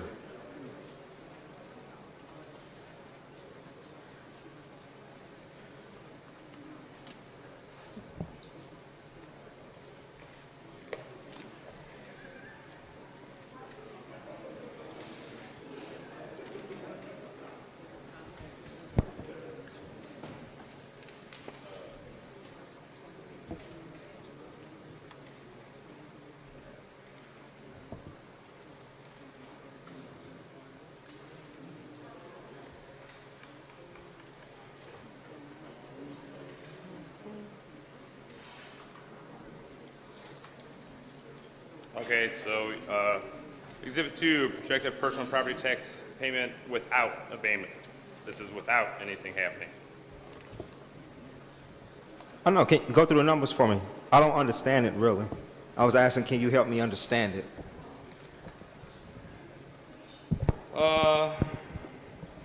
So in the top line across here, it has each year, 2020, 2021, 2022, et cetera, has the years.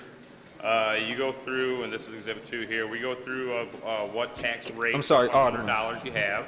Alderman, Then you go through. not to interrupt. Can we go through each year individually, please? So how much do you want to go through each year individually? 2020? I want to go through every category, so I guess we're going to start with the State Blind Pension Fund. Okay. So let's go with 2020. 2020, State Blind Pension Fund is $1,884 that this property tax without anything would have brought in. Without any property tax, the second line, the City of St. Louis, $18,000. Board of Education, $322,000. St. Louis Community College, $13,000. You can't do it like that, as you know. You have to get the floor. Please, and if you would like to call a point of order, you have a right to call a point of order, but not call the question the way you just did. Alderman from the 21st, you have the floor. Please continue. Thank you, Mr. President. I'm sorry, Alderman from the 9th. The Alderman 25th just threw off my whole concentration. I was trying to follow you. Can you start over again for me? We're back at the State Blind Pension Fund 2020. In the year 2020, State Pension Fund, $1,800. City of St. Louis, $18,000. Now this is back at the State Blind Pension Fund in 2020. This is what could have been made without the tax abatement, right? So this is a potential funding. This is everything with zero abatement. This is with just they bought. So this is what the City of St. Louis is losing. No, because that number would be 100% of the value. So if you want to do the math of figuring out what 75% of that number is, then that would be what it is. Okay, thank you. So we're at 2021 now. The state blind pension in 2021 will be losing, would be getting $4,123 if there were no abatement on $75 million worth of new equipment.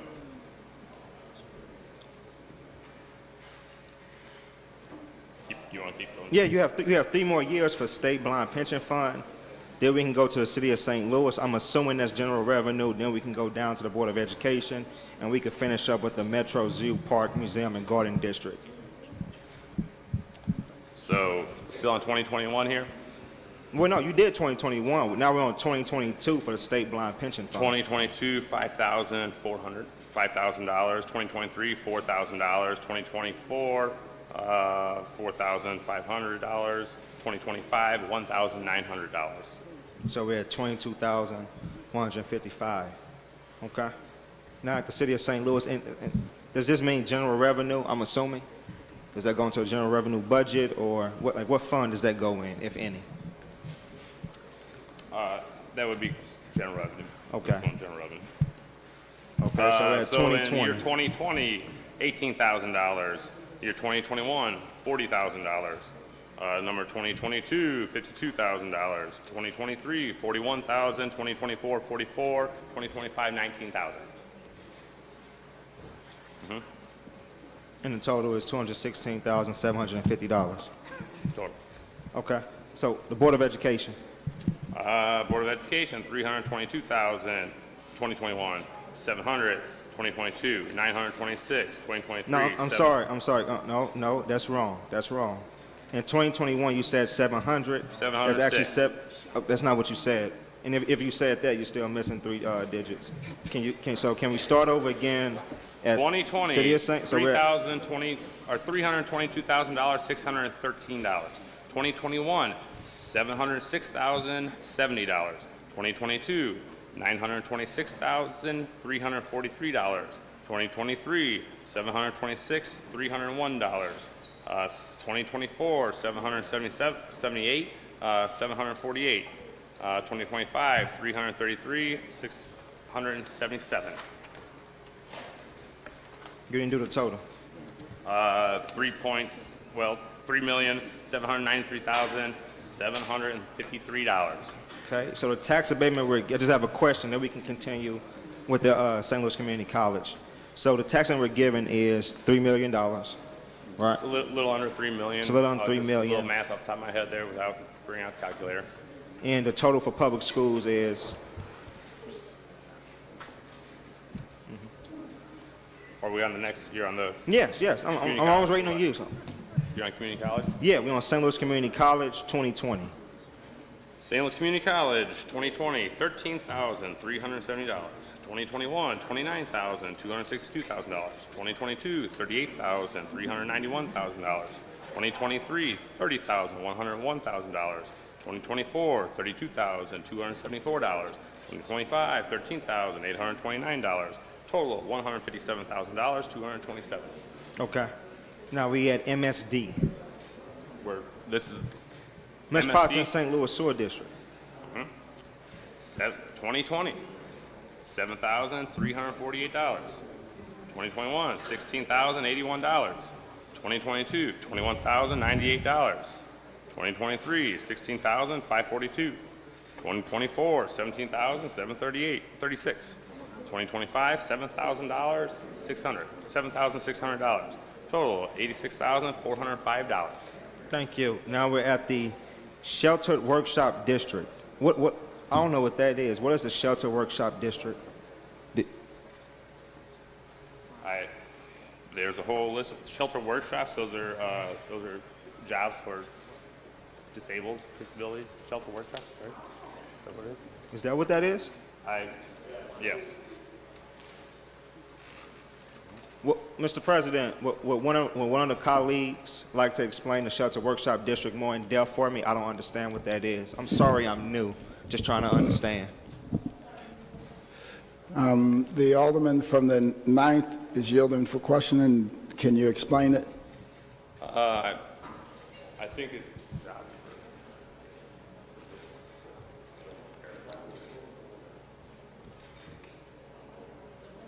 With the assistance of the Alderman from the 25th, he is saying that it's like MERS Goodwill. It's not paraquat. I thought maybe there would be a paraquat, but it is a federally designated work program. Thank you to the Alderman from the 25th. What corporations are or affiliated with the Shelter Workshop District. How do I'm not sure that that's a question about this bill. I'm not sure. Well, no, it's in the board bill. This is in the exhibit. You This is asked a me question what about it. businesses are associated with it? I don't Yeah. know. I think we I'm just asking what- clarified that it was merged goodwill. Is that it? I don't know. I have no idea. Or do they have any more community partners, affiliations, or? Okay. That would be a great question to ask. That is a great question to ask. It's in your board bill. So we had Shelter Workshop Districts 2020. We're back onto here. Yeah. 2020, Shelter Workshop District, $8,736. 2021, $19,119. 2022, $25,083. 2023, $19,666. 2024, $21,087. 2025, $9,035. Okay. And we end with $102,725. Okay. Now we're at St. Louis Public Library.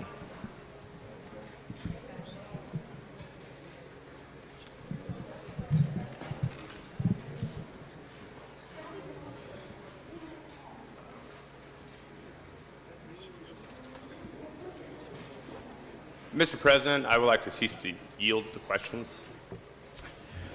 All right, Alderman from the 21st, the Alderman from the 9th has decided not to answer any further questions, and which is right, so please proceed. Thank you, Mr. President. I would like to start reading the board bill. I want to go through every page, line by line. I seem to got mine out of order.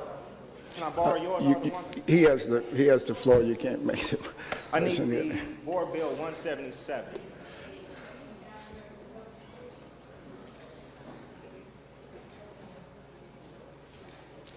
He has the floor.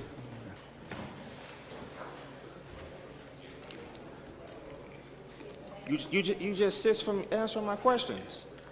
You just please. ceased. I mean, you stopped.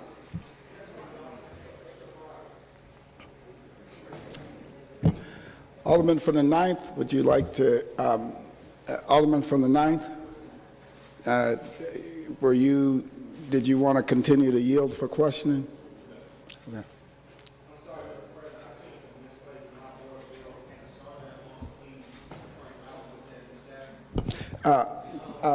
Alderman from the 21st? Alderman from the 21st? Yes, please proceed, Alderman. Thank you, Mr. President. I seem to misplace my copy, and I do not wish to take any of my colleagues' copies. Can the Sergeant at Arms please print out Board Bill 177 for me? Okay, you will have to continue to make your presentation while that's happening or yield the floor. And so if you want to continue to... Well, I don't have the legislation to continue. I need a copy.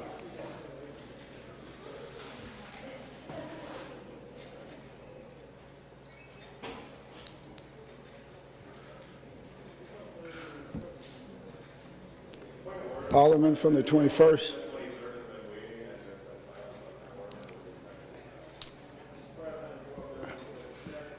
Alderman from the 21st, Madam Clerk.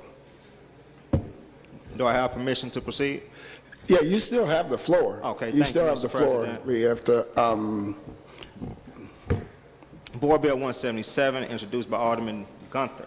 An ordinance recommended by the Board of Estimate and Apportionment authorizing the City of St. Louis, Missouri to issue its taxable industrial development revenue bonds, Anheuser-Busch LLC project, Series 2018, in a principal amount of not to exceed $75 million for the purpose of providing funds to pay for the cost of acquiring certain equipment for an industrial development project in the city, approving a plan for such project, authorizing and directing the mayor and the comptroller to execute certain documents related thereunto, and authorizing and directing the taking of other actions in approval and execution of other documents as are necessary or desirable to carry out and comply with the intent hereof. Board Bill 177 continued, whereas the City of St. Louis, a constitutional charter city and political subdivision of the state of Missouri, the city is authorized and empowered pursuant to the provisions of Article Section. I have a question, Mr. President. Would the Alderman from the 1st Ward yield? Alderman from the 1st Ward, do you yield to the Alderman from the 21st? I will. Alderman from the 21st, please proceed. Thank you, Mr. President. Thank you, Alderwoman. Alderwoman, can you explain what a constitutional charter city means in a political subdivision in the state of Missouri? So there are cities that are under a charter. St. Louis is one of them. And so in the state of Missouri, constitutional charter city would be someone who is under a charter versus other kinds of rules. City of St. Louis is one of them. The county is not. Can you explain, I'm just trying to understand a from out of board bill. Can you explain the structure of St. Louis County if they are not a constitutional charter city, or are they a political subdivision of the state of Missouri too? They are, but they are, so everybody is not under. The cities in the state of Missouri, not all of them have charters. They have different rules. We are one of the people that has charters, but there are several different versions of what exists under the city. I'm not 100% comfortable talking about the county. I know somewhat how they are set up, but I didn't spend my time looking at what they're doing. They actually have, instead of a mayor, because they have all these other little smaller subdivisions, they often talk about that we have too many representatives, but actually they have a county council, but up under their layer of county, and then they have a, Steve Stinger is the county executive, but then it's, when you go to a different layer, they have municipalities who have their own aldermen, their own mayor. So when they talk about how that we have too many people representing us, they really don't tell you about how many people they have representing them, because they try to point to the county council as if it's the same thing. So they have a different form. They're not a charter city, because our charter rules us. We have to, that's our Bible. That's what we have to go by, our charter. They have a different form of government. Thank you, Alderwoman. If this was St. Louis County, could Anheuser-Busch get this tax abatement?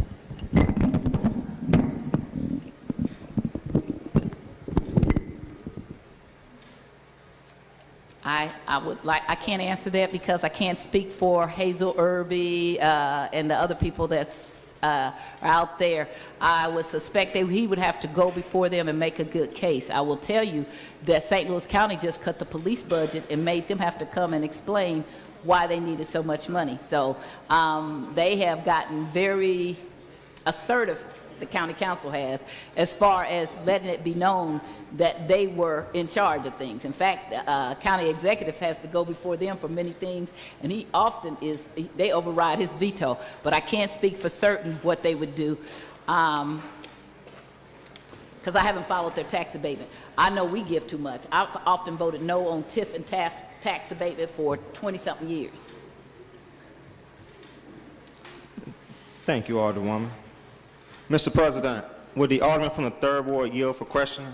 Alderman from 3rd, will you yield for questioning to the Alderman from 21st? All right, please. Yes, sir. Yes, I will.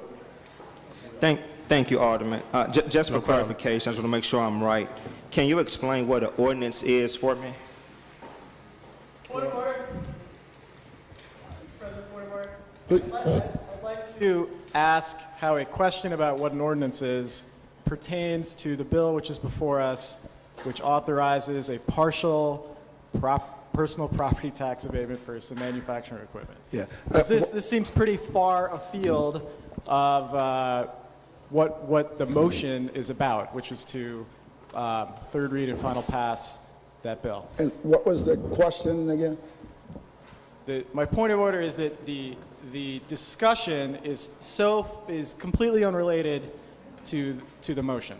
All right. And what was the discussion point? The discussion was about what an ordinance is. The discussion piece about what the definition of an ordinance would be off subject of this bill itself and the contents of this bill, right? Is Alderman from the 21st? Yes. Thank you, Mr. President. I don't see how it's off subject. The first sentence in Board Bill 177 is an ordinance recommended. So I simply asked the Alderman from the 3rd Ward to explain what an ordinance was. I don't see how that's off subject. This is a board bill trying to become an ordinance. So can the Alderman from the 24th explain to me how is this off subject? No, we at this point, that it's not you and the Alderman from the 24th having a debate, is making a determination as to if this is on subject with the bill that's in front of you. And the Alderman from the 24th is contending that the defining the definition of an ordinance is off subject. So what relevance would that have to the contents of the bill? It's a board bill trying to become an ordinance, Mr. President. So I don't see how it's off subject. Alderman, I'm going to allow you to continue on that one, but but you're on the line on that. But please stay within the subject matter of the bill. Otherwise, we're going to have to say that the point of order is well taken from here forward.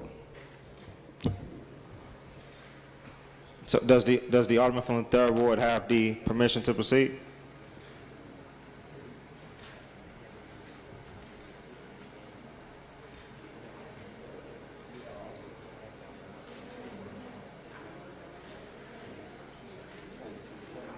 Please proceed. Alderman from the 3rd, will you yield for question?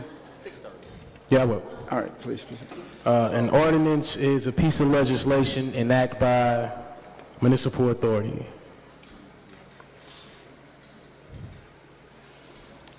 What does that definition come from, Alderman, if you don't mind me asking? It comes from the Webster's Dictionary. Thank you, Alderman. While you have out your Google phone, can you please tell me what a taxable industrial development revenue bond is? Say it one more time.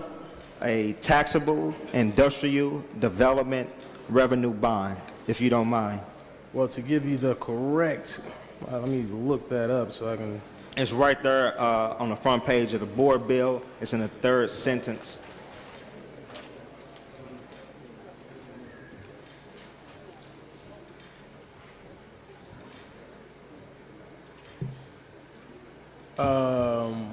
It's line 3, 4, 5. It's line 3 on the first page, sir. All right, the City of St. Louis, Missouri issues its taxable industrial development revenue bonds in a principal amount of not to exceed $75 million for the purpose of providing funds to pay the cost of acquiring certain equipment for industrial development projects in the city. I would get from that the taxable industrial development revenue bond is just a bond that we can issue under the taxable industrial development. Thank you, Alderman. Yes, sir. I didn't really. Thank you, Alderman. Mr. President. Alderman? Thank you, Mr. Vice President. Will the Alderman from the 4th Ward yield to questioning? Alderman from the 4th, do you yield for questions? Yes, sir. Alderman, I just have a quick question. Has Anheuser-Busch or its foundation, have they done anything or any improvement projects in the 4th Ward? Except for get people drunk. Absolutely. Thank you, Alderman. Mr. Vice President, will the Alderman for the 18th Ward yield for questioning? Alderman from the 18th, would you yield? Proceed. Thank you, Alderman. Just for clarification, Alderman, can you please define comprehensively for me a taxable industrial development revenue bond in a Series 2018? You're asking me to define that? Yes, please. I don't have a working definition of that. If you're looking for the specifics of a legal definition for it, I can't see you. You're looking for a legal definition of that term? No, I just want to know what it is. Okay, read it to me again. It's a taxable industrial development revenue bond. Simply from my understanding, it would be those revenue bonds that are related to industrialized manufacturing and the rest of that that is taxable that can be used. Thank you, Alderman. Another question. With these taxable industrial development revenue bonds, how many have been awarded to projects in North St. Louis? I don't know exactly. There might have been some within my tenure along the riverfront at that time related to some industrial projects there. Other than that, there are no others that I am speculating, because I can remember within my tenure, the 30 years here, something like that happening on the riverfront in North St. Louis, but beyond that, nothing else that I know of. Gotcha. Thank you. Thank you, Mr. Floor Leader. Mr. Vice President, will the Alderman from the 2nd Ward yield to questioning?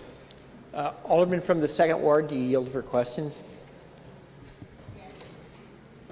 Thank you, Alderwoman.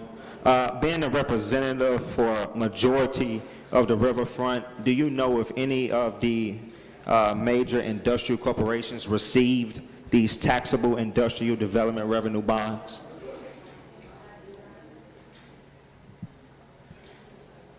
I do not know if any have received it.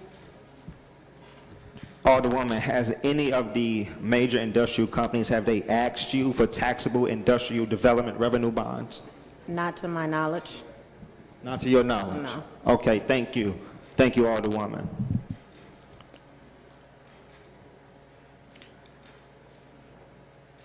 Mr. Vice President, will the Alderman from the 1st Ward yield for questioning?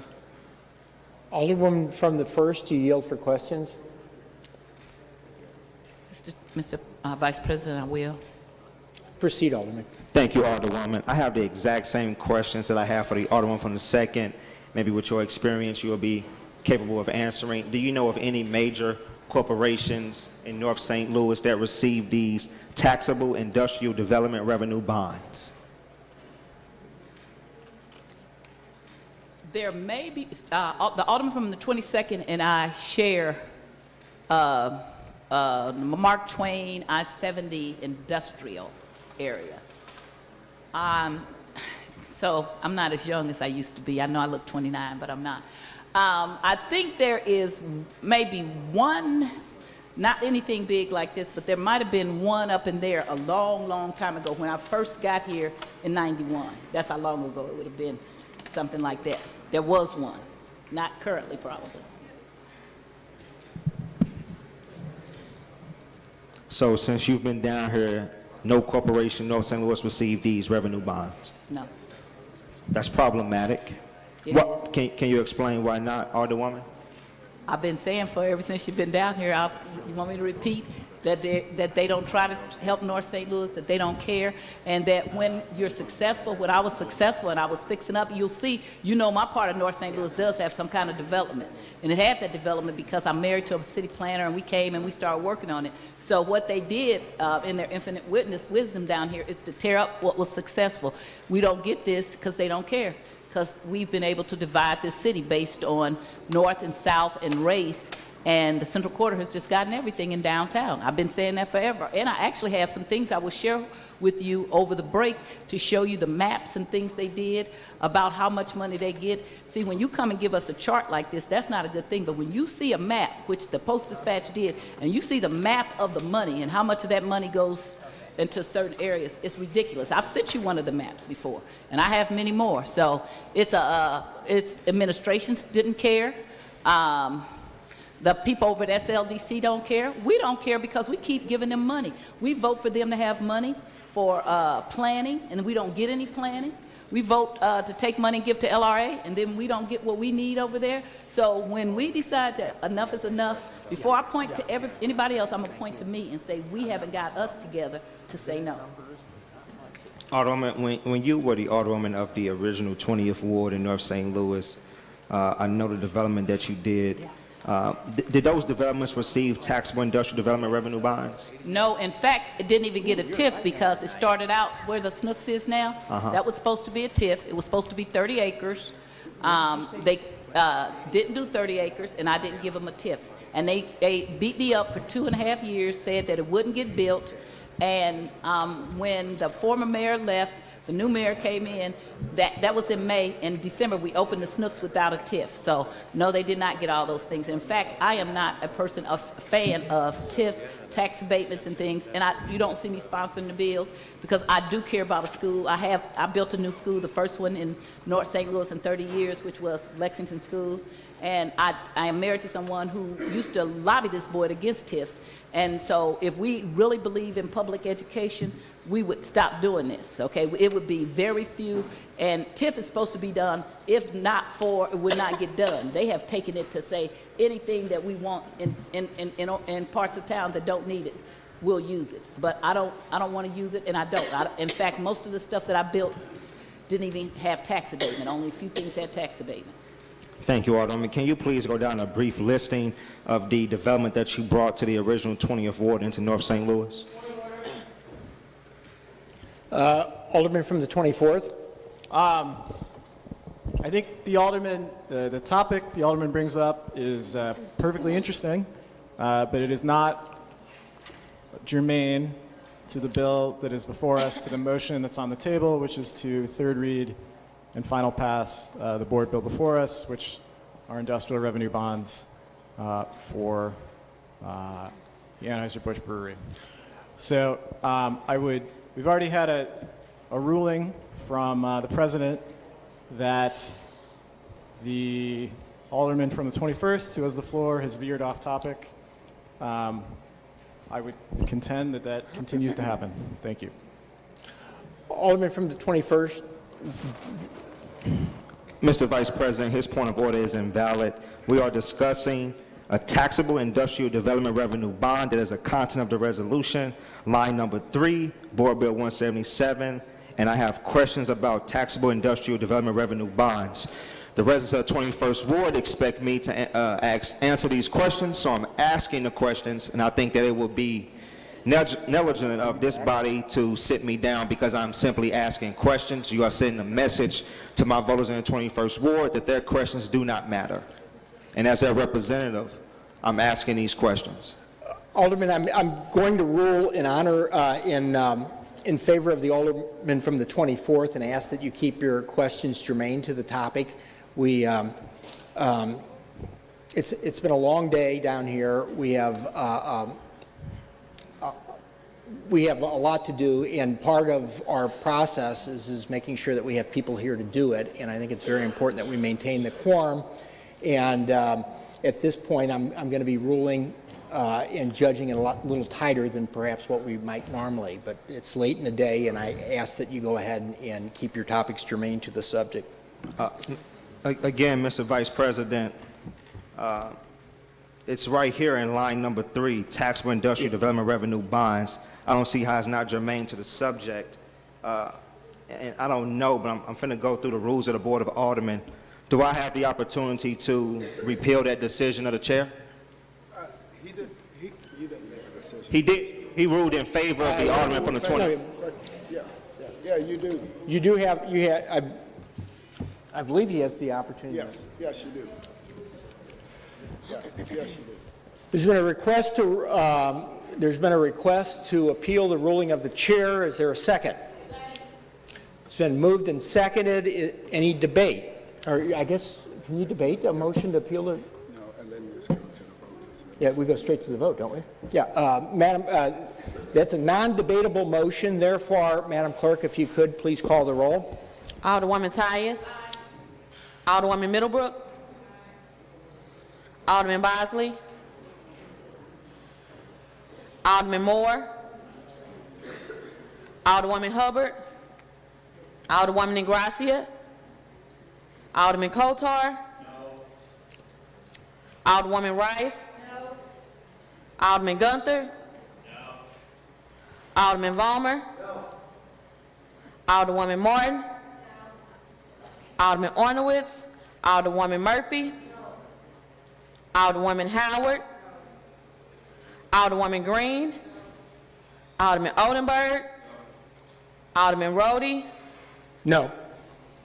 Alderman Kennedy. Alderwoman Davis. I'm sorry, I didn't hear you. Alderwoman Spencer. Alderman Muhammad. Alderman Boyd. Alderman Vaccaro. Alderman Ogilvy. Alderman Cone. Alderwoman Boyd. Alderwoman Navarro. Whatever helps you, go ahead. President Reed. Aye. Alderman Bosley. No, I think. Alderwoman Hubbard. Alderwoman Don't worry about DeGracia. it, teasing you. Whatever helps you. Alderman Ornowitz. Alderman Kennedy. Did you want to take over now? Yeah. Okay. Alderwoman Spencer. Alderman Cone.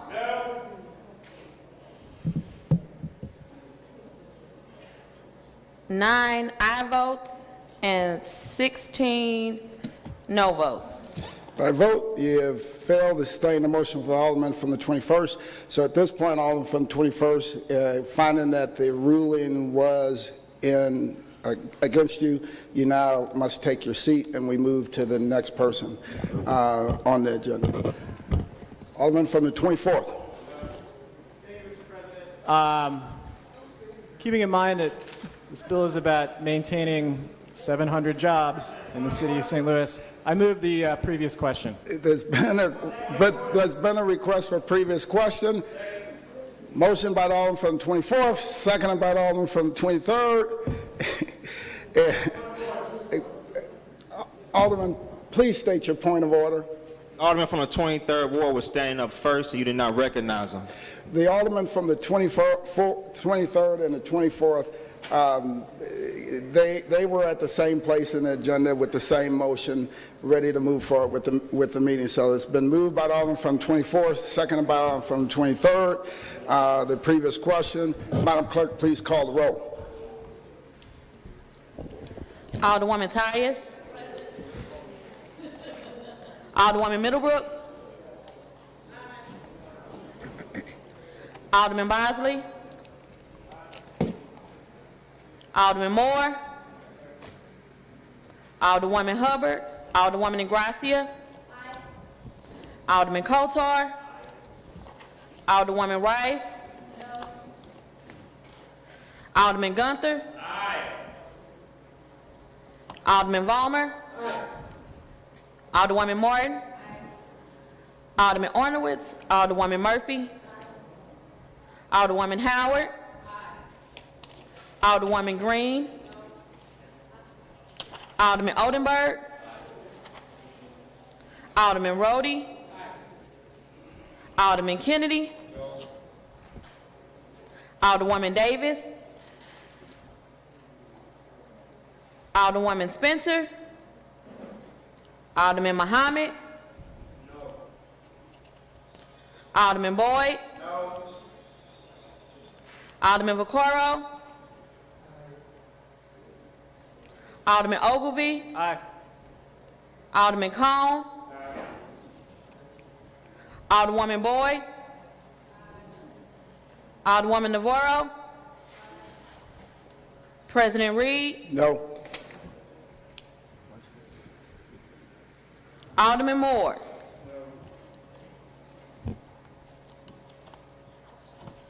Alderwoman Hubbard. Alderman Ornowitz. Alderwoman Davis. Alderwoman Spencer. Alderman Cone. 16 aye votes, 8 no votes, and 1 present. By vote, you stay in the motion of the Alderman from the 24th and the 23rd. So the next thing before us is the vote on Board Bill 177. It's been moved by the Alderman from the 9th, seconded by the Alderman from the 25th, that we third read and finally pass Board Bill 177. Madam Clerk, please call the roll. Alderwoman Tyus. Alderwoman Middlebrook. Alderman Bosley.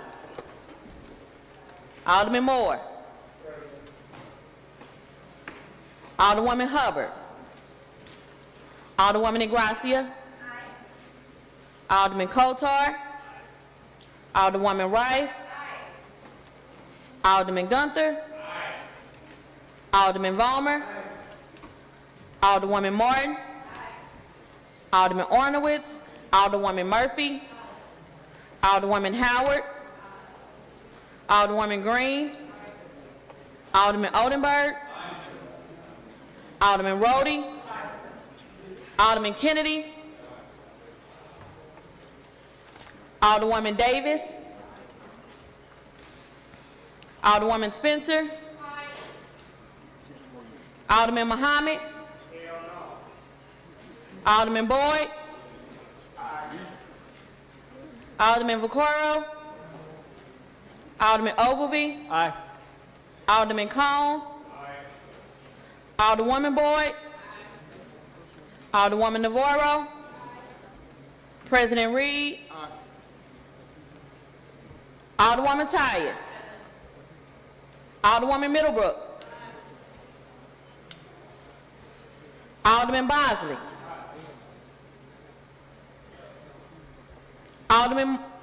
Alderwoman Hubbard. Alderman Ornowitz. 22 aye votes, 2 no votes, and 2 present. By vote, you sustain the motion, Alderman, for the ninth and third read and finally passed Board Bill 177. Board Bill 215, floor substitute, sponsored by Alderman Kotar, an ordinance submitting to the qualified voters of the city a gross receipt tax to be imposed on telecommunications and fiber networks provided as set forth herein, providing for an election to be held therefore, and the manner of voting thereat, and upon passage of said ballot measure, an amendment to City Ordinance 67717 as codified in Section 23.34.020 of the Revised Code of the City and Sections 23.34.010 through 23.34.030 of the Revised Code, reflecting gross receipt tax to be imposed as approved by voters, establishing a telecommunications gross receipt tax fund and requiring the gross receipt tax collected pursuant to Section 23.34.010 through 23.34.030 of the Revised Code to be deposited into the telecommunications gross receipt tax fund to be appropriated and expended to further smart city initiatives in the city. Alderman from the 7th, you recognize on third reading of Board Bill 215, floor substitute. Thank you, Mr. President, members of the board. I move to third read and final pass Board Bill 215, floor substitute. Moved by the Alderman from the 7th, seconded by the Alderman from the 6th. Alderman from the 7th, please proceed. I renew my motion. Any further discussion? It's been moved and seconded that we third read and final pass Board Bill 215, floor substitute. Madam Clerk, please call the roll. Alderwoman Tyus. Alderwoman Middlebrook. Alderman Bosley. Alderman Moore. Alderwoman Hubbard. Alderwoman Ingracia. Alderman Kotar. Alderwoman Rice. Alderman Gunther. Alderman Vollmer. Alderwoman Martin. Alderman Ornowitz. Alderwoman Murphy. Alderwoman Howard. Alderwoman Green. Alderman Oldenburg. Alderman Rhodey. Alderman Kennedy. Alderwoman Davis. Alderwoman Spencer. Alderman Muhammad. Alderman Boyd. Alderman Vaccaro. Alderman Ogilvy. Alderman Cone. Alderwoman Boyd. Alderwoman Navarro. President Reed. Alderwoman Tyus. Alderman Moore. Alderwoman Hubbard. Alderman Ornowitz. Alderwoman Howard.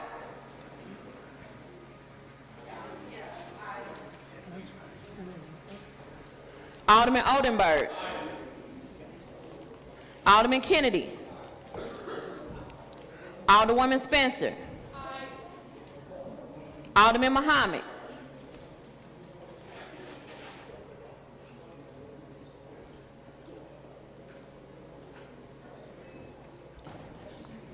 Alderman Moore. Alderwoman Hubbard. Alderman Ornowitz. Alderman Muhammad.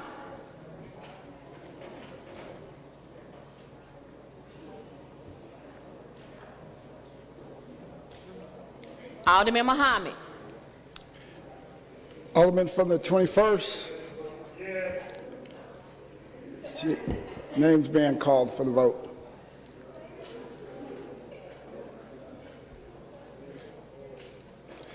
Madam Clerk, please proceed. That was 23 aye votes and 1 present. By vote, you stand the motion of Alderman from the 7th and 3rd read and finally passed Board Bill 215, floor substitute. That is the extent of third reading report of engrossment. Report of enrollment. Board Bill 185, 203, 204, 213, 214, 9, 189, 96, 194, 202, 207, 170, 177, 215, floor substitute, 200, 201, 225, 226, 228, 78, 97, 230, 223, and 224. All other business being suspended, the President shall in open session affix his signature hereto to the end that these may become law.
Alderman from the 18th.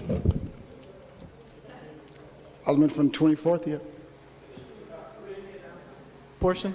No, we're not. I'm going to wait then. Still got some meetings. Sorry. Still got a ways to go. Alderman from the 18th, you're recognized on your motion to suspend for introduction. I think you had something you wanted to introduce. Of resolution. Yes. Mr. President, members of the board, I move to suspend the rules in order to place Resolution 243 on the introduction calendar. It's been moved by the Alderman from the 18th, seconded by the Alderwoman from the 6th, that we suspend our rules for the purposes of the introduction of Resolution 243. Any further discussion? Madam Clerk, please call the roll. Alderwoman Tyus. Alderwoman Middlebrook. Alderman Bosley. Alderman Moore. Alderwoman Hubbard. Alderwoman Ingracia. Alderman Kotar. Alderwoman Rice. Alderman Gunther. Alderman Vollmer. Alderwoman Morton. Alderman Ornowitz. Alderwoman Murphy. Alderwoman Howard. Alderwoman Green. Alderman Oldenburg. Alderman Rhodey. Alderman Kennedy. Aye. Alderwoman Davis. Alderwoman Spencer. Alderman Muhammad. Alderman Boyd. Alderman Vaccaro. Alderman Ogilvy. Alderman Cone. Alderwoman Boyd. Alderwoman Navarro. President Reed. Aye. Alderwoman Middlebrook. Alderman Moore. Alderwoman Hubbard. Alderman Kotar. Alderwoman Martin. Alderman Ornowitz. Alderman Oldenburg. Alderwoman Spencer. Alderman Muhammad. 22 aye votes. By votes, sustain the motion, Alderman from the 18th, and introduce Resolution 243. Madam Clerk, place Resolution 243 at the tail end of the resolutions calendar. So noted. First reading of resolutions. Resolution 236, sponsored by Alderwoman Ingracia, the Board of Aldermen resolved to protect the physical and psychological well-being of all people and their families, including LGBTQ youth, against exposure to serious harms caused by conversion theories or sexual orientation or gender identity change efforts. Alderman from the 6th, you recognize on the first reading of Resolution 236.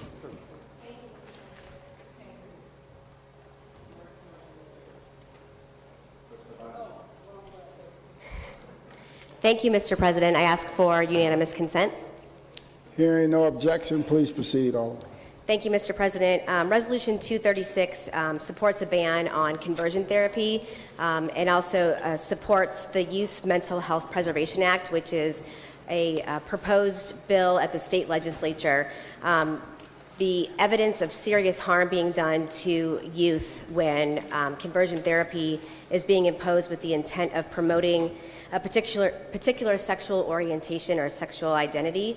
And I would just like to evidence our support to the people of Missouri that we understand the harmful effects of it. It's not based in science, and I think it's something that's gone on for far too long, and would ask that we adopt this today. All right. It's been moved by the Alderman from the 6th. I'll entertain the second. Seconded by the Alderman from the 25th. Any further discussion? Alderman from the 25th. Madam Clerk, please add the Alderman from the 25th as a co-sponsor of the resolution. Please So make note of noted. that. Alderman from the 15th. So add the Alderwoman from the 15th as a All co-sponsor. right, and the 8th and the 9th. Okay. And the 23rd, the 7th, the 27th, the 19th, and the 18th, and the 13th. And the second? All right. It's been moved and seconded that we adopt Resolution 236. All in favor signify by saying aye. Aye. Opposed? Motion carries. Resolution 239, sponsored by Alderman Vaccaro. The Board of Aldermen direct the Legislation Committee of this board to convene hearings for the purpose of examining and investigating the events, conditions, circumstances, and documentation that leads to the allegations listed herein. We further direct the committee to include in such discussions any elected officials, slate employees, and all other parties, individuals, and documents deemed appropriate and necessary by the Legislation Committee, and to take all actions, including, if necessary, the use of subpoena power to conduct a fair and thorough investigation. Alderman from the 23rd, you recognize on the first reading of Resolution 239. I ask unanimous consent. Hearing no objection, please proceed, Alderman. I renew my motion. It's been moved by the Alderman from the 23rd. I'll entertain a second on that motion. Seconded by the Alderman from the 7th. Any further discussion? All in favor signify by saying, you know, that's a little bit, okay. That's a little late because I was all in favor signify by saying aye. Opposed? Motion carried. You guys want to hear it again? It was 4 against, yeah, you guys didn't have the votes on it. Vote, you stay in the motion, Alderman from the 23rd.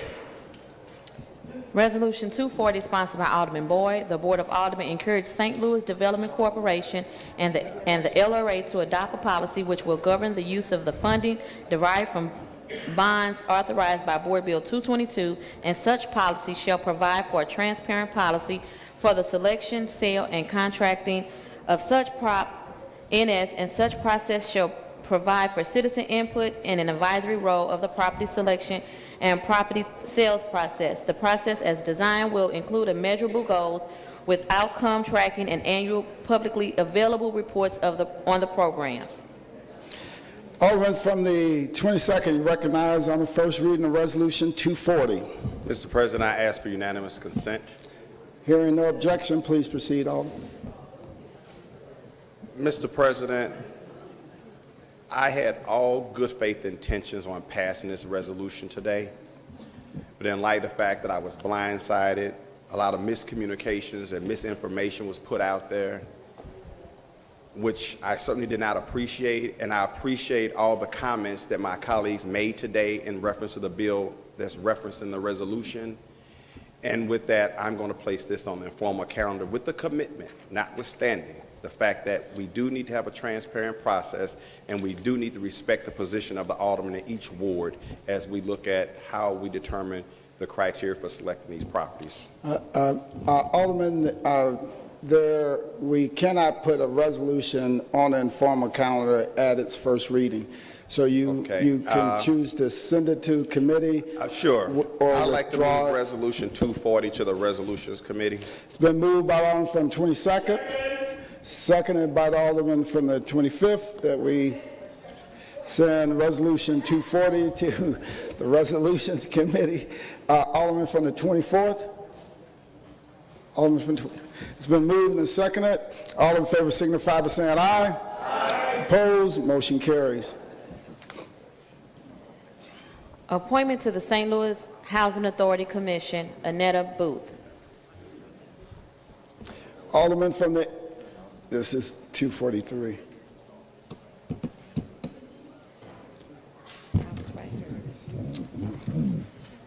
Resolution 243. Oh, okay. Oh, I'm sorry.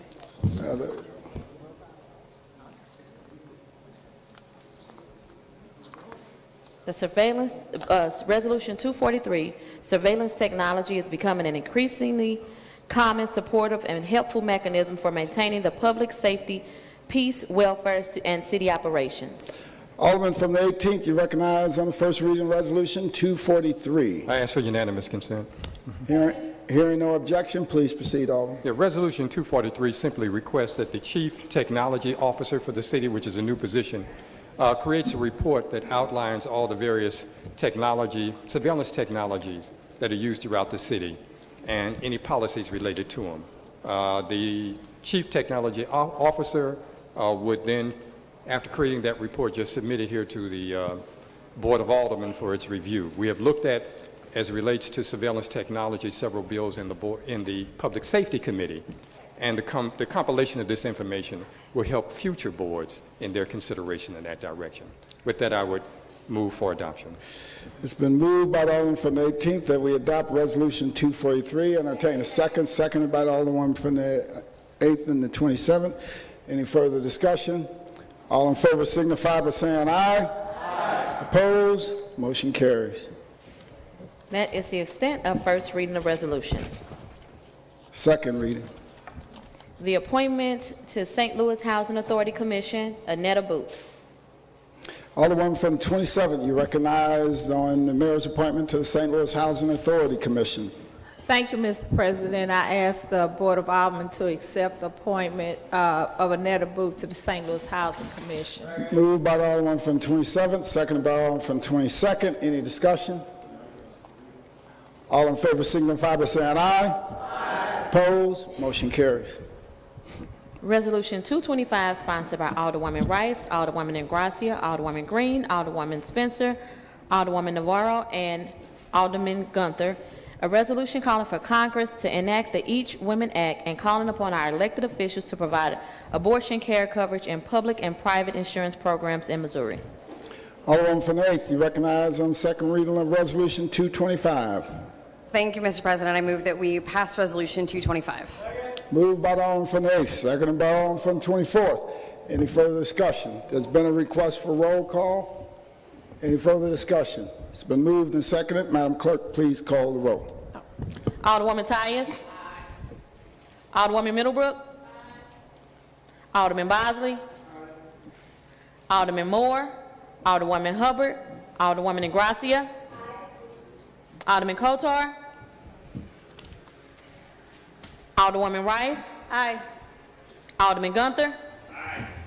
Alderman Vollmer. Alderman Martin. Alderman Ornowitz. Alderwoman Murphy. Alderwoman Howard. Alderwoman Green. Alderman Oldenburg.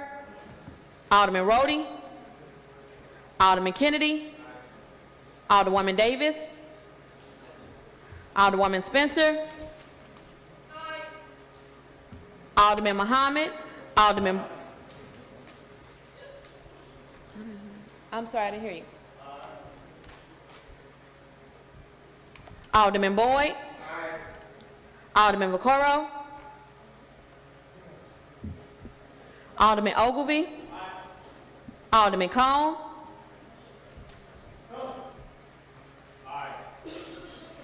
Alderwoman Boyd. Alderwoman Navarro. President Reed. Alderman Moore. Alderwoman Hubbard. Alderman Kotar. Alderman Vollmer. Alderman Ornowitz. Alderwoman Howard. Alderman Oldenburg. Alderman Rhodey. Alderwoman Davis. Alderman Vaccaro. 20 aye votes and 1 no vote. By your vote, stay in the motion of the Alderman from the 8th.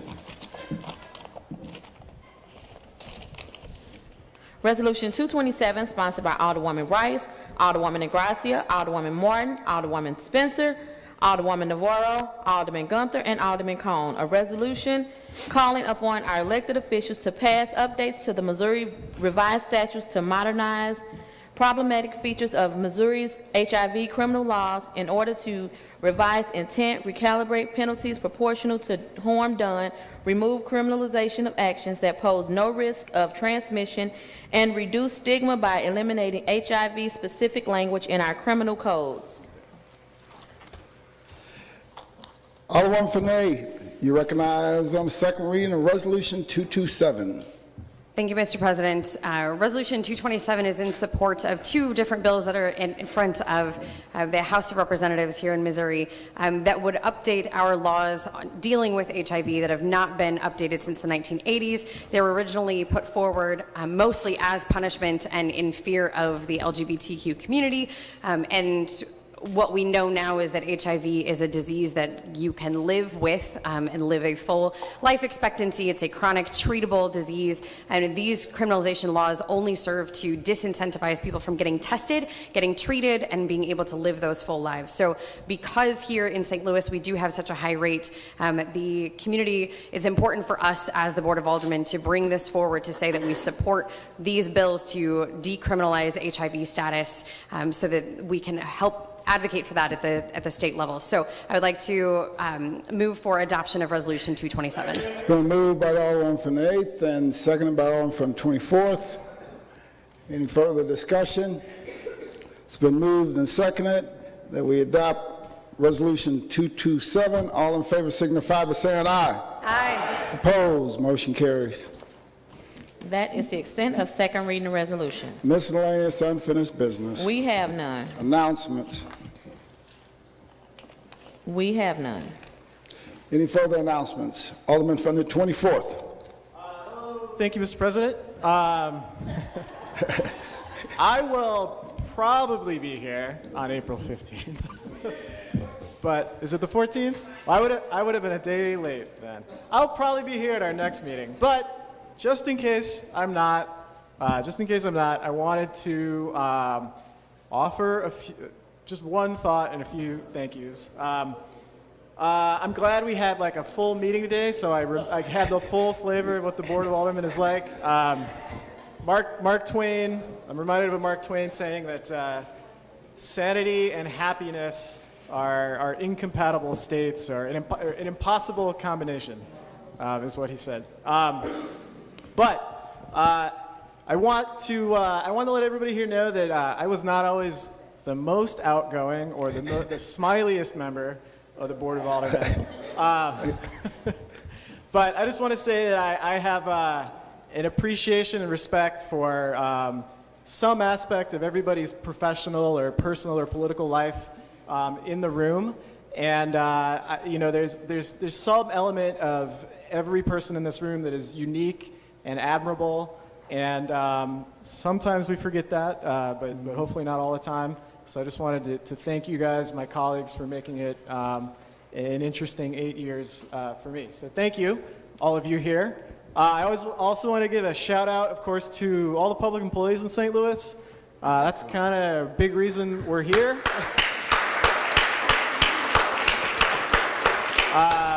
They do a job oftentimes understaffed and under-resourced, and they're still out there.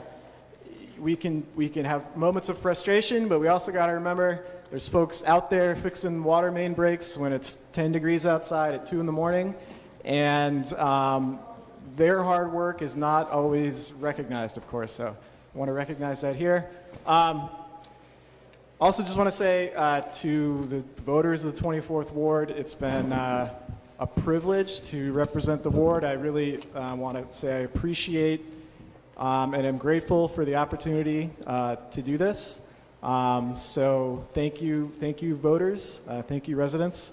Shout out to my two campaign treasurers, John Swagel, who has moved on out of St. Louis, and Colleen Hafner. And also thanks to my family, and I wish everybody here the best of luck. And we all have this, I think, simultaneous deep love and deep frustration with the place that we live, and I hope that over time that evolves into more love and less cause for frustration. So. Thank you, and maybe see you all in a couple weeks, and I'll say some other things. Take care. Big congrats, man.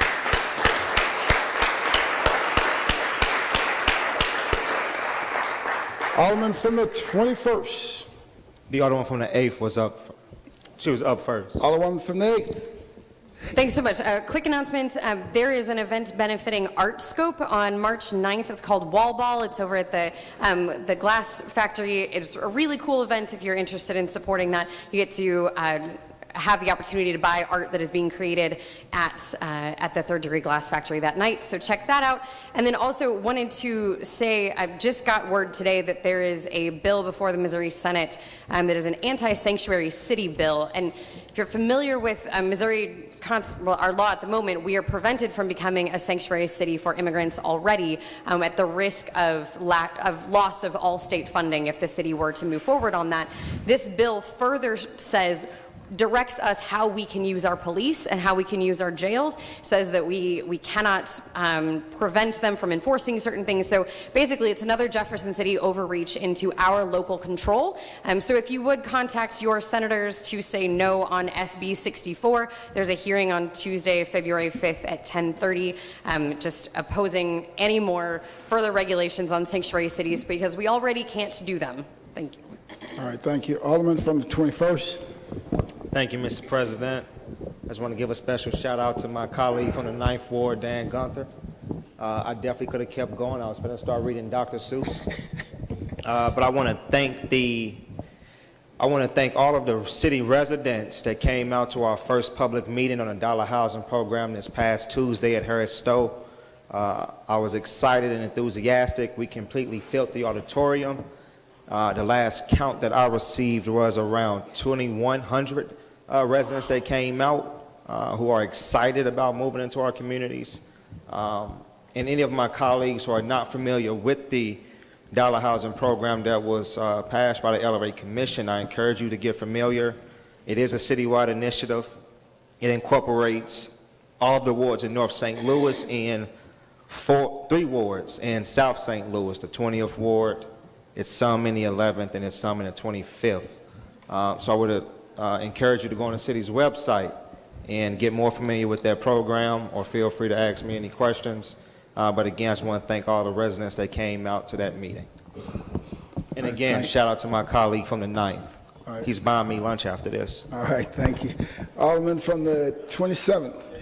To piggyback on Alderman from the 24th, he is perfectly right. I don't think we realize what our city employees deal with, and I'm a first-hand person that's realizing it, trust me. When you have the city water company, our city water department is working 16-hour days in regards to those water main breaks, and when we had a lot of homes within the 27th ward that didn't have water, and they were the most professional, the most courteous employees I have dealt with in a long time. And so I give recognition to those guys that were out there and braving that cold in the -0 weather.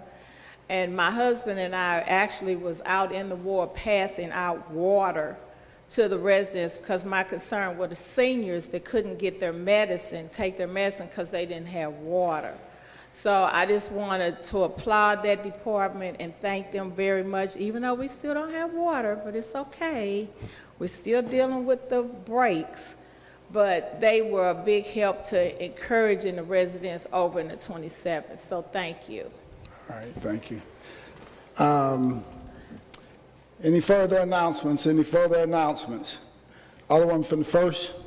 Mr. President, members of the board, I recognized all the beautiful women that are down here at the Board of Aldermen, but I failed to mention that not only are we taking over the Board of Aldermen, we're taking over the city. So in order, I want to also make my special guests in the order of which they arrived.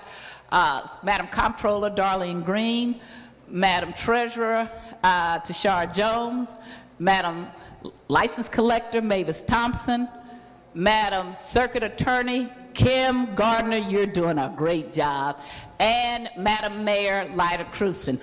I want you all to know we got a few more seats we're coming at. If you don't treat women are the Democratic Party. If you don't treat us right, you may look up and we'll be sitting in your seat. Again, I tell you, we have 13 of the 28 seats here right now.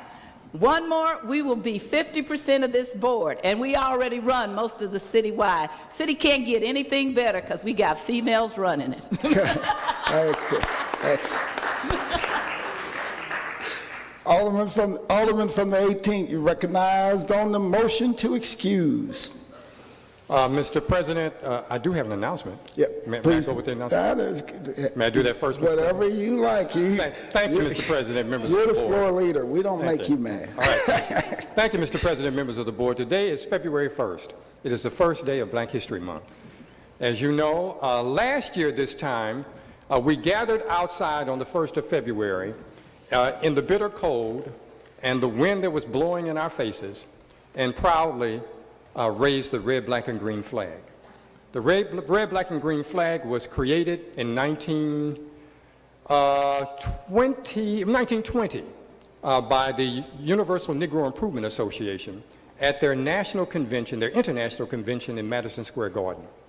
In early 1900, there was a song that became very popular.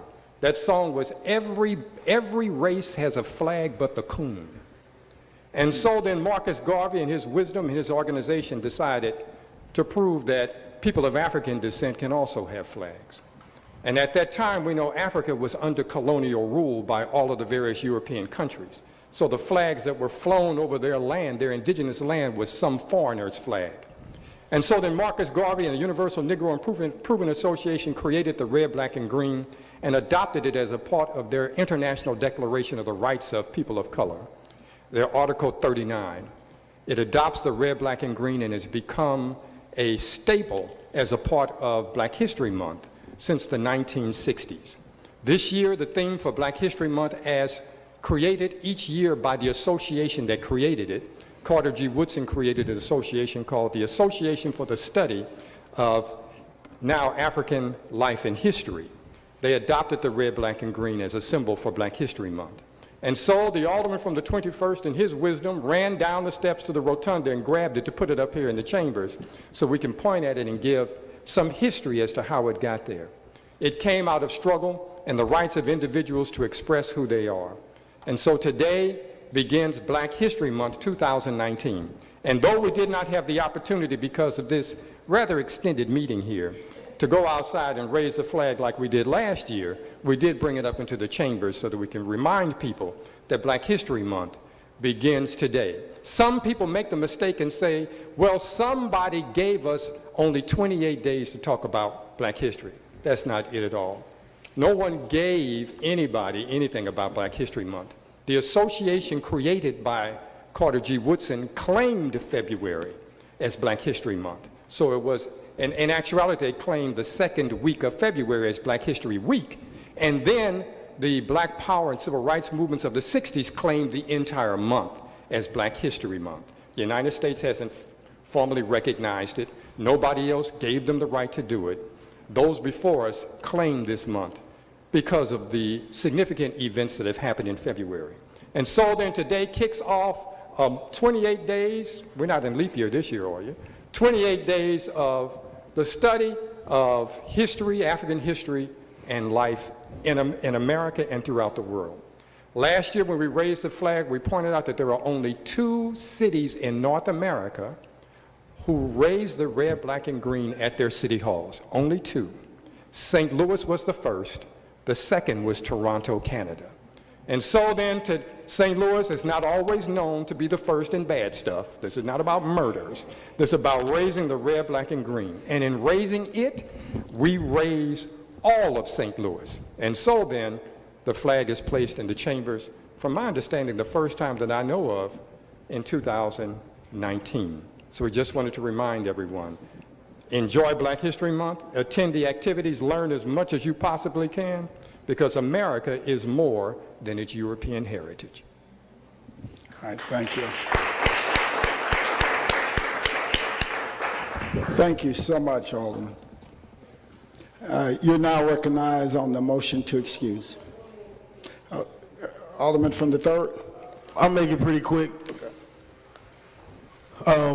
Before we come back in session, and I think a few other people have already made an attempt, I think it's important for us to look into the city-county merger and be in depth and be well equipped on what this thing does to our city. Whether you are with it or for it, we should be able to have some type of a conversation and communication between each other, expressing what it is we expect out of this thing. So we all, if it does happen, at least have some type of understanding between each other on what we can expect. And I think that's the least we can expect from each other, being a body that is threatened to not even exist in 13 months. Everybody doesn't have the capacity, and this has been around, I don't know who, but I just want to say, everybody doesn't have the capacity to join into this big new merger and whatever it is that we're doing, right? We all have not figured out together where it is as a city we're going to go after this, and we only have 13 months to do so. All the board bills that we fight over today, all the ones we're going to fight over next week, next month, the problems we're going to have this summer, won't even matter in 13 months if we all aren't looking at each other and paying attention to what's happening to our city, or at least starting to create some type of guidelines in which we want to govern ourselves when this thing does happen, because we'll be St. Louis County unincorporated. And I think that's just something that we really, really, really need to think about. We really need to comb. There's only 160 pages. We got board bills thicker than that. So I think we should iron out the time somehow, some way, collectively, like we do in this body, and sit down and go over this stuff, even if it's in these chambers. This is happening, and there's a real initiative for it. And I don't think we've been this close to being able to have something like this happen to our city in an extremely long time. We have a mayor right now that is working on getting rid of every single person's job. We were up in arms about them reducing the Board of Aldermen from 28 to 14. They're completely eliminating the Board of Aldermen. We all are talking about this presidential race. Why does it even matter if they're completely eliminating the president of Board of Aldermen? We all are talking about SLDC, development, hashing out these funds and releasing these bonds. It won't even matter. No matter how these things are governed, the people aren't going to get a vote on these things, which means policies change. We won't have full authority over what happens to our city. And those are things I think we need to pay attention to while we're going through all these days, our day-to-day motions, fighting for the future of this city when there may not be a future for this city. There may be a future in combination with other municipalities in which whatever it is that we are doing today wouldn't even matter. So I think that's something important that we all need to look at. We all need to figure out over this break how to come together and come back strong and figure out, once again, we might have to fight in here, not physically, but if somebody is with it, we got half of us with it, half of it ain't, then that's what we're here to do. We're here to argue about the future of the city and where it is we want to take it. But we don't need to tiptoe. We got 13 months. Be who you are. Stand up for whatever it is you believe in, whether it is you think this merger is good or not. Be a woman or man of who you are, so we can start pointing our city in the better direction. Because we go into this thing tiptoeing. We're going to tiptoe all the way around when we come into these agreements too. This is supposed to be for clarity between governments. We're supposed to be figuring out what it's going to take for us to become a conglomerate as a region. And it's already deceptive behavior from the very beginning. We need to make sure that at least we don't have that type of behavior between each other. At least we have an understanding of where we are. We don't necessarily have to be together, but our fight and our end goal needs to be the same. Whether it's merging the city, but we need to be working on creating a better region and a better city in general, no matter what that looks like. No matter if I'm opposed to it, not opposed to it, if you're opposed to it, not opposed to it, we got to start having those conversations and quit acting like this ain't going to happen. There are a lot of people at work trying to make sure that this happens.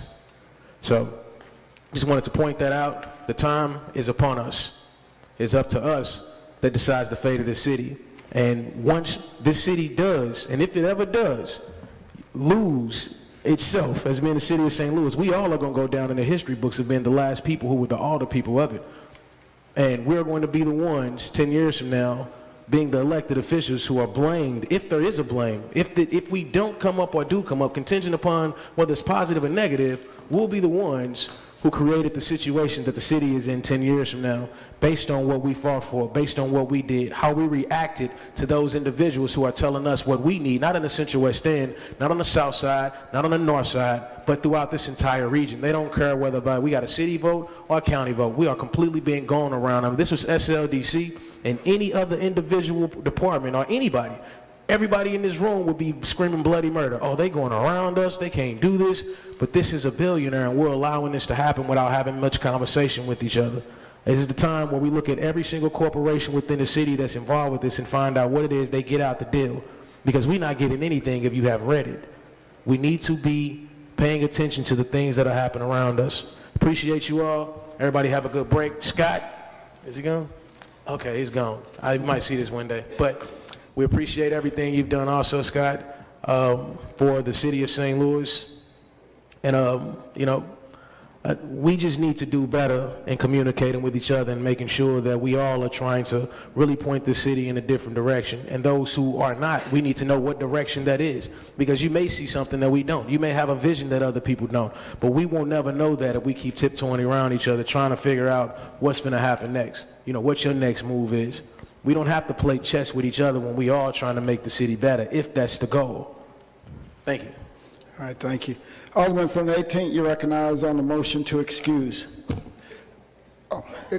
Alderman from the all right,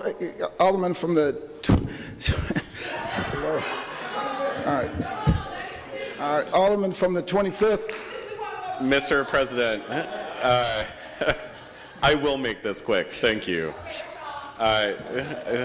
Alderwoman, I don't take your time away from the mic. So I just want to make mention, it has been a very long meeting. We're rolling on close to 6 hours here, and the folks from the camera crew from STL TV has been standing up this whole meeting. I'd like to give them an acknowledgement. Yes, thank you for that, Alderman. And also, thank you for that.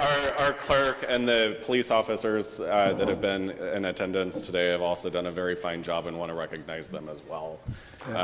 It's not easy sitting through a very mundane and tedious and sometimes mind-numbing debate down here at the board, and so I just want to make sure that we're recognizing their contributions to our fair body as well. And that's all I wanted to do. Thank you. That was excellent. Thank you, Alderman. Let's give one more big round of applause. That was excellent. Thank you.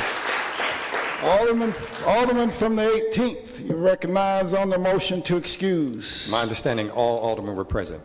All right, Alderman from the 18th, you recognize on the motion to adjourn. Mr. President, members of the board, I move that the board adjourns until Monday, April 15, 2019, 10 a.m. Moved by the Alderman from the 18th, seconded by everybody.